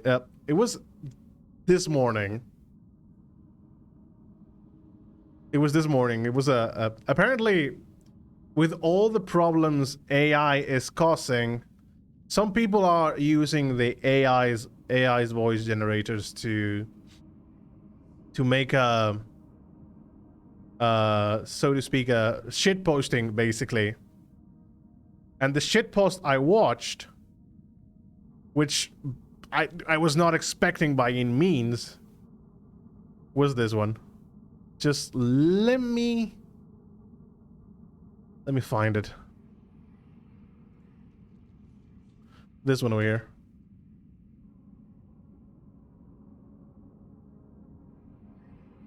So listen to this bullshit. Come, Nerevar, friend or traitor, come. Come and look upon the... Oh, I'm sorry, I didn't realize you were an Argonian. No, it's not a problem. I had just expected a dark elf. No, it's not because I think they're more capable or anything. It's just because you... No, dude, I don't have an issue with reptiles. Some of my best slaves were Argonian. All right, that came out wrong. Listen, what I'm trying to say is that... What? I'm sure you come from a very fine swamp. Very good with a spear. Assuming? I'm not assuming anything. That's just what you people do. The royal you. As in, look, we got off on the wrong foot. Together we shall speak for the law and the land and shall drive the mongrel lizards of the empire. Dogs. I meant dogs. Look, I'm sorry, I just really expected a Dunmer. What? Why? Because you were a Dunmer the last 8 fucking times. I don't know what the hell Azura's playing at, making you an Argonian, but I assume it's a joke. No, I don't think Argonians are jokes. Can we just fight? This is making me very uncomfortable. Is this how you honor the 6th house and the tribe unmourned? It's so fucking good. The moment he said, like, why do I expect you to be a Dunmer? Because you were a Dunmer the 8 last fucking times. Of course I am expecting you to be a Dunmer. It's ridiculous that you were an Argonian. And if you guys have played Morrowind, that's so fun. Because, yeah, basically that. Argonians are basically slaves of the Dunmer. Very, very hardcore slaves. And some people also use it as a last resort because as long as you kill the host, it doesn't matter if you die too. You still win the PvP. Oh my goodness. That is the most metal thing you can do in PvP. Can you imagine going like, okay, I'm going to lose. Fucking boom.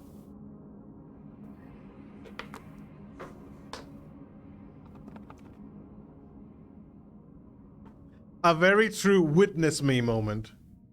Like, witness me! So yeah.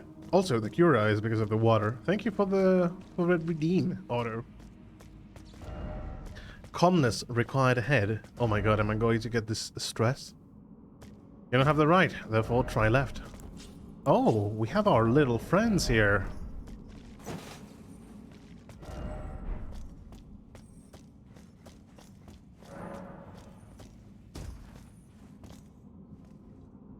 That was Irish. Oh, sorry, too. That was Irish. Sorry, my mistake. My bad. It's because I saw your message right before it, and my eye was just hurting a bit. Sorry. I'm so nervous to start streaming next month. Oh, you're starting too streaming? That's great, dude. So okay, this one has to be a special one. So, what is? Excuse me, I'm talking to Irish. Behave. Sorry. So what exactly is the first game you would like to play?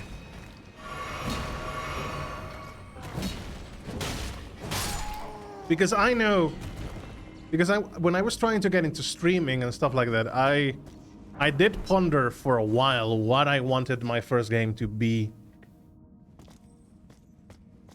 Yeah, I will follow too. I was questioning what following just like that. What game I wanted to play as my first. So, have you considered? I don't think anyone will understand my accent. Actually,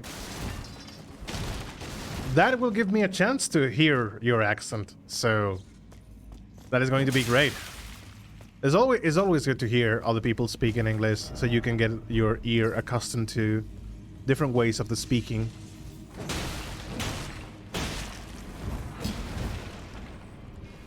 And there's out there that many people that speak English just like me. Not that. I try though, and that's that's the good thing, I think. Trying is what is important.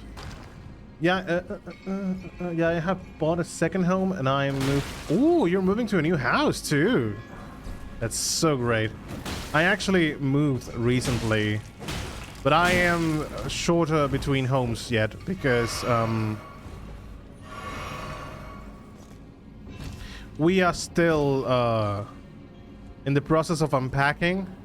So there's a few rooms that are still unavailable. So the room that was going to be my... Well, hello, Mr. Thunder Guy. The room that was going to be my PC room is unavailable at the moment.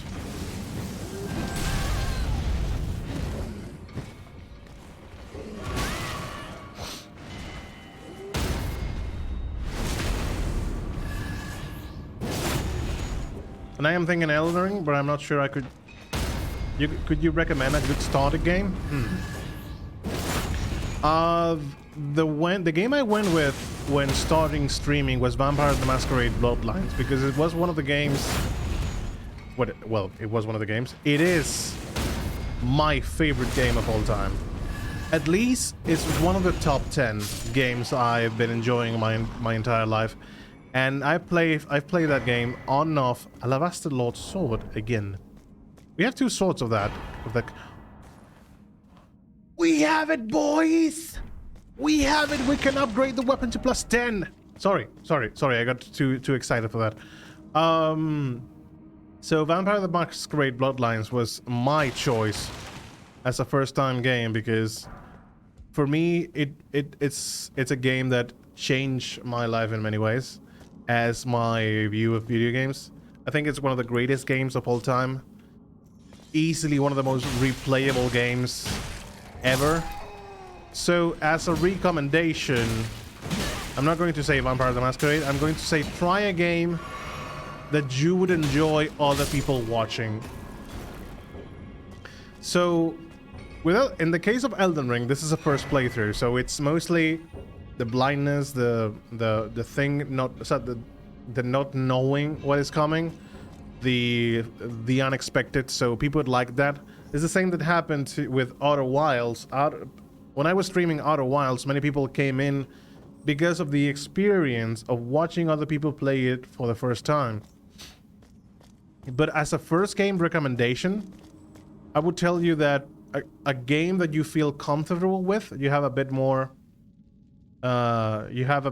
grasps to it, so you don't feel, because, you know, you're, aside the fact you are in a camera and you might be shy about that, you might say, oh my goodness, I am feeling stupid because I am playing stupidly, or, you know, it happens. It happens to me too. So I would say a game that you are familiar with, that you would like other people to watch you play. Most of the time, I've just come to realize that people come for the person you are more than the game you are playing. So it might also be the game you're playing, so people would like to have a bit of fun and a bit of something in the background sometimes. But it's also because of your own personality, and they're coming here to watch you. So something that you would like to share with others and you feel comfortable playing would be a really nice choice for a first pick. I play Call of Duty 2, but I love games like The Witcher and Red. I wouldn't say The Witcher, because, for example, in my case, I do like going one game at a one game. Sometimes I've made a few special... Fucking drift! Dude, keep the camera down. Don't go... It does that. I don't know why but it does that. Anyways, so when I usually... Since the beginning of my streams, I've tried to complete a game, then move to the next, complete it, then move to the next, complete it. But because I do like the continuity of that game, I know there are a few streamers like to have, like, Monday this game, Wednesday this game, Friday this other game. So they keep 3 games at the same time. But frankly, in a game as big as Elden Ring, my mind would get... Because if I would only play Elden Ring from Monday to Monday, I would be like, where the fuck am I and what the fuck I was doing in this game? Because I do not remember. Red Dead Redemption 2. And I'm not sure how entertaining it would be for people to watch. Yeah, the starting thing is the game you like. And people might come to watch you because, okay, this guy is actually streaming this game I like. So let's see how the guy is actually doing it. Let's leave it in the background and stuff. Oh, actually, this guy seems like a nice dude. For example, it really depends on the kind of people you follow, or on the kind of people you like actually streaming. Actually like watching how they play. For example, I've never enjoyed, I'm not calling names, but basically I've never enjoyed any streamers that are, for example, very yelly. Like, they yell a lot, or they try, I don't know, be like, oh my god, we did it, guys, oh fucking... Yeah, I know it's mostly entertainment. It's mostly for the entertainment factor.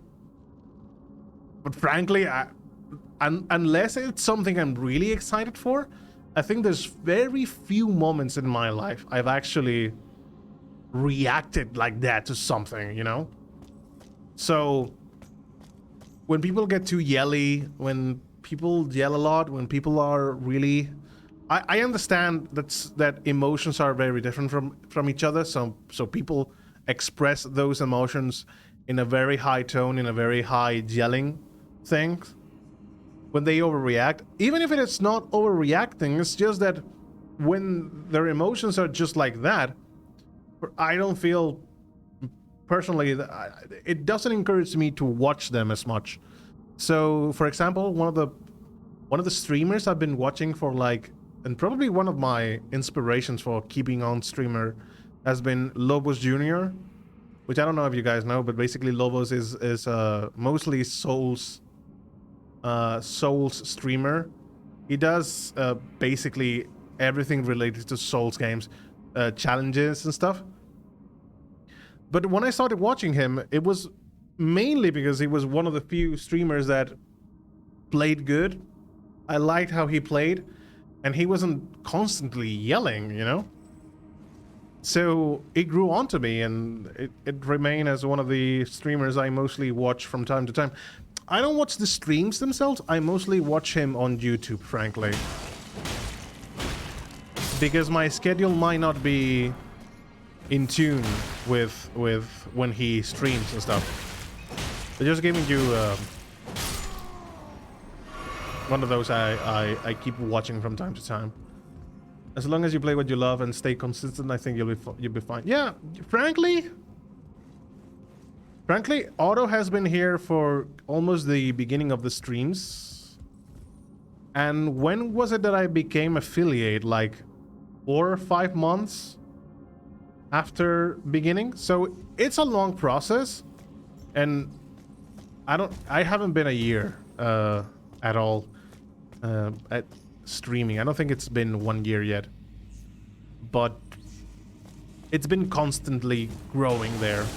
So it's dedication, it's trying different things, it's having you a way to feel that you like your work, and especially enjoy what you're doing. Having a fun with people around you. And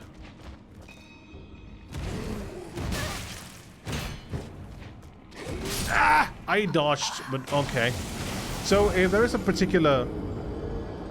I fucking hate the drift.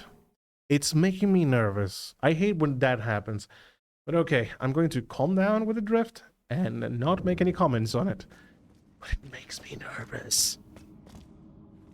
Oh yeah, I get that. When they overreact. Yeah, I agree with Jan. People come firstly for the game and they stay for the streamer. Yes. It happened to me with almost every single people I follow. So I suppose that is a similar experience that many people have when they meet content creators. So that is the first impression they have. Yeah, I wouldn't act like that. I'm too laid back, but I get frustrated easily sometimes. I do too, frankly. I mean, they can probably tell you when I was playing Bloodborne. I started Bloodborne 2 so I could keep that and play that at some point perfectly. Bloodborne is a good game to start. Bloodborne can be intense though, because like frustrating. Back when I was doing my Bloodborne playthrough, which you can find on YouTube, people so I wanted to do as much content of Bloodborne as possible. So I went ahead and did the Chalices dungeons. I do not regret doing the Chalices dungeon because that was really a big challenge. But I have to say, there were some few bosses down there in the Chalice dungeons that frankly have no right to be as annoying as they are. It came to a point that I was on the same boss for like the 3 hours I was streaming. And yeah, no. Not at all fun.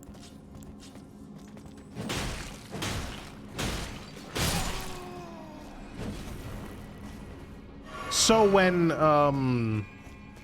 actually, it was so ridiculous that when I finished all the Chalices dungeons, the main boss of the game, the final boss of the game, was a pushover.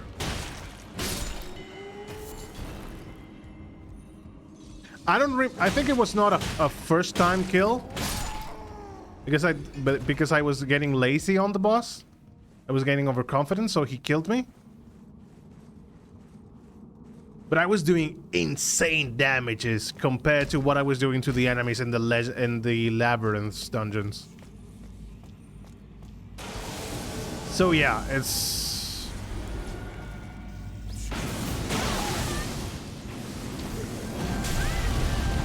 So yeah, the frustrating things. Meh. We all get frustrated. Implying that when you're streaming, you're not going to get frustrated is impossible. You're gonna get frustrated either way, especially if it is a game you haven't played before. Actually, can I stun lock you? Yeah, I can. Look at that. We don't need to repost you, bro. We can stun lock you, and you're dead.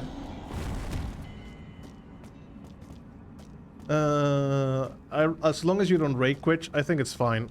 It really depends because for example, I think there's a lot of people, especially people that do speed runs, that, you know, probably sometime you might not have mental health is the first and main thing you need to take care of. So sometimes you might be streaming and you might not be in the mood to be playing, so rage quitting it's something that might happen. And I know that probably a lot of speedrunners suffer from that. Imagine one day you're not in the mood, you're doing a speed run, everything is going all right, and then suddenly, because of some stupid shit, the run goes to shit. Yeah, you're gonna get mad. I would be insanely mad. I mean, you don't have to, I would say that more than rage quitting, as long as you don't take it out on the viewers because they don't have the fault on that, I suppose you should be fine with it. And I know a few people that when they are in rage, they mostly go on a rampage and doesn't care if others are hurt by insanely hurtful comments. But it's just my opinion, though. That rift exists. That rift exists since Bloodborne, I think. Yeah, Bloodborne is definitely more difficult than Elden Ring. Yeah, it's a bit more out there. But actually, I was surprised one day watching, I think it was a YouTube reel that, okay, it's a personal opinion, of course, but people when he was rating the games from Dark Souls from the easiest to the hardest, and the hardest one was Bloodborne. And I frankly completely disagree with that, because yeah, Bloodborne might not be easy, it might be hard. It's a Souls game. It's not gonna be easy. Dark Souls 1 wasn't easy back when it came out. It might look easy now because everyone knows where everything is right now. But if you give Dark Souls 1 to someone new that hasn't played any Souls games ever, and then you give him like Bloodborne, I think most of the time they're going to stick with Bloodborne because it has many fucking drift. It has many good things that like my bro in my head, just like this. Hello. Wow, my eyes. I don't remember placing red eyes on her. Jesus. So when I was doing my Bloodborne playthrough, I actually was thinking, okay, actually Bloodborne is an exclusive to the PS4. And it has a lot of things clearly well designed for people that have not played a Dark Souls ever. Because there's very few stats, very less than compared to Dark Souls and Elden Ring. Every single stat, you know, vigor is self-explanatory. You can get more health. Stamina, you get more stamina. Strength is damage with strength weapons, heavy weapons. You can deduct that. Dexterity, other weapons. Blood tinge, other weapons. Arcane, few weapons, but it's other weapons. So it comes to a point in which it's very hard to mess up a character in Bloodborne because everything gives you damage. It doesn't matter unless you do a balanced build, which I don't know how it's going to work in Bloodborne. But as long as you stay in one particular stat, maybe get comfy with a weapon, Bloodborne is perfectly doable with any kind of build because everything raises your damage. You're not going to be left behind if you are good on level in Bloodborne. That's why I said, okay, maybe the mechanic of dodging is a bit different and riposting with the gun can get a bit hectic. But the dodge, I think the dodge in Bloodborne has one of the greatest iframes in any Dark Souls, in my opinion. In my opinion, when I was playing Bloodborne, I thought at the beginning of the game that the dash actually had lots of iframes. Dodging almost everything, it was very forgivable in that regard, at least in my opinion. So when people are saying that Bloodborne is Bloodborne harder than Elden Ring? Maybe, because Elden Ring has many things that make it more accessible to people. But is it the hardest game in the Soul series? I wouldn't know. I would say no, frankly, in my personal experience. So I'm a bit behind the chat. Yeah, Bloodborne is definitely more difficult than Elden Ring. Yes, probably. Yeah, because there's more accessibility options here in Elden Ring. Yeah, it was kind of a grind. Yeah, Bloodborne. If you do the labyrinth dungeons, it is a grind. It is a heavy grind. Yeah, and then you have some dipshit trash talking you in chat. Yeah.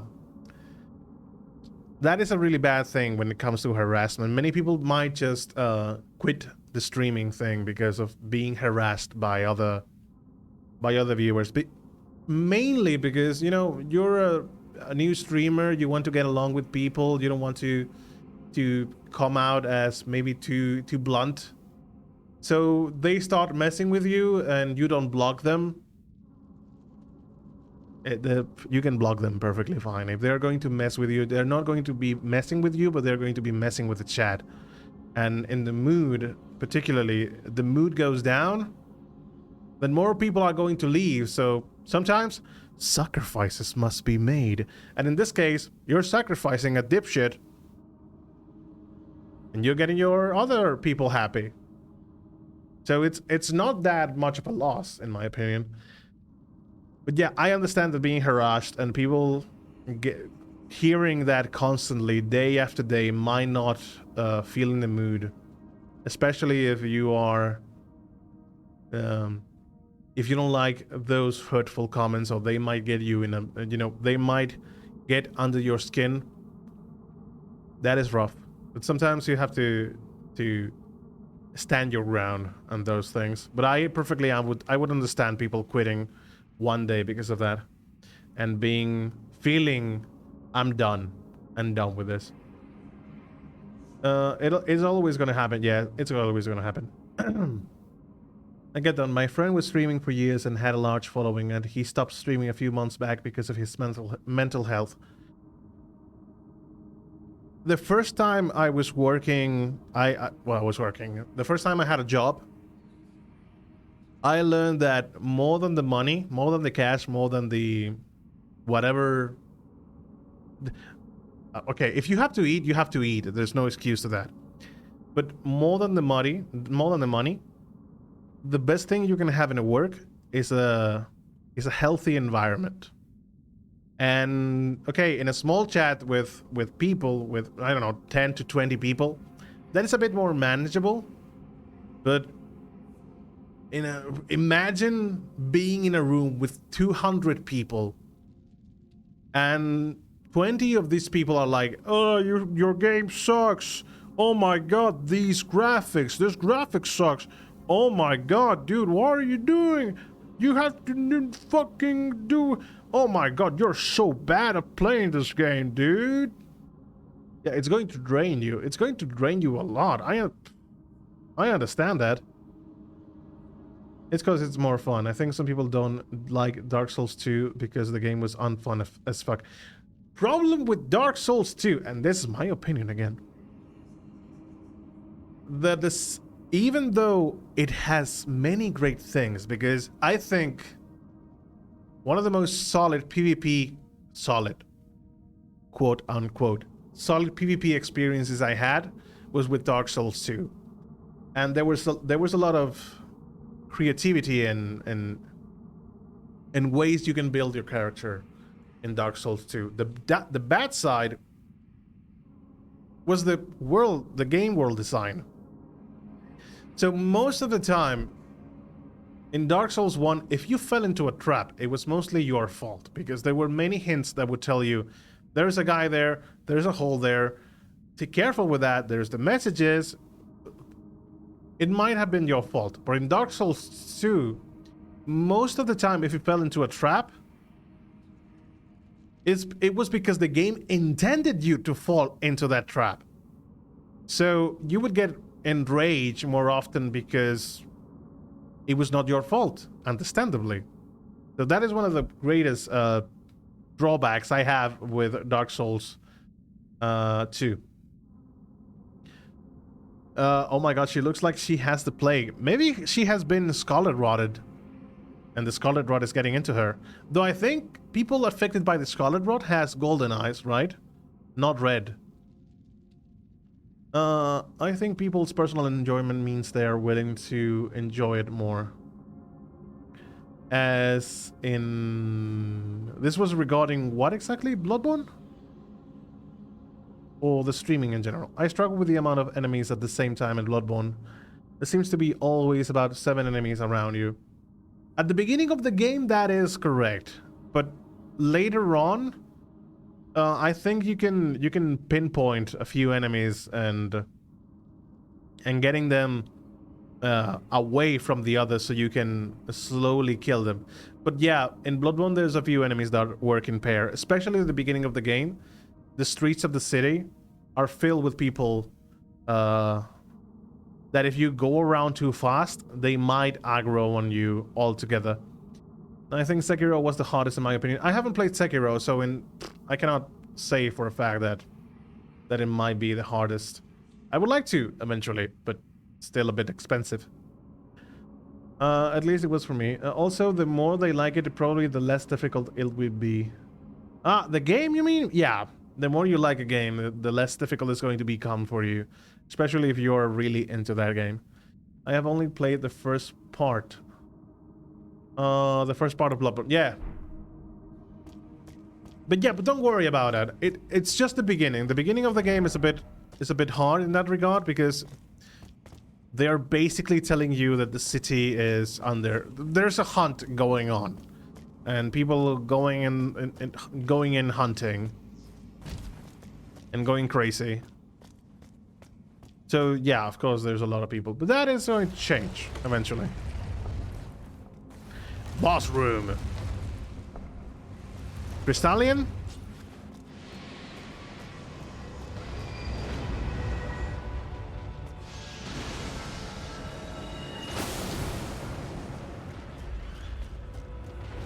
I'm not going to make any comment on this. I'm not going to make any comment on this. Well, at least we know what you're weak against, because we have killed you before.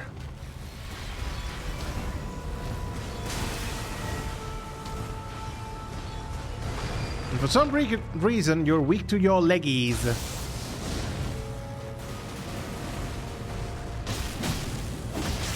My goodness, he has a lot of health.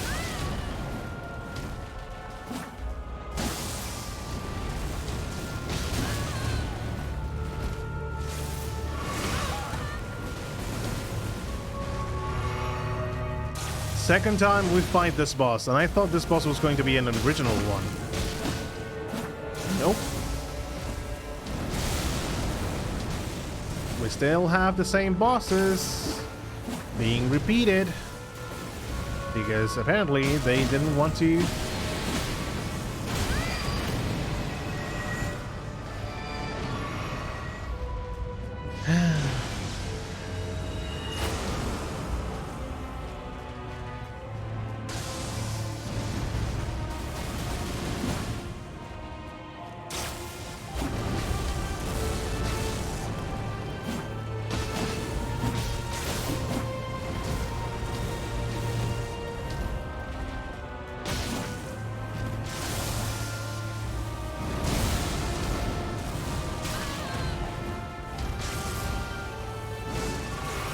He has a lot more health than the other version of him.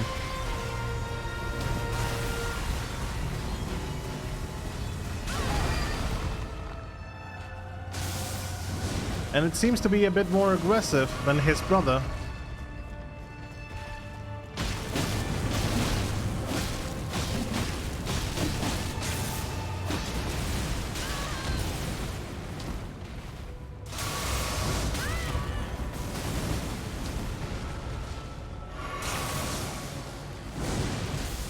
So the last time we were fighting him, he was weak in the leggies.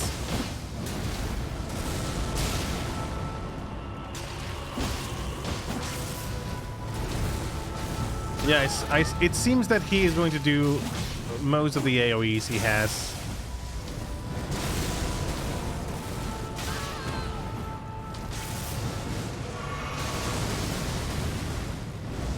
Fantastic.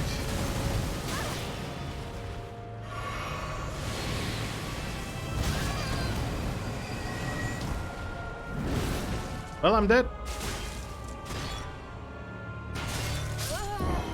I don't mind, to be honest. If I have a few followers and they are all nice like this group, I'll be happy. I don't need money, so I'm same as you. I won't be doing it for money. That is the best thing. Because there's so many people doing this for that same reason. I mean, I would love to, because, you know, living from the things you love is always a nice thing.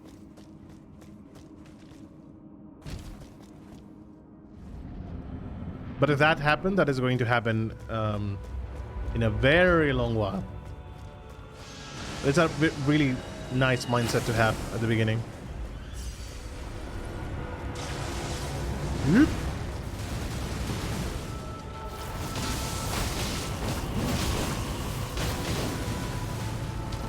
Of course, the face is going to be...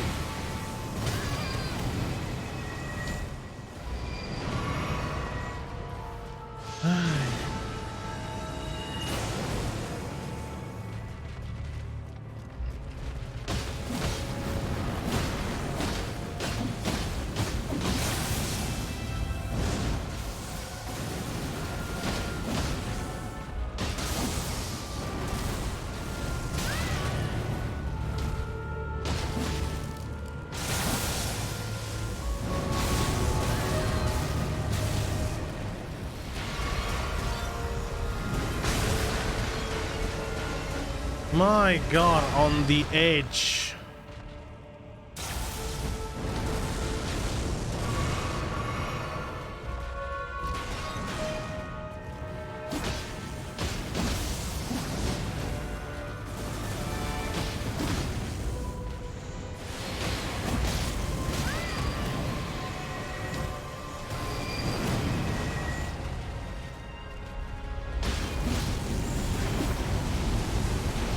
Ah, the meteor. Forgot about the meteor shower.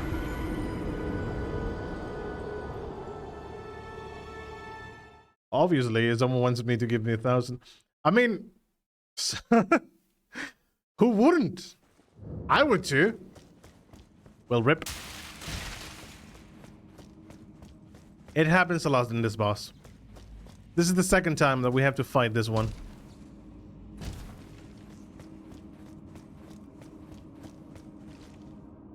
And he is just being as annoying as the first time.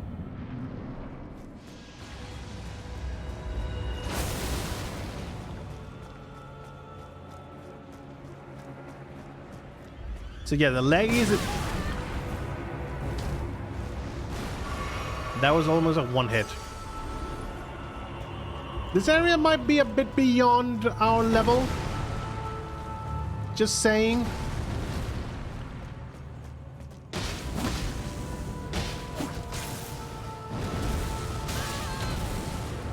Why didn't you run?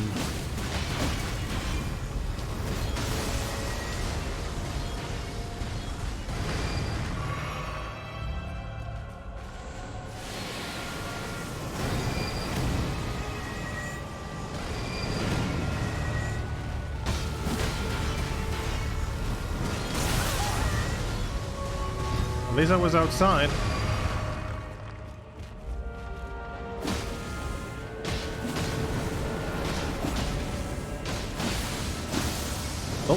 He got the bleeding.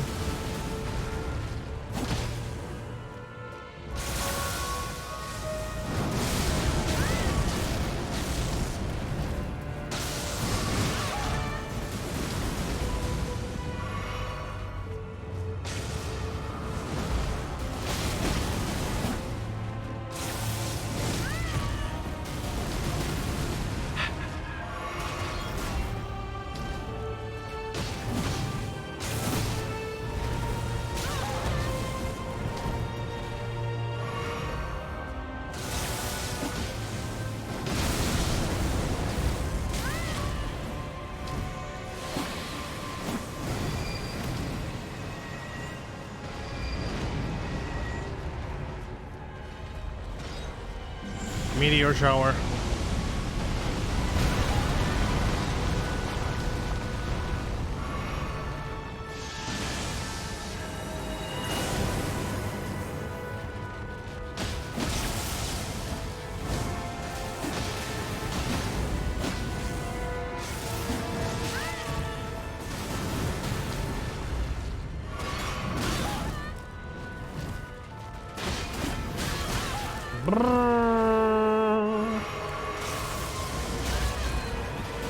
God damn it with the hitboxes.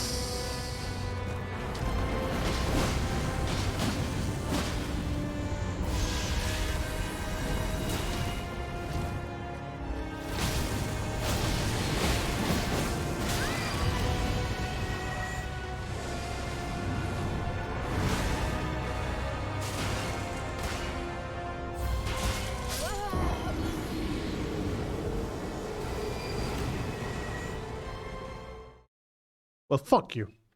Have you ever watched up the UFC slapping contest? I've seen a few videos that sometimes YouTube recommends to me, the slapping contest. Yeah, some people there... Yeah. They can definitely take a beating, but my god, the slapping things, it gets crazy. People slap each other and knock each other out, yeah. It's very brutal. I've seen a few things that YouTube sometimes recommends me for some reason, even though I haven't ever seen that kind of content.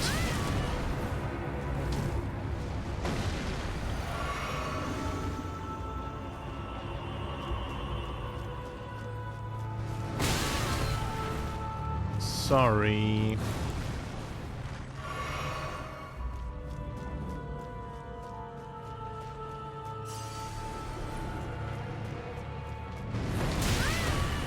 Come on. Kill me. Kill me, but close to the door, please. Thank you.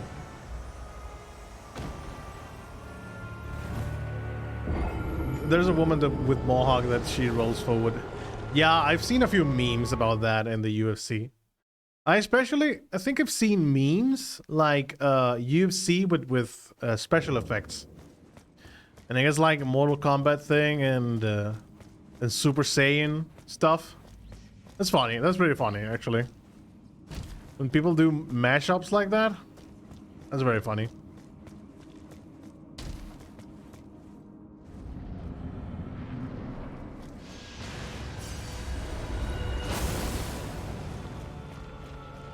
Let's go, Astel.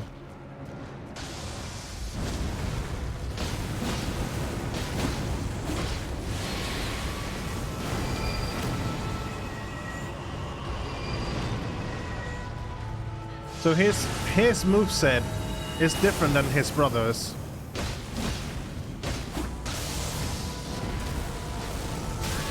He definitely seems to be more aggressive.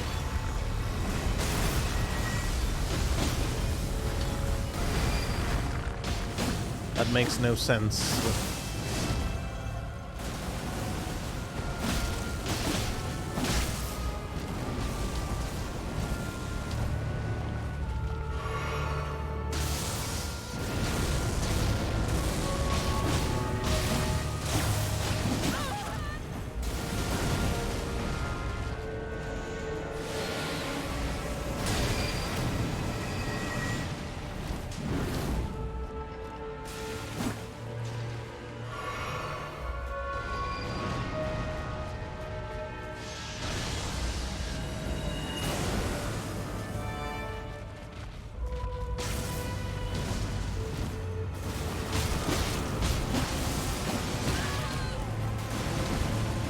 That bitch slap is always getting me.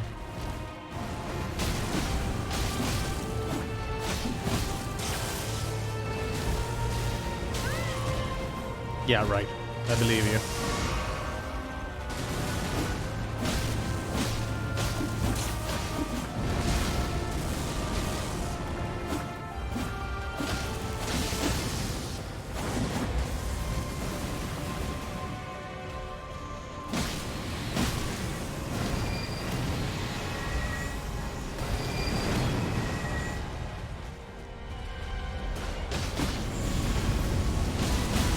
Oh, shit, meteor shower, shit.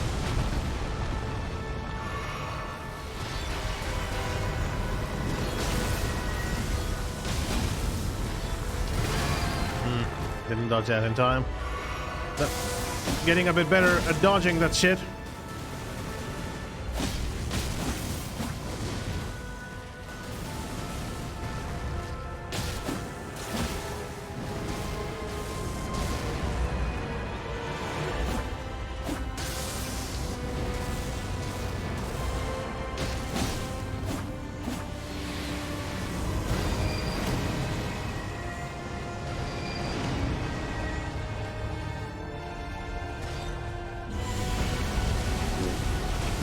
Stop spamming that shit, bro.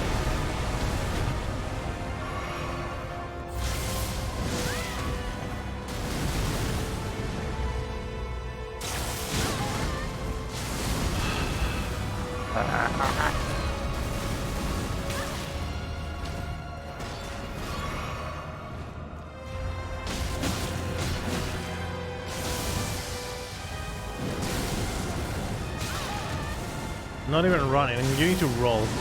If not, that is going to get you. Stop with the balls.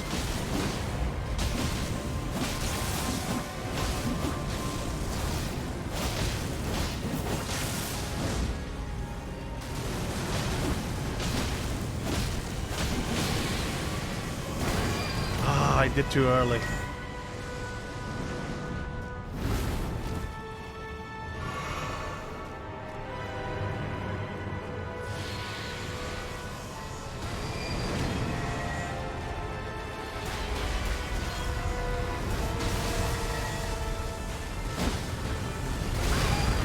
Too early. Okay, so it's not...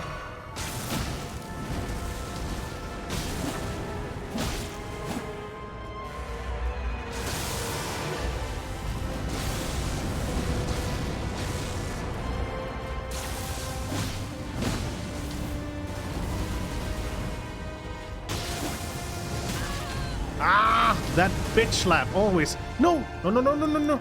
I don't have the... No! Okay, get away. Get away. And don't do the massive grab attack that kills me in one hit. If you would be so kind. We have no heals. So this might be just a forfeit run, but...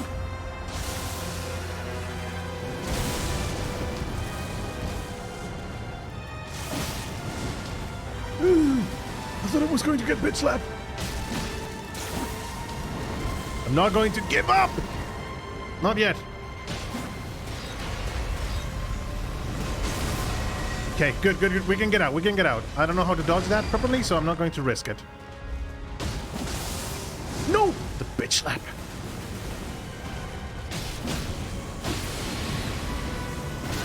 No, I did it too late. Okay.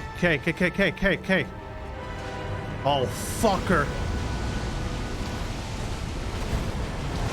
Huh?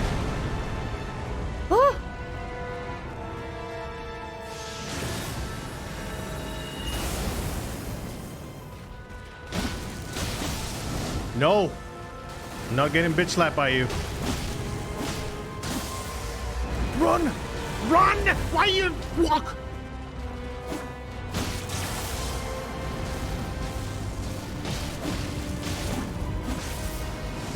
No!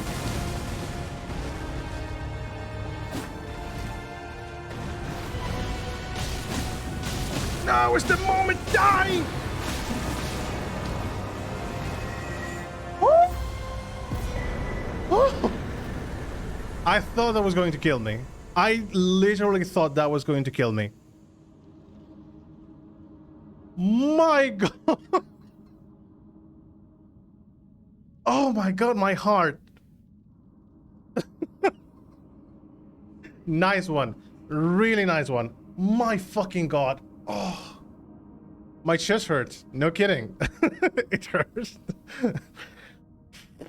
I saw my life flashing through my eyes because I thought there's no possible way that he's getting iframes in this animation and not letting me kill it with 1 pixel of health. Oh my goodness. That was definitely something else.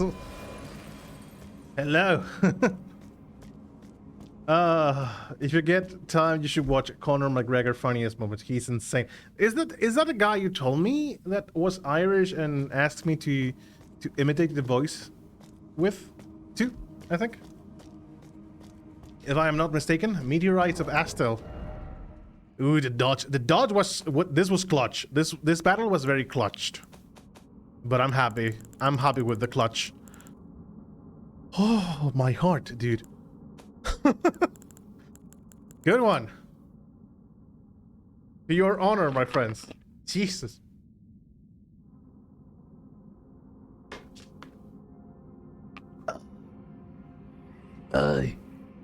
Yeah, boy. And some stretching too. Thank you, Irish. Yeah, boy. My God. That was stressful. Yeah, that's him. His funniest moments are so good. You could send me over this. If you would type in exclamation Discord, I think you can get my Discord as well. So if you would like to send me a link, especially if I have a certain link you would like me to watch, feel free. Either you can do that by the. You can also send me a whisper to. Oh. Twitch. The word didn't want to come out of my mouth. I was so hard thinking about it. Ah, good.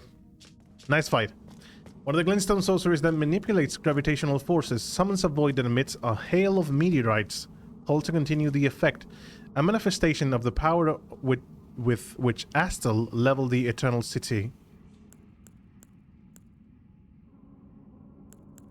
Which was the other spell, or maybe it wasn't a spell that the other guy gave us to us.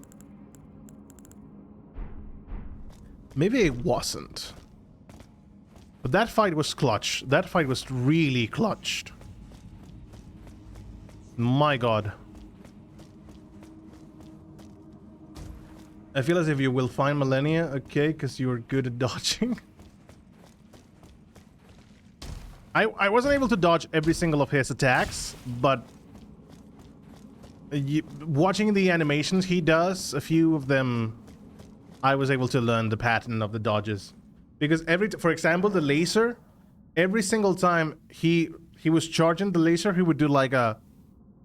And that is the moment I needed to dodge. Time to increase the damage with Arcane. That is the moment the game is telling you, dodge this.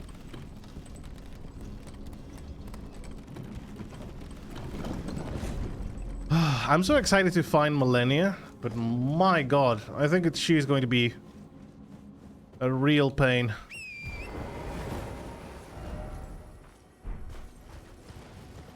My goodness. Oh, wait. Right, this is the village of the people that is crazed. We did a dungeon. Dungeon has been made. We have a stone! Yes! Wait, I'm going to look for another site of grace. And then I will use the stone. That sounds better. One of her moves is extremely hard to dodge. Though, that is the issue. I mean, there's a few enemies in this game that are really hectic. Like, for example, one of the first times I actually... When I first... Because this is a first playthrough, but the beginning of the game I played it with another friend. So there's a few things I know.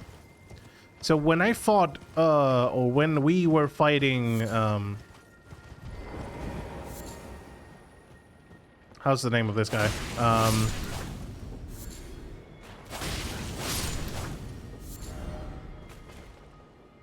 Oh my god, the beast at the fort. This guy. The guy that is here, that is basically a misbegotten beast. I think the name is misbegotten beast. So when we were fighting that, I was actually building for a mage build just as much as you are. Yeah, the wolf thing. Margit? Nope. We didn't make it to... Well, we did make it to Margit, but I wasn't that good at Margit, to be honest. Oh, I'm getting invaded. It seems that way. So when we were fighting the misbegotten beast, I thought, oh my god, this monster is so annoying. Why are the enemies so fucking aggressive in this game? The thing is... Hello. You've came here to die, by the way. Because I'm going to have no mercy with you.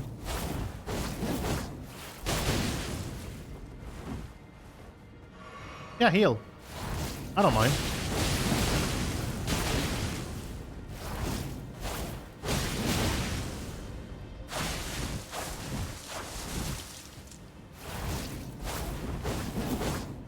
But yeah, the reason why he is so aggressive is because the way you punish that monster is by riposting his attacks.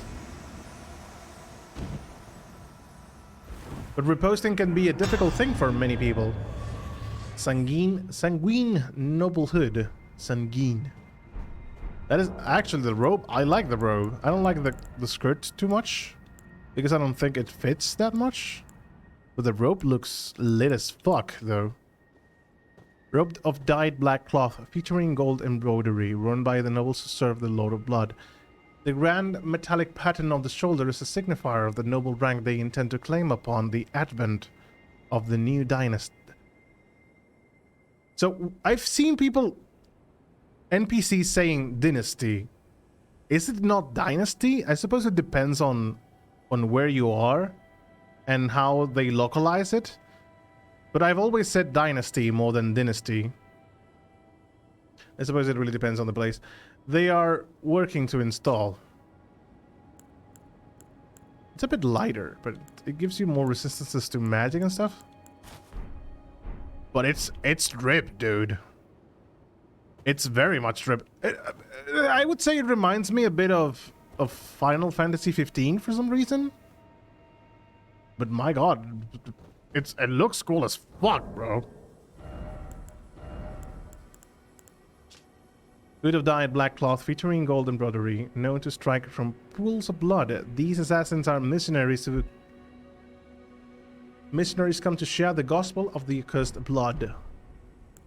My god, it looks lit. It strengthens jumps attacks. You know what?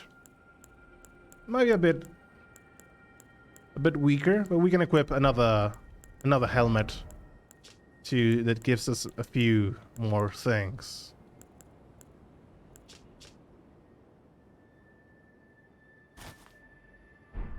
Nah. Oh my god, Roman. That looks Roman AF, dude. Radon soldier helm. Even though Romans didn't wear that kind of helmet though, but kind of. You know what I mean.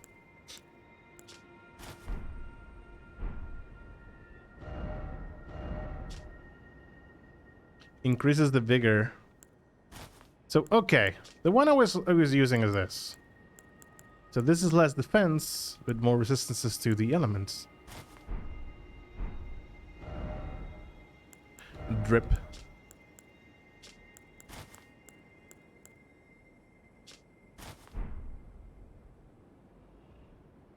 That is so weird. The head of a black wolf, relic of an assassin who assumed the guise of Rani's the witch's royal shadow.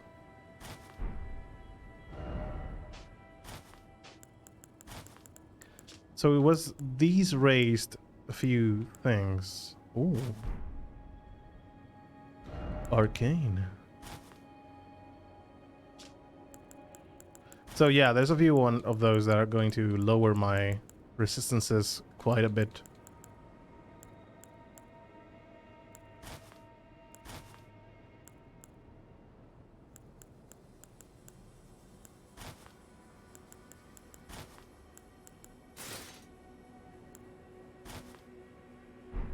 My goodness.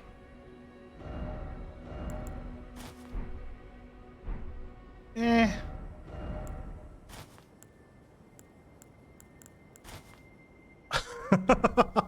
Look at that. No, not at all. There's a cool... I think there's a cool armored set in the Magic Town before you go into the Gale. You have one that boosts your dex. Checks the 1-2 of a level from the wolf. Yeah. This one over here raises a few things. Easily broken and weak against striking attacks. Greatly increases the arcane to determine the physical attack power.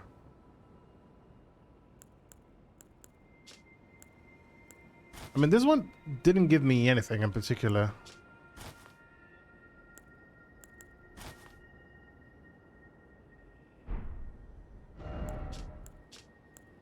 Actually. Oh, but it gives you immunity and stuff. Oh, it's 3 points, really.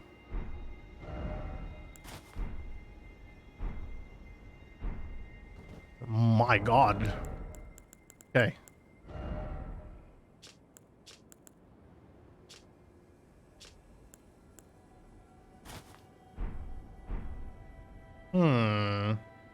No. Nope. No, but it might be. No, not at all.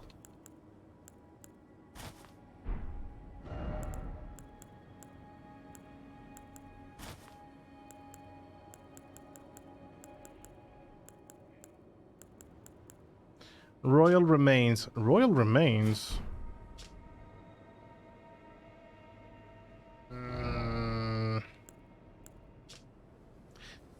We could use the Blide. Ah, it's a shame because the color does not match. Clean rot? Too bright.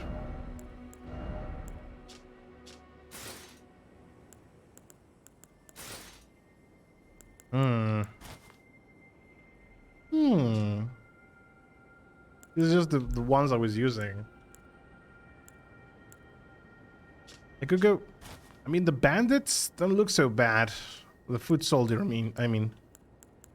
Doesn't look that bad on the armor. We can get another... There's not that many... Carrion Knights. Crucible gun. Ooh, nice, very nice. I was using the foot soldier. Crucible Knights. Ooh. Fashion Souls for the win, yes. Look at that.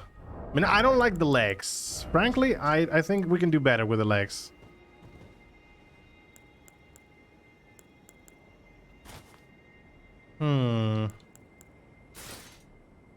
Carrion Night Greaves. I mean, it does fit with the adornments and we have up here. It does kind of fit. The others are too bright. Wait, do I have the... I have the Crucible Greaves. No, I don't like the Greaves. I like the gauntlets, but I don't like the Greaves. No, but this is going to equip me in the heavy load. I think Carrion Knights... If we could taint it and give it another color, bandit boots look perfect. So, shall we sacrifice a few points into the armor for legging? Fuck yeah. For legging. Let's go.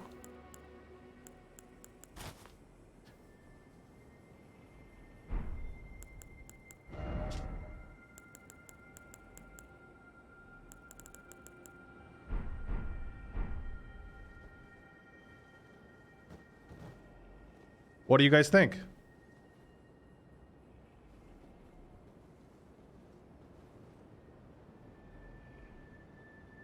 The armor in the town is kind of sexy. We'll get there. Let's see how it. Let's see if we can find a few things. What do you think?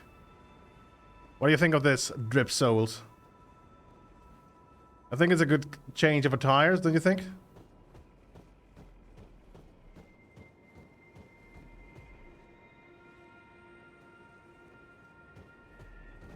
Very well. I will try to find a looking like a Red Dead character. Yeah, fuck yeah. That is not bad at all. Nothing wrong with that. There might be an oh, there's a bear here.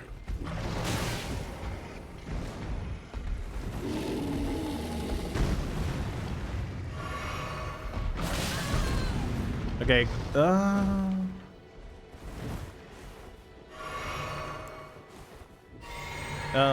What time is it? Oh, it's 10 o'clock. Oh, Jesus. It's a bit late.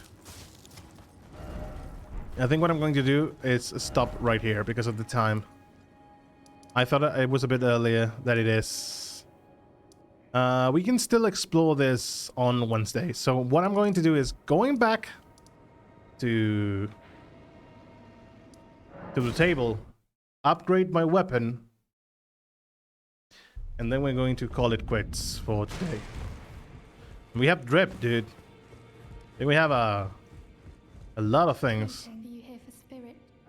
The voices of the tormented spirits are silent again, but it isn't like last time. I'm almost certain the spirits have escaped their confinement. Did you have anything to do with it, I wonder?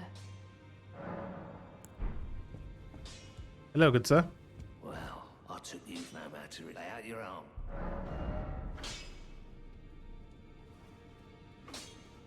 Oh, I don't have a somber one. What I have is an yeah for normal weapons. It will fuck me. I thought we had a somber one. I was so excited. Yeah, we already have this one. It is the somber stone that we need. Damn it. Well, we will find it eventually. So no need to worry about that. There's two in the next area. We shall explore the Halleck tree on the next episode on Wednesday, guys. Try the sewing needle. Maybe it changes to your liking.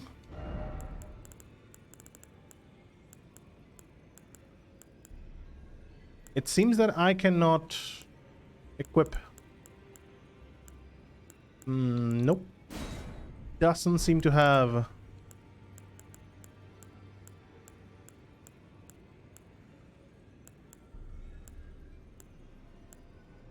Twin armor. No, it doesn't seem to have a change in the department. But I like the cape, so no big of a deal. So now we have a different attire. I like this costume. It fits so well with the sword too. Thank you for the stream, y'all. Good to chat with you again. Good to chat with you also, Otto. Thank you so much for being here together with me. And so glad to have you back. Hope it wasn't... I know it was a bit exhausting, but I hope you can relax now at home and enjoy a little piece of... a little bit of peace and quiet. So, thank you for returning back. And also, we'll be seeing each other on Wednesday. I'll remind you, yes please, in case I forgot. So guys, thank you so much for being together here with me.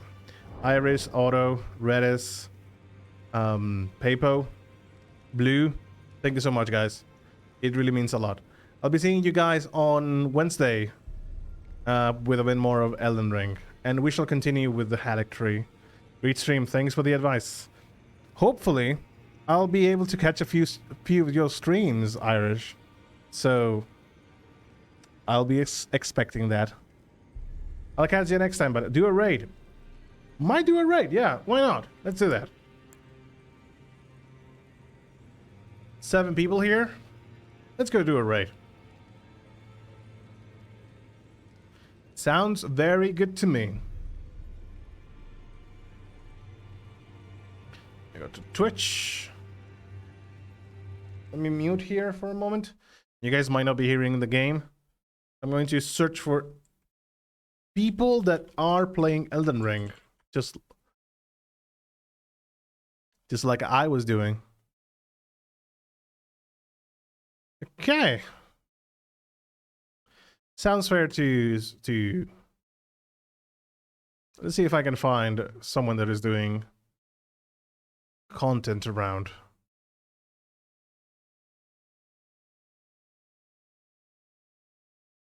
My first Souls game. Yeah, why not? You guys can go.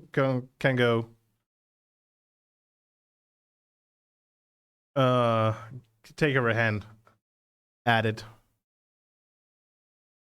Oh, she's actually fighting Millennia. I shouldn't spoil myself. But okay. That is for you guys. First Souls game and fighting already Millennia. Jesus.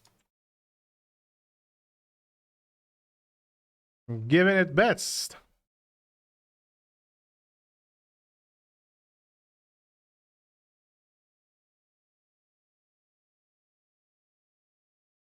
Six viewers are ready. All right, guys. About the raid. I'll be seeing you all on Wednesday. Take care, guys.